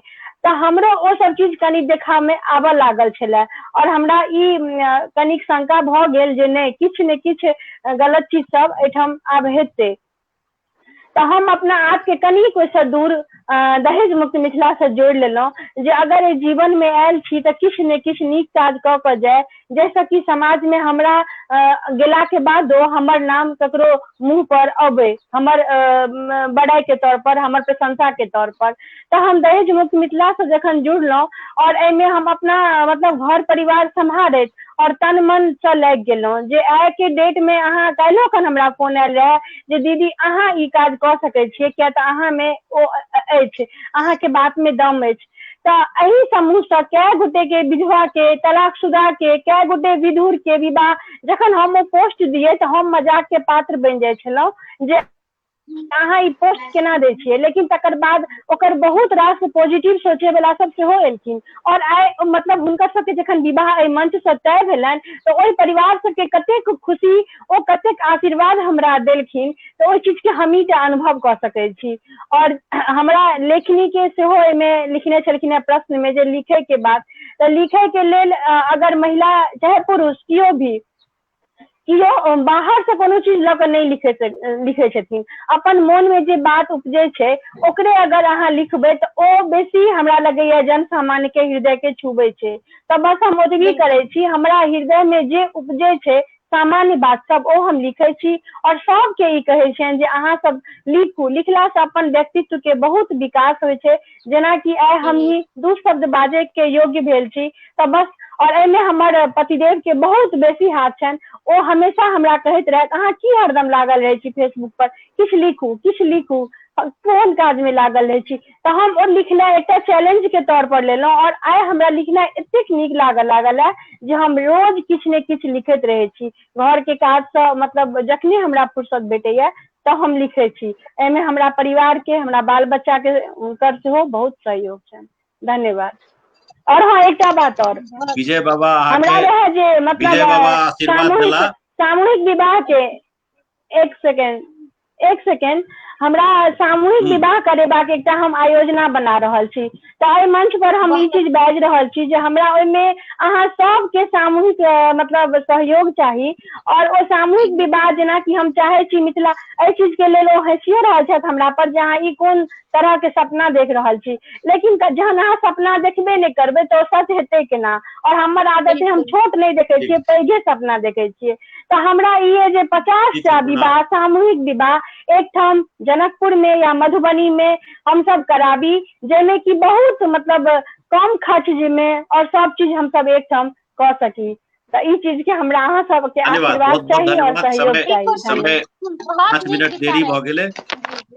बहुत नीक, धन्यवाद विभा जी के, धन्यवाद कुमारी श्रेया जी के, धन्यवाद भावना जी के, धन्यवाद सब गोटा के हृदय से हम धन्यवाद। एक सेकंड हमरा समय चाहिए भाईजी, एक सेकंड के गोटा कहे छलखिन, के गोटा हमरा लिखने छलखिन कमेंट में, हुनका हम कनी जवाब द दियन। हम बेसी समय नहीं लेब, हम समय के अपने पंक्चुएट लोग छी, समय हमरा जतबे भेटल है हम ततबे में मैनेज कर रहल छी शुरू से। एगोटा लिखने छलखिन है जे जलेश्वर अपेक्षित किया, हम जे कहलिए जे जनकपुर में शायद जन्मा राखब, तो जलेश्वर अपेक्षित किया वो लिखलखिन, तो उनका हम जवाब दो दिए नहीं ठाम से जे जलेश्वर तो हमर जन्म धरती थी, नैहर सासुर थी, जलेश्वर जनकपुर काठमांडू ई हम ऐसा हमरा काज नहीं छै। पूरा जे मिथिला छै, पूरा जे हमर सबके जत लोक छै, हम सब मिथिला से बाहरो जत सब गोटा छी, हम सब ओतही एकटा मिथिला के निर्माण कए लै छी कोनो आयोजना में।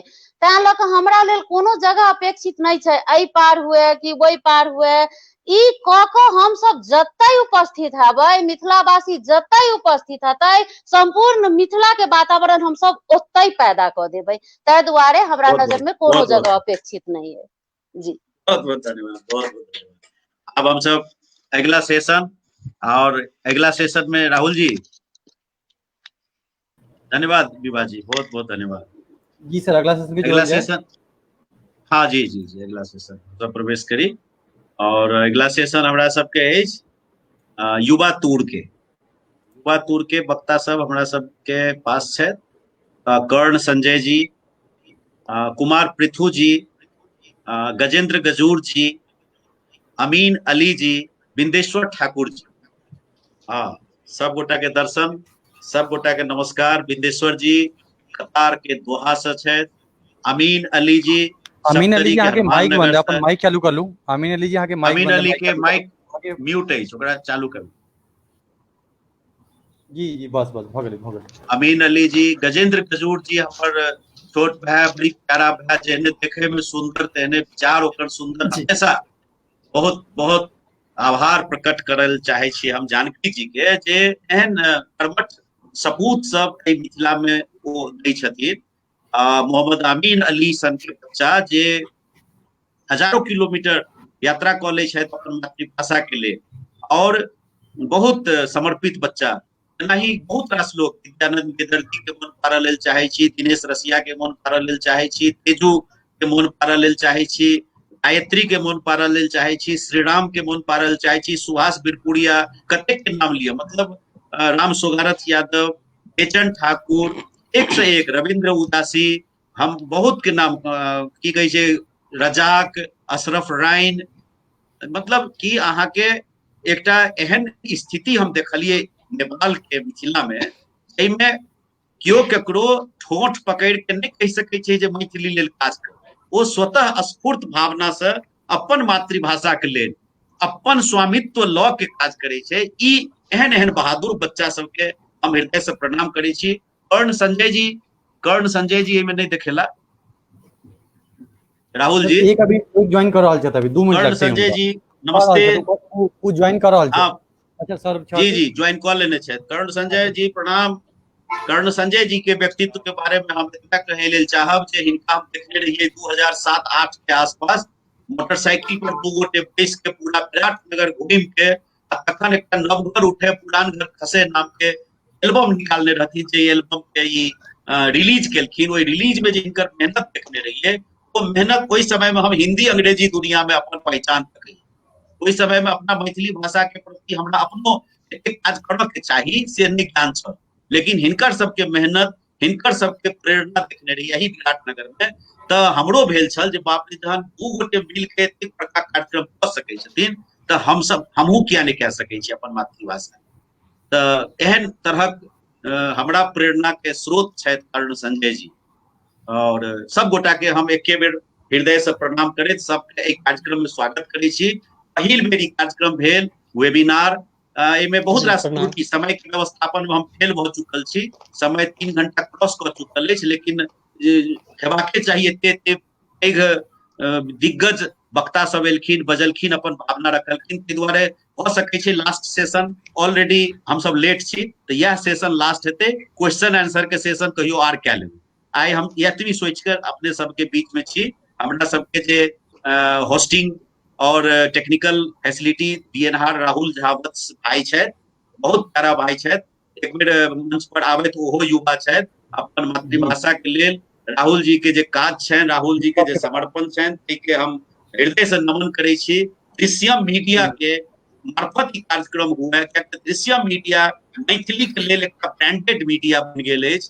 हमरा ओना नेपाल के टेलीविजन जे होस्ट कए सकै छलै ओहो ऑफर केने रहे, एहिठाम हमर भाई अछि वीरेंद्र कुमार शाह, ओहो बहुत नीक काज कऽ रहल छथि, उनको लग मीडिया छै, मीडिया ओहो कऽ सकै छला, लेकिन हमरा पता अछि जे ई दृश्यम मीडिया के जे अपन एकटा ब्रांड छै, ओ ब्रांड आइ इंडिया नेपाल मात्र नहीं बल्कि America, Australia, England, Japan, Germany, जतऽ जतऽ मैथिली भाषा भाषी छथिन, खास करके सऊदी अरब साइड में बिंदेश्वर जी कहता एकर गवाही वह दऽ सकै छथि। दृश्यम मीडिया के विभिन्न आयोजन से एकटा जे परिदृश्य निर्माण भेलै हँ, ताहिमे Drishyam media is berry good brand for Mithila and Maithili. तो ताहि लए के राहुल भाई के हम हृदय से धन्यवाद देत।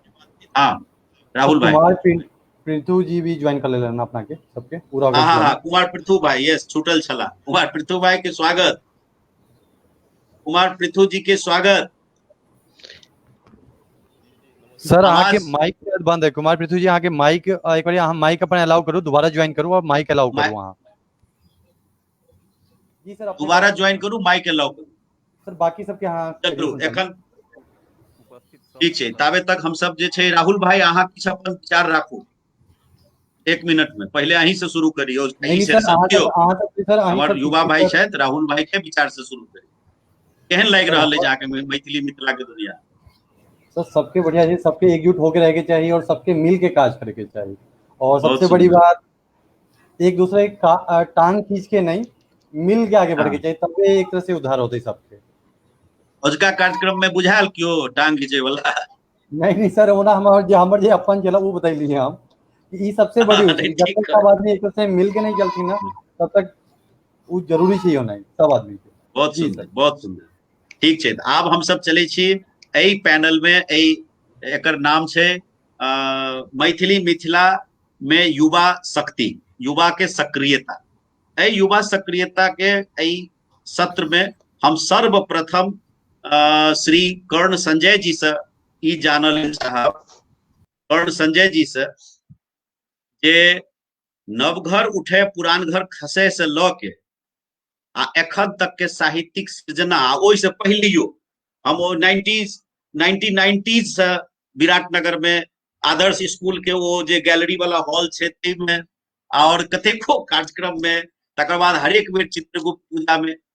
प्लीज अहाँ अपन यात्रा के बारे में कने बतबतियै जे युवा के प्रेरणा हुई। जी निश्चित, पहले हम नमस्कार करत चाहब सब उपस्थित श्रोता के, हमर पैनलिस्ट। आवाज आवाज आवाज हेलो हेलो, हाँ हाँ जी सर, आ रहा है स्लो, एकरा माइक अहाँ आइटम दा के बात करू, अहिना बात करू। जी जी जी, तो हम नमस्कार करत चाहब सब पैनलिस्ट के, दर्शक के, श्रोता के। आवाज केना तेज हेतै? उनका वही ढंग से चाहिए, उनका आई थिंक लीड में या किछु में प्रॉब्लम होते। सर कनी अपना फोन के अहाँ फोन से सीधा ओकरा तेज करियो, या लैपटॉप से सीधा ओकरा आगे से फोन के आवाज से तेज करियो कनी। जी जी, अब आबि रहल आवाज? हाँ लेकिन कम है। ठीक है सर, बाजू कोई बात, बाजू। हाँ अच्छा, तो हम सबके नमस्कार करैत, और हम धन्यवाद दृश्यम मीडिया राहुल जी के, आ विशेष कऽ हम अहाँ प्रवीण जी के, जे हम सब जे क्षेत्र में रही छी विराटनगर नेपाल से, ओहिमे जे हमसब जे निरंतर जे कार्यक्रम करै छी ताहिमे अहाँके भूमिका अग्रणी रहैया। और जे एहि बेर ई जे नव जे प्रयोग भेल है वेबिनार जे डिजिटल पूर्णतः डिजिटल है, हमसब एखन तैयार नहीं छलहुँ आ हमरा सबके नहीं बुझाइ छलै जे एतेक जल्दी हमसब एहि पर आबि जायब। तऽ इहो एलै, इहो एकटा बहुत बढ़िया बात जे हमसब कम से कम टेक्नोलॉजी के उपयोग कऽ रहल छी और टेक्नोलॉजी के लऽ कऽ हमसब आब आगाँ चलब आ चलहे पड़त। जे वातावरण जे बनि रहल है आ जे सिनेरियो है ओहिमे निश्चित टेक्नोलॉजी जे छै से आब बहुत बड़का भूमिका निर्वाह करत आ हमसब एकर शुरुआत कऽ रहल छी, सीख रहल छी। सबसे बड़का हमसब ई कहब जे हमसब सीखियो रहल छी, ताहिके लेल धन्यवाद। और हम अपन आब जे अपने यहाँ प्रश्न केने रहिए जे अपने के सवाल है ओकर हम जवाब। एकटा हमर सबके मैथिली में सँ पहले जब हम कॉलेज लाइफ में जियत रही तऽ हिंदी लेखन प्रति हमर रुझान भऽ गेल। कारण कॉलेज के जे वातावरण रहे तऽ हम लिखने रही। 90 में हम कविता हिंदी में लिखी, हिंदी में किछु किछु लिखने छी। तऽ एकटा हमर कविता के 2 लाइन हम सुनायब अपने के जे ओहि तरह के छलै कविता लिखऽ के। लेकिन एतऽ जे विराटनगर जे हम शुरू केलहुँ रहनाइ, हमर जे विराटनगर निरंतर जखन जे हम केलहुँ निरंतरता भेल तऽ रामनारायण जी, जितेंद्र जी सनक लोकके सानिध्य भेटल। तऽ रामनारायण जी से जे हुनका हम गुरु मानै छियनि रामनारायण सुधाकर, राणा सुधाकर, रामनारायण सुधाकर जी। रामनारायण सुधाकर के बारे में हम एतबे कहब, काल्हिओ खन विकास जी से बात भेल रहे। जो मैथिली में हमसब जब आइ मूल्यांकन होय तऽ मैथिली के हम चेखवे बुझै छी, हुनका एंटोन चेखव बुझै छै कथा के विधा में। एकटा एंटोन चेखव छथि मैथिली के लेल, मिथिला के लेल। ओ तऽ एकटा की छै जे हुनका ओतेक लाइमलाइट में नहीं आबि सकला, तऽ हमरा सबके गुरु समान छथि आ सब हमसब जानै छियै। एकटा जे अखन जीवित छथि ओ आ हुनका एकटा सम्मान हमसब सब आदमी करी। युवा सब छथि, गरीब जी छथि, विद्यारंजन पृथ्वी जी सब छथि, तऽ हमसब प्रवीण जी यहाँ छी।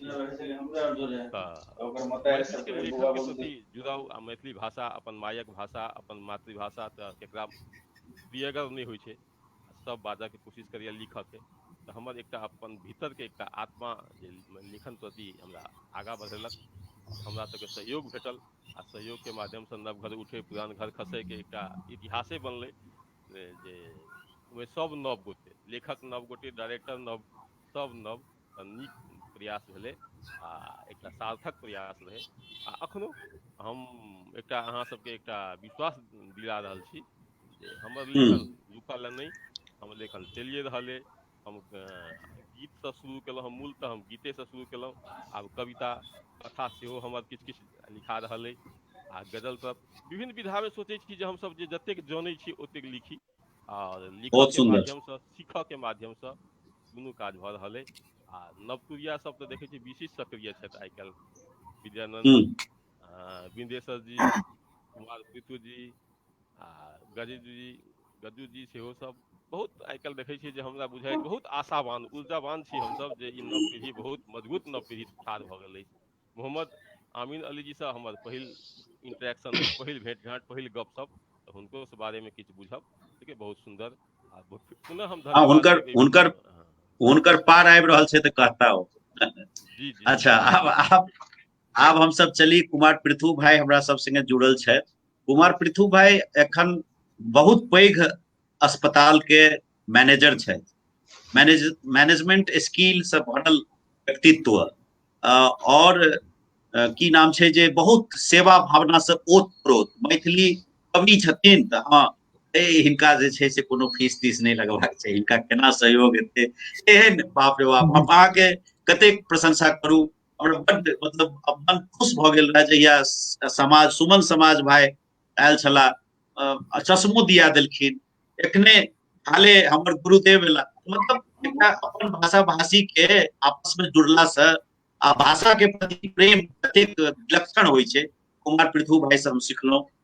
कुमार पृथु भाई ओ मैनेजमेंट में रहे अपन भाषा साहित्य के सृजन में सेहो काफी अग्रसर छथि। आ किया नहीं हेता, एखने कुमारी श्रेया जे गेली हँ, कुमारी श्रेया कहने छलखिन जे फैमिली बैकग्राउंड, तऽ फैमिली बैकग्राउंड में कुमारी श्रेया के पतिदेव भेलखिन और हमरा सबके बाबूजी यानी कुमारी श्रेया के ससुर जी कुमार पृथु जी के बाबूजी आ हमरा सबके परम आदरणीय कहै छनि हुनका लोक मिथिला राज्य आंदोलन के जिंदा शहीद प्राध्यापक परमेश्वर कापे, तई पिता सन के प्रखर पुत्र हमर भाई कुमार पृथु अहाँ अपन यात्रा के बारे में शुरू करू किछ।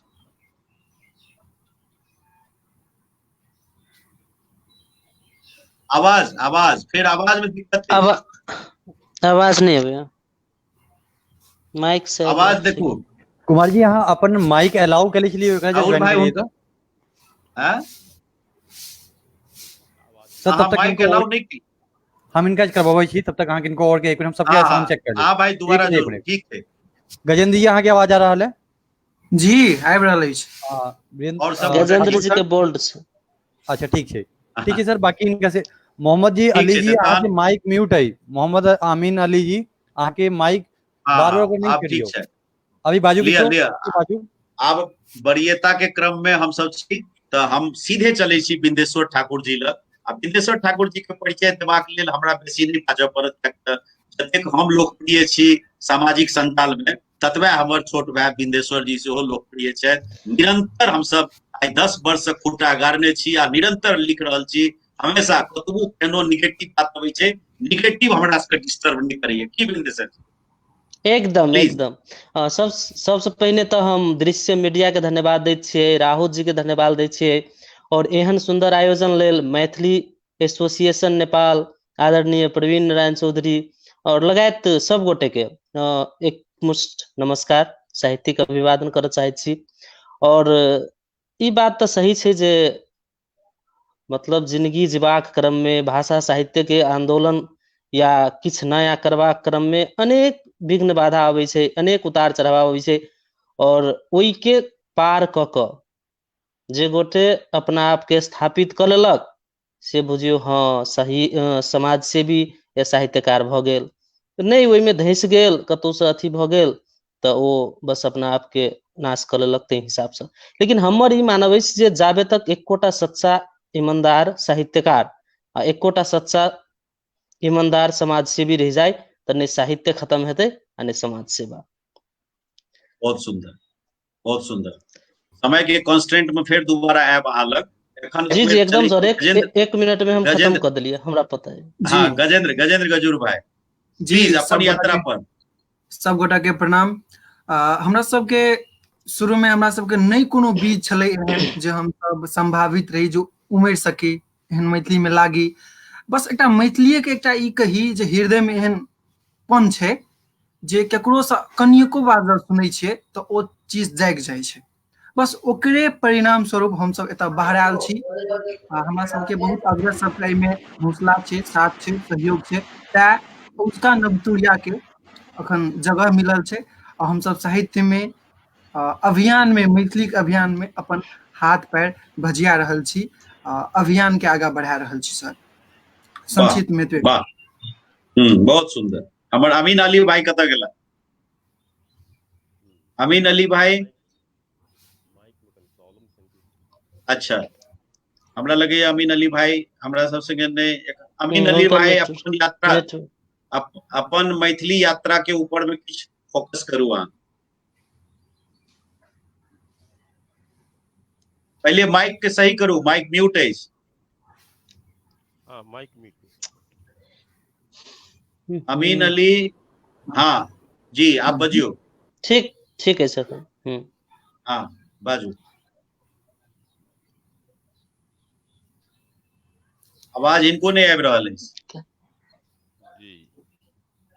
अमीन अली अहाँ के आवाज माइक म्यूट है, माइक के अनम्यूट करू। नीचा में देखियो ओकर नीचा में सबसे नीचा में जी हाँ आप ठीक से बजियो। पृथु जी के कुमार पृथु भाई नहीं ठीक है। कुमार पृथु भाई सेहो नहीं ठीक भेलन। एयरफोन के निकाल के बात कयल जाओ एक बेर। हाँ एयरफोन निकाल दियो। हाँ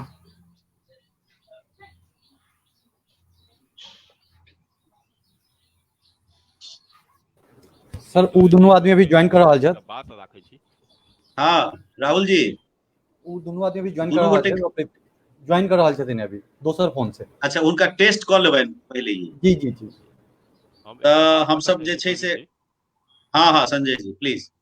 जी अखन जे हम निरंतर 2 बजे से कार्यक्रम देख रहल छी लाइव। एमे एकटा बात के बराबर चर्चा भेल जे भाषा आ बोली आ ओकर मानकीकरण।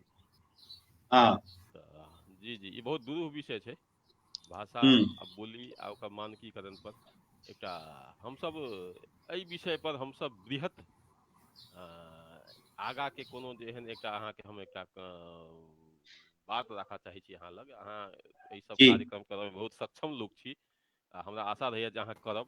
तऽ एहि विषय पर हमसब जे खास कर नवतुरिया लेखक सब जेना गजवी भेला, बिंदेश्वर जी, आब नवतुरिया नहीं लेकिन नवतुरिया से कनेक ऊपर, तऽ हिनका सबके मार्गदर्शन हेतनि एहिसँ। कारण जे हिनका सबके जे लिखावट जे आबि रहल छनि जे खास कऽ सोशल मीडिया पर, तऽ ओ अहूँ देखैत हेबै शायद, बहुत के अहूँ म्यूचुअल फ्रेंड छियै, तऽ ओकर पृथु भाई के आवाज आबि रहल छै? जी, आब आबै आवाज? हाँ हाँ, अब ठीक जी, ठीक ठीक। हाँ, करीब संजय जी के बात पूरा पूछ जी, हेतै हेतै हाँ हेतै। जी जी, हम अपन अब शॉर्टे में छोटका दै छी।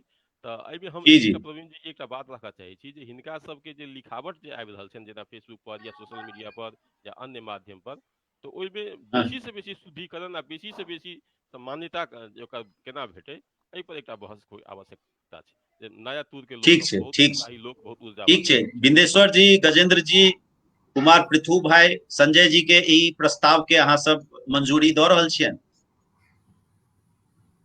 हुनकर गप संजय बुझलियै? जी के संजय जी के विचार छलैया जे नवतुर में जे फेसबुक पर सामाजिक संजाल पर लिख रहल छै नवतुरिया पीढ़ी, ओ कतेक शुद्धिकरण छै अथवा व्याकरण हिसाब से की केना छै, तै पर एकटा अंतरक्रिया होय, सएह ने? हाँ, अति स्वाभाविक रूप से नीक बात छै, हेबाक चाही, हम समर्थन दैत छियै। आब समय हिसाब से जे जेना समय मिले एहि लेल कोनो बात नहीं, लेकिन अंतरक्रिया के लेल फेर किछु नवतुर के लोग के राखक चाही, किछु युवा पीढ़ी के किछु विशिष्ट, तऽ नीके रहतै। ठीक छै। गजेंद्र जी? हमरो दिसन से ई तऽ भेलै एकटा जे कलमी बिया रोपि दै छै तकरा भेलै मलजल देबाक समान मानै छियै एकरा, आ ओकरा जे कहियो कि मलजल देबाक चाही तऽ देबाके चाही, अनिवार्य देबाक चाही, आ एहिके लेल बहुत बहुत हार्दिक धन्यवाद दै छियै, हेबाक चाही। ठीक छै। आब कुमार पृथु भाई जुड़ि गेल छै। कुमार पृथु भाई अपन यात्रा के विवरण दैत संजय जी के प्रस्ताव पर से जी जी जी, सबसे पहले पुनः की कहिए, टेक्नोलॉजी के खराबी करते क्षमा प्रार्थी छी। सबसे पहले हम कह चाहब, अपना सब आई मैथिली भाषा साहित्य पर जुड़ल छी 2 बजे से, आ बहुत रास विद्वान सबके वक्तव्य सब अपना सब सुनैत आबि रहल छी। वास्तव में भाषा जे होइ छै से किनको अपन स्वाभिमान के बात होइ छै, जेना अपन भाषा अपन स्वाभिमान के जनबै छै, जाहि से ऊपर उठि कऽ हमरा अहाँ के आगाड़ी बढ़क हौसला सेहो भेटैत अछि। ताहि दुआरे हम सब की करै छी, भाषा एहन चीज छै जे अपने भाषा में हंसै छी, अपन भाषा में कनैत रहै छी, अपन भाषा में पाबनि तिहार मनबैत रहै छी। ताहि लेल अपना सबके जे ई भाषा छै एतेक समृद्ध भाषा छै, जाहिमे देखल जाय तऽ हरेक चीज के अपने के गीत नाद भेटत, चाहे वो संस्कार हो, व्यवहार हो, लोकगीत हो, सामा चकेवा, फगुआ, पराती, छठि, एहन अपना सब कहै छै ने सोहर से समदाउन तक, हरेक चीज के लेल अपना सबके अखन गीत नाद से लऽ कऽ साहित्य सब बनि गेल छै। एहन समृद्ध साहित्य के अपना सब अखन चर्चा में छी, ई वास्तव में पुण्य के काज छै, एहि से समृद्धि भेटतै। रहल बात हमर यात्रा के, हम छोट कह चाहब जे कर्मम वै ब्रह्मम के आग्रही हम खूब नीक जकाँ बुझै छी जे ई संसार कर्म प्रधान अछि, आ कर्मे से जीवनक सब प्राप्ति भेटत। ताहि दुआरे कर्म से धर्म आ धर्म से सुख शांति प्राप्त होइ छै, आ कर्म आ उद्यम के लेल शक्ति आ ऊर्जा अनिवार्य अछि। शक्ति आ ऊर्जा लेल अपने के प्रकाश शक्ति अनिवार्य अछि। आ भौतिक रूप से या लौकिक रूप से कहल जाए तऽ ई जगत में प्रकाश शक्ति नेत्र ज्योति के प्रत्यक्षीकरण होइत अछि। आ नेत्र ज्योति जे एहन चीज भेल जेकर सेवा में हम अखन संलग्न छी, यानी कि हम नेत्र उपचार सेवा में ई विराटनगर आँखा अस्पताल में एकटा कार्यरत छी। दोसर बात जे प्रवीण सर कहि देलखिन, आब हमरा सबके परिवारे भऽ जाइ छै मैथिली आंदोलनी, ताहि दुआरे कनि हेरिडिटी आबिए जाइ छै, आ बालपने से ई साहित्य दिस लगाव रहबाक चाही। ओ बाबूजी के छलनि ओ एकटा धौस धरा देने जे आब ऐसा आगाँ बढ़ू, आ सबसे पैघ बात ई छै जे हमरा सबके अग्रज लोकनि फाउंडेशन बना देले। आब अपना सबके ऐसे आगा उठ के जे अपना सबके तल्ला थपक के काज करे के छै। बहुत सुंदर। जी जी।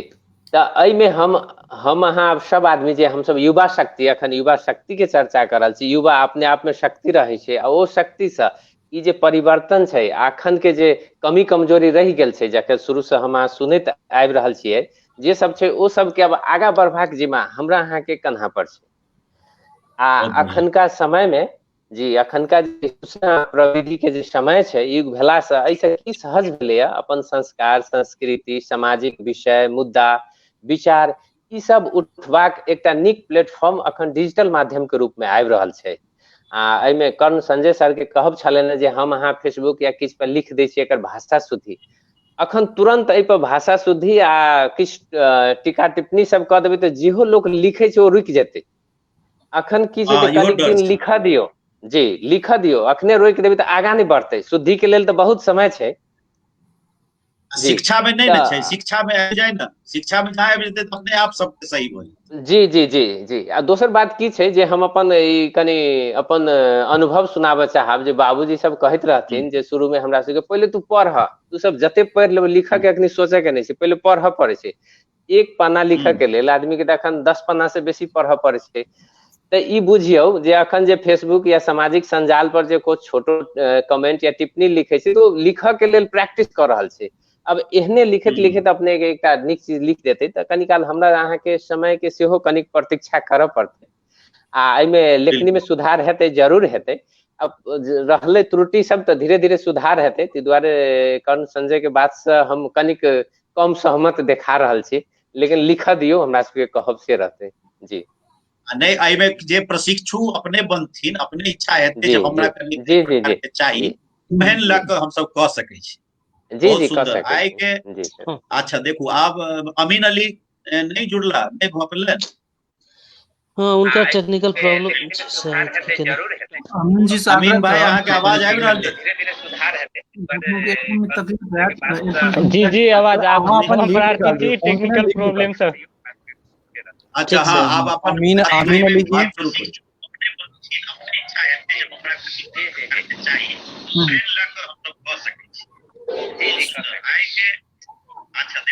अमीन भाई जी जी बाजू ना, अपन परिचय दियो, अपन सबका यात्रा के बारे में दियो, मैथिली के लेल आगू केना की करब। हेलो, अच्छा हाँ, आप अपन हमर सबके हमरा लगे अमीन भाई के कोनो तकनीकी सुविधा नहीं छनि, तऽ ठीके छै। गजेंद्र गजूर जी, आब अहाँ अपन बात राखू जे भविष्य के योजना। जी सामाजिक संजाल में हमरा जे देल गेल छल प्रश्न, ओहि पे हम बात राखऽ चाहै छी, प्रोत्साहन आ अवस्था के बारे में। तऽ सामाजिक संजाल से पहिने के हम बात करी तऽ पहिने हम सब अपना हेलो मिथिला में रचना पठबै छलहुँ, विभिन्न रेडियो सब में पठबै छलहुँ, पत्र पत्रिका में पठबै छलहुँ। तऽ तेना छलै अवस्था। तऽ दूटा रचना पठबै छलहुँ, 3टा पठबै छलहुँ तऽ एकटा कोनो प्रसारण होइ छलैया, अवस्था से छलै। मुदा आब के अवस्था से नहीं रह गेलैया। आब फेसबुक से अपन टाइप कऽ के रचना प्रसारण कऽ दै छी। तऽ एकटा प्लस पॉइंट से अछि, अवस्था अखन से छै। अपन कोनो बात राखऽ के होइ छै तऽ आसानी माध्यम से फेसबुक एतेक सहज कऽ देलकैया जे टाइप करू आ भऽ गेलै। तऽ एकर दूटा बात छै, प्लस आ माइनस पॉइंट हमरा विचार से कही तऽ प्लस पॉइंट ई छै जे सहज भऽ गेलै। हम 5टा रचना पठबै छलहुँ तऽ ओ रचना ओ पत्रिका वाला एकेटा रचना छपै छल जे हुनका लगै छलै। तऽ मुदा आब 5टा के 5टा आबि जाइ छै। तऽ एना में की होइ छै, अहाँके जे इच्छा होइ छै, जे रचना अहाँ लिखै छियै, कनिको एना ओना रहैया, सबटा अहाँ दऽ दै छियै। तऽ ई कतौ न कतौ गड़बड़ो पॉइंट छै। अहाँ सबटा रचना ओना के दै लेल नहीं होइ छै। किछु रचना एहन होइ छै जे ओतेक अथी नहीं रहल, ओतेक व्यवस्थित जकाँ नहीं रहल, छाँटल जकाँ नहीं रहल, से एकटा माइनस पॉइंट छै। ओकरा सबके ओ एकटा कतौ न कतौ माइनस छै सोशल मीडिया एला के कारण से।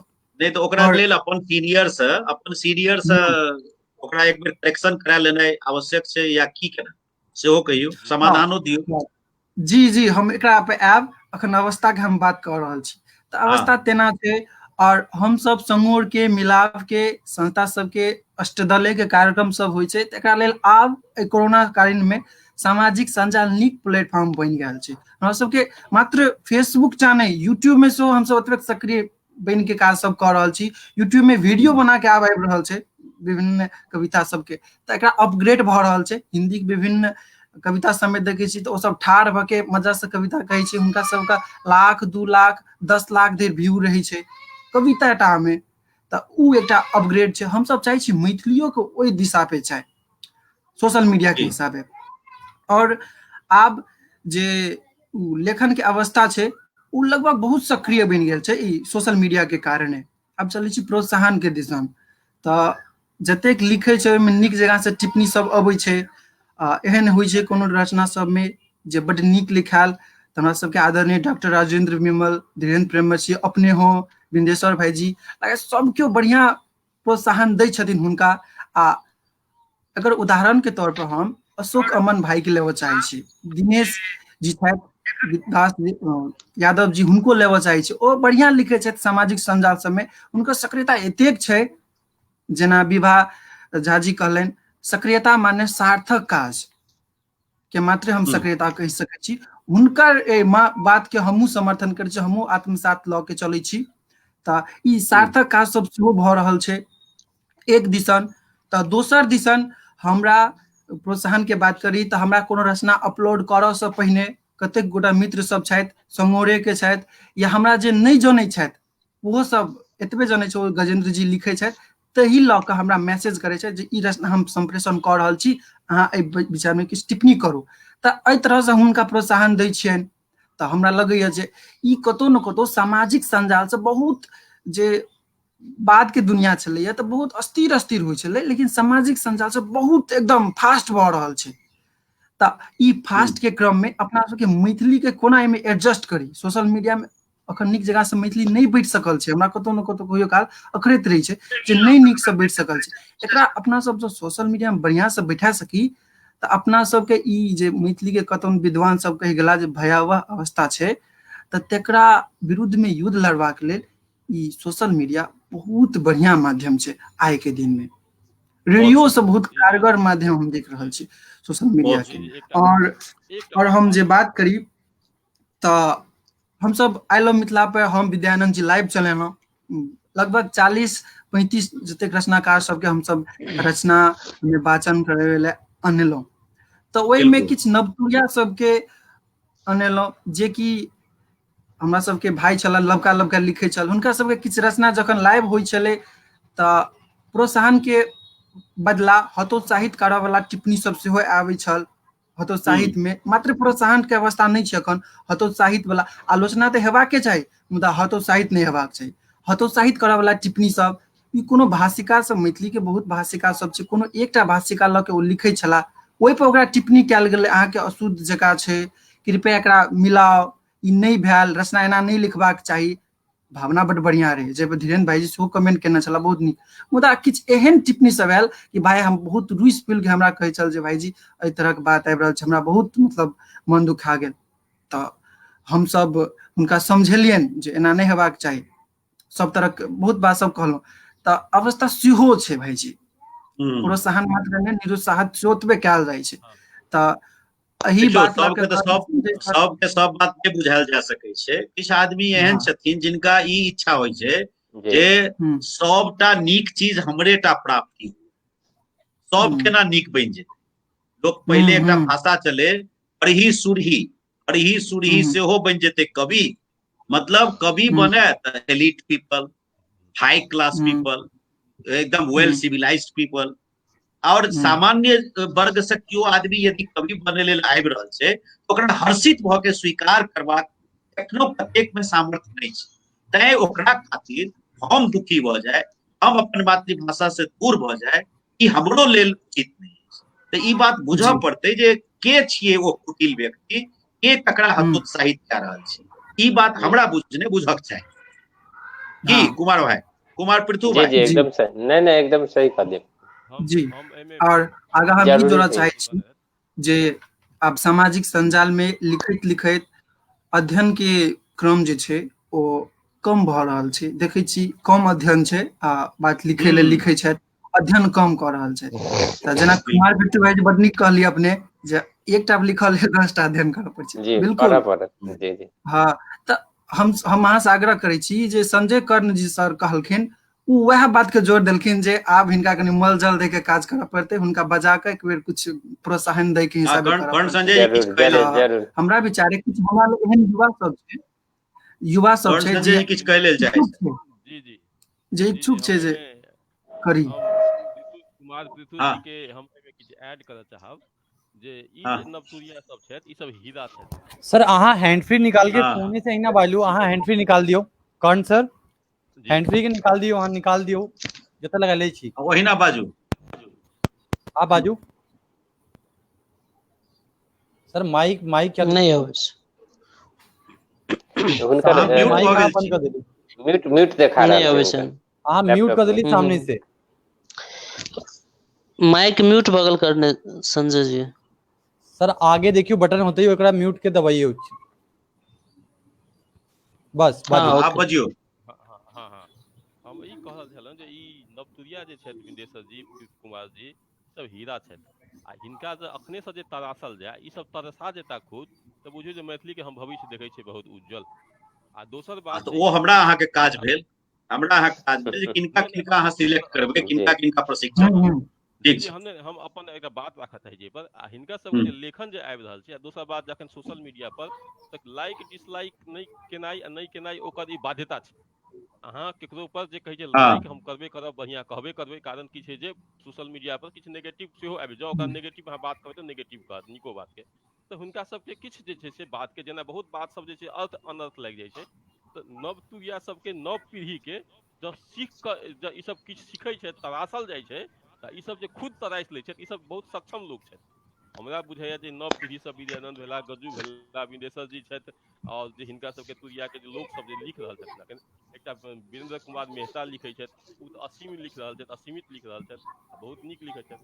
तऽ हमरा ई कहब छले जे हिनका सबके जँ प्रशिक्षण आ खुद आ सबसँ बड़का सेल्फ जे ई सब जे शुद्धिकरण में जाइत तऽ बहुत उत्तम बात छै। हिनका सबके लेखन के एकटा मानिक बहुत धन्यवाद संजय जी। अहाँके कनिक साउंडो में कनि प्रॉब्लम अछि और पता नहीं कनिक साउंड में कनिक समस्या छै, भऽ सकै छै अहाँ हैंड्स फ्री कऽ के यदि बात करतियै लास्ट में हम अहाँके एकटा बात लेब। हमरा सबके मोटा मोटी टाइम लगभग ओवर भऽ गेल अछि, तऽ आप कनि बिंदेश्वर भाई से कनिक सुनि ली आगामी योजना की सब छै, युवा के सक्रियता करऽ के लेल एहि सब तरहक जे विषय सब एखन एलै हँ सुधार करऽ के लेल, हुनकर क्वालिटी के उठबै के लेल, और जे प्रश्न हम अहाँके पठेने छी मोटा मोटी ओहो एकरे यही टोन में छै। तऽ बिंदेश्वर जी अपन विचार राखू। जी जी हमर जे प्रश्न पठायल गेल छल जाहिके विस्तृत में लगभग हम सब किछु समेट कऽ बाजि दैत छी।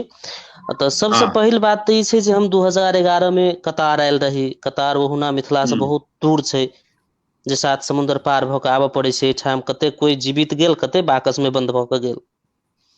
तऽ ताहि जगह पर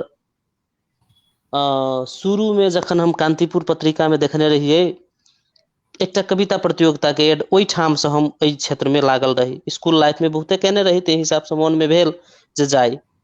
शुरू में नेपाली भाषा साहित्य के लेल रहे ओ संस्था, तऽ ओहिमे गेली। तकर बाद 2-4 गोटे साथी सब भेटल, जेना बेचन जी, रजाक जी, प्रणव जी। तऽ इनका सबके मददसँ, सहयोगसँ मैथिली लेल किछु करी, मैथिली लेल कथी कहै छै किछु संगोष्ठी किछु करी, तेहन हिसाब से एकटा प्लान बनलै। और पार्क में हम सब खुला रूप में पार्क में साँझक चौपाइर के निर्माण केलिए।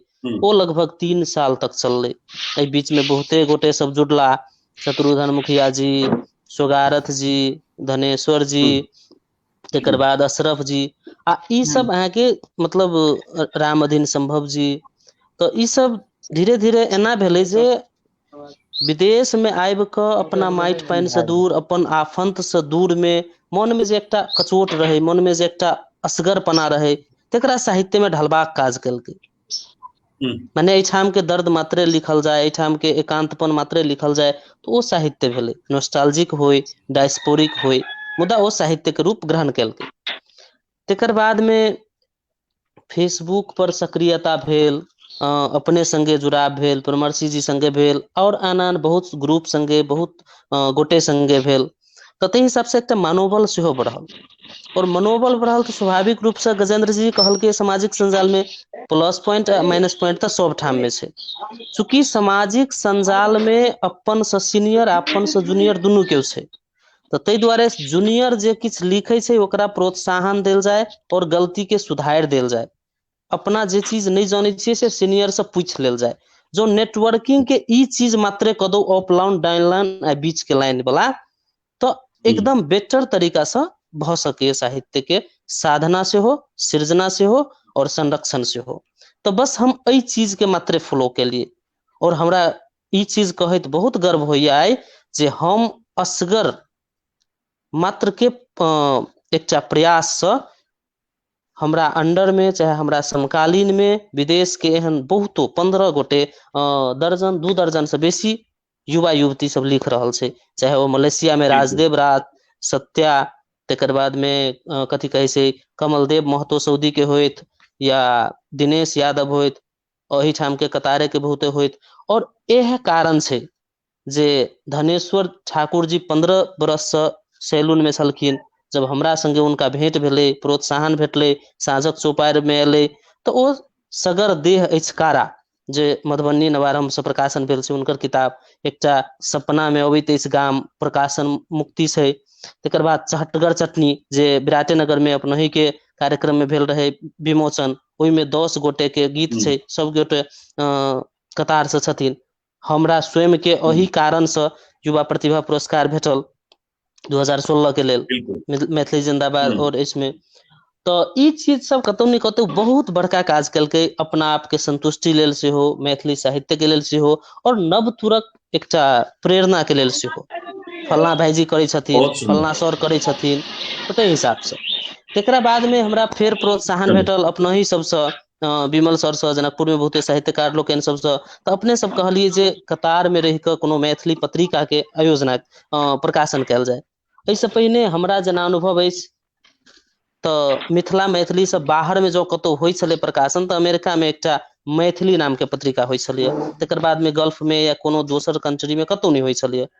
और वो परदेसी आखर कह के त्रैमासिक मैथिली पत्रिका हम सब कतार में शुरू कलिए, तो जिसमें अपनहु के शुभकामना लेन रही, परमर्शी जी के रहे, ओहो बहुते दिन तक चललै। और अखन के स्थिति छै जे टेम्पोररी छाव भेला के कारणे सब क्यों चल गए। हम सब लगभग 2-4 गोटे छी अखनी, अशरफ, हम, धनेश्वर जी, तेकर बाद में राम अधीन संभव जी। तो लॉकडाउन सब सेहो छै, तै बीच में किछ कनिक ओझरायल सन छै। 2-3 टा प्रकाश, हाँ 2-3 टा प्रकाश उन्मुख अवस्था में छै, जना हम सोचे छलिए तो हमरा किछ टाइम लागत कविता संग्रह में, तेकर बाद अशरफ जी के गजल संग्रह रेडी छै, संभव जी के छै, एहि हिसाब से ई चीज चलिए रहते। और एक बेर अपना सब अभियान सेहो चलेने रहे 100 जी 100 युवा वाला, 100 युवा वाला। आप लास्ट के आमीन अली जी यहाँ की आवाज आयल। आमीन अली यहाँ 1 मिनट में बात रखू, आप बेसी टाइम नहीं है साहब। हाँ बाजियो। ठीक छै जी, हम क्षमा प्रार्थी छी, कनी अथी के लेल नेटवर्क में प्रॉब्लम भेला के कारण से, लेकिन हम एकटा अभियान के कनी संक्षेप में एकदम छोट में जानकारी करा दी अभियान के बारे में, जी के अभियान के संदर्भ में जी की पहले शुरुआती अभियान जी के हम सब पहले मिथिला स्टूडेंट यूनियन छले लाहन में, जी की मिथिला स्टूडेंट यूनियन से शुरुआती काल में हम सब स्कूल में जाकर वक्तित्व कला, शुरुआती में मातृभाषा के अपन पहचान कह के एक वक्तित्व कला अंतरक्रिया संबंध शुरुआत करने छली हम सब युवा मिलकर, जे कि तेकर बाद जाकर प्रत्येक 15-15 दिन में महीना में 2 बेर सब स्कूल सब में जाकर लेटर बुझा के शुरुआती कर ली ओत से। तेकर बाद जाकर शुरुआती करते तेकर बाद जाकर साहित्य गोष्ठी जे कि अखनियो चल रही है, महीना का प्रत्येक शनि दिन, महीना का पहला शनि दिन, जे कि संगोर मिथिला अखनी, जे कि मिथिला स्टूडेंट यूनियन, जे कि हमरा सबको दर्ता करबे में कठिन भेला के बाद जे कि ओकरा नाम चेंजिंग कर पड़े, संगोर मिथिला तब रखली। तेकर बाद जाकर अखनी महीना का प्रत्येक महीना का पहिल शनि दिन साहित्य गोष्ठी अपन प्रतिभा जेकरा में जे प्रतिभा है उ प्रतिभा रख सके छिए। तकर बाद जाकर जे कि संगोर मिथिला नेपाल दर्ता होय के बाद हम सब जे कि लाहन में छली जब तक तब तक लाहन में काज करली। तकर बाद जाकर उ दर्ता शाखा रखे के विचार करली जे कि हनुमान नगर में सप्तरी के हनुमान नगर में शाखा लाभली। शाखा लाभे के बाद एतका युवा सबको जोड़ के कुछ युवा सब एकदम निस्वार्थ भावना से लग के हम सब उ कार्यक्रम सब नगर स्तरीय वक्तित्व कला जे कि मातृभाषा में पहिल बेर जे कि सप्तरीय में शायद पहिल बेर चले उ पहिल बेर एकदम कठिन चले। ओके लेल हम सब बहुत जगह सहयोग के लेल गेली। तकर बाद बहुत स्कूल सब में गेली। उ स्कूल सब में जे कि मैथिली के भाषा के बारे में स्कूल के टीचर सब एकदमे बुझू न निराशजनक कतौ से आयल। फिर भी हम सब ओकरो चुनौती के सामना के करैत भी हम सब नगर स्थित्व वक्तित्व कला करली जे कि एकदम पानी पड़े चले उस समय में जे कि टाइम टोकल के बाद भी पानी पड़ल के बाद भी हम सब वहाँ टाइम में वहाँ डेट में पूरे जे कि कम से कम हजारों आदमी थे पूरे पब्लिक प्लेस में हम सब नगर स्तरीय वक्तित्व कला करली। 5 गो स्कूल का रह 5 गो स्टूडेंट रह हम सब करली। तकर बाद ओतबी ने तकर बाद जाके स्कूल स्तरीय प्रशिक्षण अभियान मैथिली प्रशिक्षण अभियान जे कि देवेंद्र सर प्रशिक्षण में छल, गजेंद्र गजू छल, हसन दादा छले, हम सब गोरे मिलके अखन बहुत तो सुंदर जी बहुत सुंदर जी टाइम के कनी कंस्ट्रेंट भ गेल और आब हमरा सब लग समय कनी नहीं है। एक दूटा और जानकारी जी जी जी करू कनी लास्ट में 20 सेकंड जते देल जाए जी हाँ जानकारी करा दी। तकर बाद जाके ओते स्कूल में जाए के बादो भी जे कि अखनियो कंटिन्यू जारी छै लॉकडाउन के कारण से कुछ स्कूल में नहीं कर के अखनी फेसबुके सब में लाइव सब में कर रहल छी। फिर भी लेकिन जे कि स्कूल में गेली ना हम सब पढ़ाई नहीं होई छल मैथिली के अखनियो जे कि बच्चा सब जे कि कलीला उमेर 6 7 8 तक तो कलीले उमेर करे छै उ बच्चा सब में जते प्रतिभा छले ना जे कि अपना भाषा प्रति जते उत्साह छले कला प्रति संस्कृति प्रति जते उत्साह छले ना उ सब के लेकिन ओहन वातावरण नहीं मिलला के बाद ना जे कि हम सब गेली उ सब एते खुशी छल उ सब के भीतर में जते प्रतिभा छले ना उ सब हमरा सब के देखेलक उ देख के हमरा सब के बहुत खुशी लगल।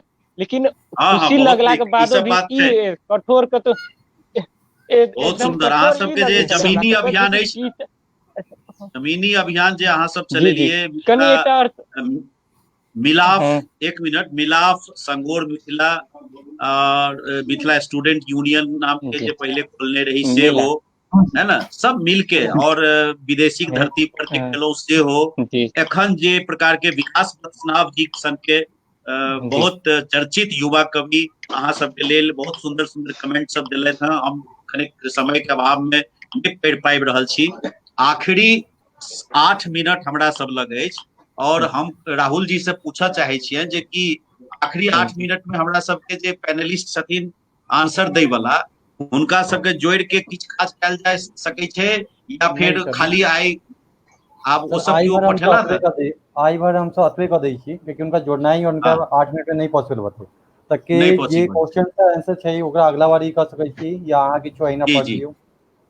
बहुत सुंदर तो हम अहीं सबके राख के 8 मिनट 7 मिनट जे अपना पास लास्ट टाइम छै से किछ बात अहीं सबके द्वारा आप समापन करवाएब तो ते हिसाब से करे हम कह दी जे एठाम बहुत रास जे छै बहुत रास हमरा पास जे छै क्वेश्चंस के हम कलेक्शन करेने छियै लगभग 40 टा 45 टा क्वेश्चन छै और 40-45 क्वेश्चन में बहुत रिनाउंड पर्सनालिटी सब जेमे हम सिर्फ नाम ल रहल छी हिनकर सबके तरफ से बहुत रास बात आयल छै। संजोग देव, विनय ठाकुर, संजय सिंह टेक्नोलॉजी, विनय ठाकुर, विकास वत्सनाव, मनोज मदन झा, राजेश सक्सेना, अजय झा लगायत एहि में हम देख रहल छी भगवान झा, धीरेन्द्र प्रेमर्षि जी से हो भाईजी छला, मोहन झा करमुलिया, धीरज झा, सनोज कुमार सिंह, राजकिशोर झा, प्रेमकांत चौधरी, उगना शंकर ठाकुर, किशोर कुमार झा, जोगिंदर यादव, विकास वत्सनाव के और छन प्रेमकांत चौधरी, संतोष कुमार शाह, एहि प्रकार के बहुत रास मनोज श्रीपति, मणिकांत झा, विजय चंद्र झा बाबा से छबे कला, इसले कृष्ण, दिनेश मिश्र, विमल जी मिश्र, संगीता ठाकुर, अपना सब बहुत रास लोग में महत्वपूर्ण व्यक्तित्व सब में आयल छलखिन, कार्यक्रम के देखलखिन। एखने आदरणीय विजय चंद्र झा बाबा कहला है परिचर्चा में सब भाग लेनिहार के प्रवीण जी, राहुल जी, दृश्य मीडिया के अखिल भारतीय मिथिला संघक दिस से बहुत बहुत धन्यवाद, आभार। बहुत निक रहल अहाँ सबक प्रयास। तो एहि तरह हम ई देखलिए जे एहि तरहक आयोजन में आइ हम जतेक अपने सब सन के व्यक्तित्व सबके जोड़ पेलहुँ, जह किछु बात लऽ पेलहुँ, बड़ बुजुर्ग के सेहो जोड़लियन, हुनको सबके बात लेलियन। कतेक रास कमेंट छै, अहाँ सब गोटा से निवेदन जे एक बेर सब कमेंट पढ़ब, सब पर अपन प्रतिक्रिया देबै। कुछ आदमी और आगामी समय में सर कुछ आदमी के छठा पैनलिस्ट में छला ना, वो ज्वाइन भेला ना, जेना विवाह में हम ज्वाइन भेला ना, तो जेना जेना होय छै त हम सब एक बार ज्वाइन कर सकै छी।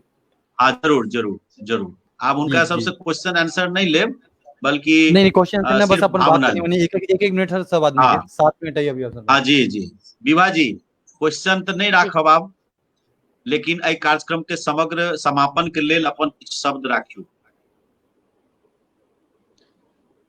ये कार्यक्रम बहुत बढ़िया छल भाई जी, और सार्थक बात सब बहुत रास आयल, बहुत रास बात सब सुनलहुँ जे नहियो बुझल रहे शुरू में। तो नीक छल, एहन एहन कार्यक्रम होइत रहबाक चाही हमरा सबके, और बढ़िया से एकरा आ समय के हमरा सबके बहुत ध्यान रखबाक चाही, खास कऽ के किया तऽ समय बहुत अमूल्य चीज होइत अछि। ताहि दुआरे समय के सेहो ध्यान रखैत अगर ई सब चीज करी तऽ नीक हैत, आर बढ़िया से हो से हमर बहुत बहुत शुभकामना जी। ठीक छै, बहुत सुंदर। किसले जी आवाज नहीं आ रही है। सर लीड निकाल दियो आपने, पिछले जी लीड निकाल दियो। ई निकाल दियो सर प्रवीण सर, फिर आगे देख। चलो कोनो बात नहीं, ठीक है, फिर देखबे। हम सब गोटा के अंतिम किछु शब्द बाजू तो बिंदेश्वर जी। लास्ट कार्यक्रम समग्र में बहुत नीक रहले, जे त्रुटि सब से आगामी दिन में सुधार होइत रहते, निरंतरता के जरूरी से। देखनिहार सुननिहार सब गोटे के बहुत बहुत धन्यवाद। बस चल दियो, चलते रहते, एना होइत रहते, त्रुटि सचियाइत रहते, और साहित्य साधना में लागल रहो। बेस धन्यवाद। कुमार पृथु जी हमें में कह चाहब जे अपना सबके मातृभाषा छै, एकर बचनाइ आ बननाइ आ बढ़नाइ एकर संतान के हाथ में रहे छै, यानी संतान हम ही यहाँ छी। आ ई बचबाक लेल ई जे एकटा प्रयास छलै, बहुत सार्थक रहल। आ एहन कार्यक्रम सब होइत रहे, जैसे अपना सबके भाषा के विकास विस्तार आ प्रवर्धन में सहयोग के अपेक्षा रखे नाम के हम शुभकामना दे। धन्यवाद जी, धन्यवाद। डॉक्टर विभा कुमारी जी तखन तऽ हम डिस्कनेक्ट भऽ गेल छलहुँ। बहुत नीक भाषा, साहित्य और स्त्री के जे विकास अछि, एकर संगे देश विदेश में जे अखन सक्रियता अछि मैथिली के लऽ कऽ, लेखन से लऽ कऽ, और बहुत रास क्षेत्र में जे हमरा सबक भाषा और साहित्य और संस्कृति के जे अखन विकास भऽ रहल अछि, ते पर बहुत नीक परिचर्चा भेल। और सब प्रतिभागी के जे छै हम बहुत बहुत जे छै से बधाई दिअ चाहे छियनि। और प्रवीण भाई अहाँ के तऽ हम सबसे बेसी बधाई दिअ चाहे छी जे अहाँ ई एते नीक जे छै आयोजन केलहुँ, और एक संगे एतेक पैनलिस्ट के बजा कऽ एते नीक चर्चा रखलहुँ। बहुत बहुत धन्यवाद। ठीक है डॉक्टर महेंद्र नारायण राम सर। अहाँ के धन्यवाद प्रवीण जी, संगे वत्स राहुल जी के सेहो, जे अखन जे 2-2.5 महीना से जो हम सब घर में बंद छी, तई स्थिति में मैथिली बंद नहीं हुआ, मैथिली आगू बढ़त रहा, मैथिली के परिचिति बढ़त रहा। तै के लेल जे ई आयोजन भेल, बहुत रास मार्गदर्शन, बहुत रास सजेशन एले, कुछ त्रुटि के सब तरफ, कुछ सजेशन के तरफ जे ध्यान देलकै, तकरा ध्यान रखैत भविष्य में एहि तरह के आयोजन अहाँ करैत रही। अहाँ सब गोटे धन्यवादक पात्र छी। बहुत रास बात हम सब भाषा के लेल, सिनेमा के लेल, नारी शक्ति के लेल, युवा शक्ति के लेल, जते कोनो बात एले सब पर पुनर्विचार करे के लेल अहाँ से आग्रह जे फेर एहि तरह के आयोजन या तो फेसबुक पर सोशल मीडिया पर अथवा नहीं तो ओहुना खुला मंच में करी से आग्रह से आई के लिए सब संलग्न व्यक्ति के पैनल के सब लोग के धन्यवाद आभार अभिनंदन व्यक्त करी। बहुत बहुत धन्यवाद सर। अजीत भाई जी हाँ कंक्लूडिंग हाँ कंक्लूडिंग वर्ड्स। बहुत बढ़िया ये आयोजन रहल अहाँ के और एमे जे सहभागी भेल रहे सबके प्रति हम से बहुत से गदगद भाव से आभार व्यक्त करै छी। मैथिली साहित्य भाषा इत्यादि पर जे भी बात एले है वो बहुत बढ़िया रहले है।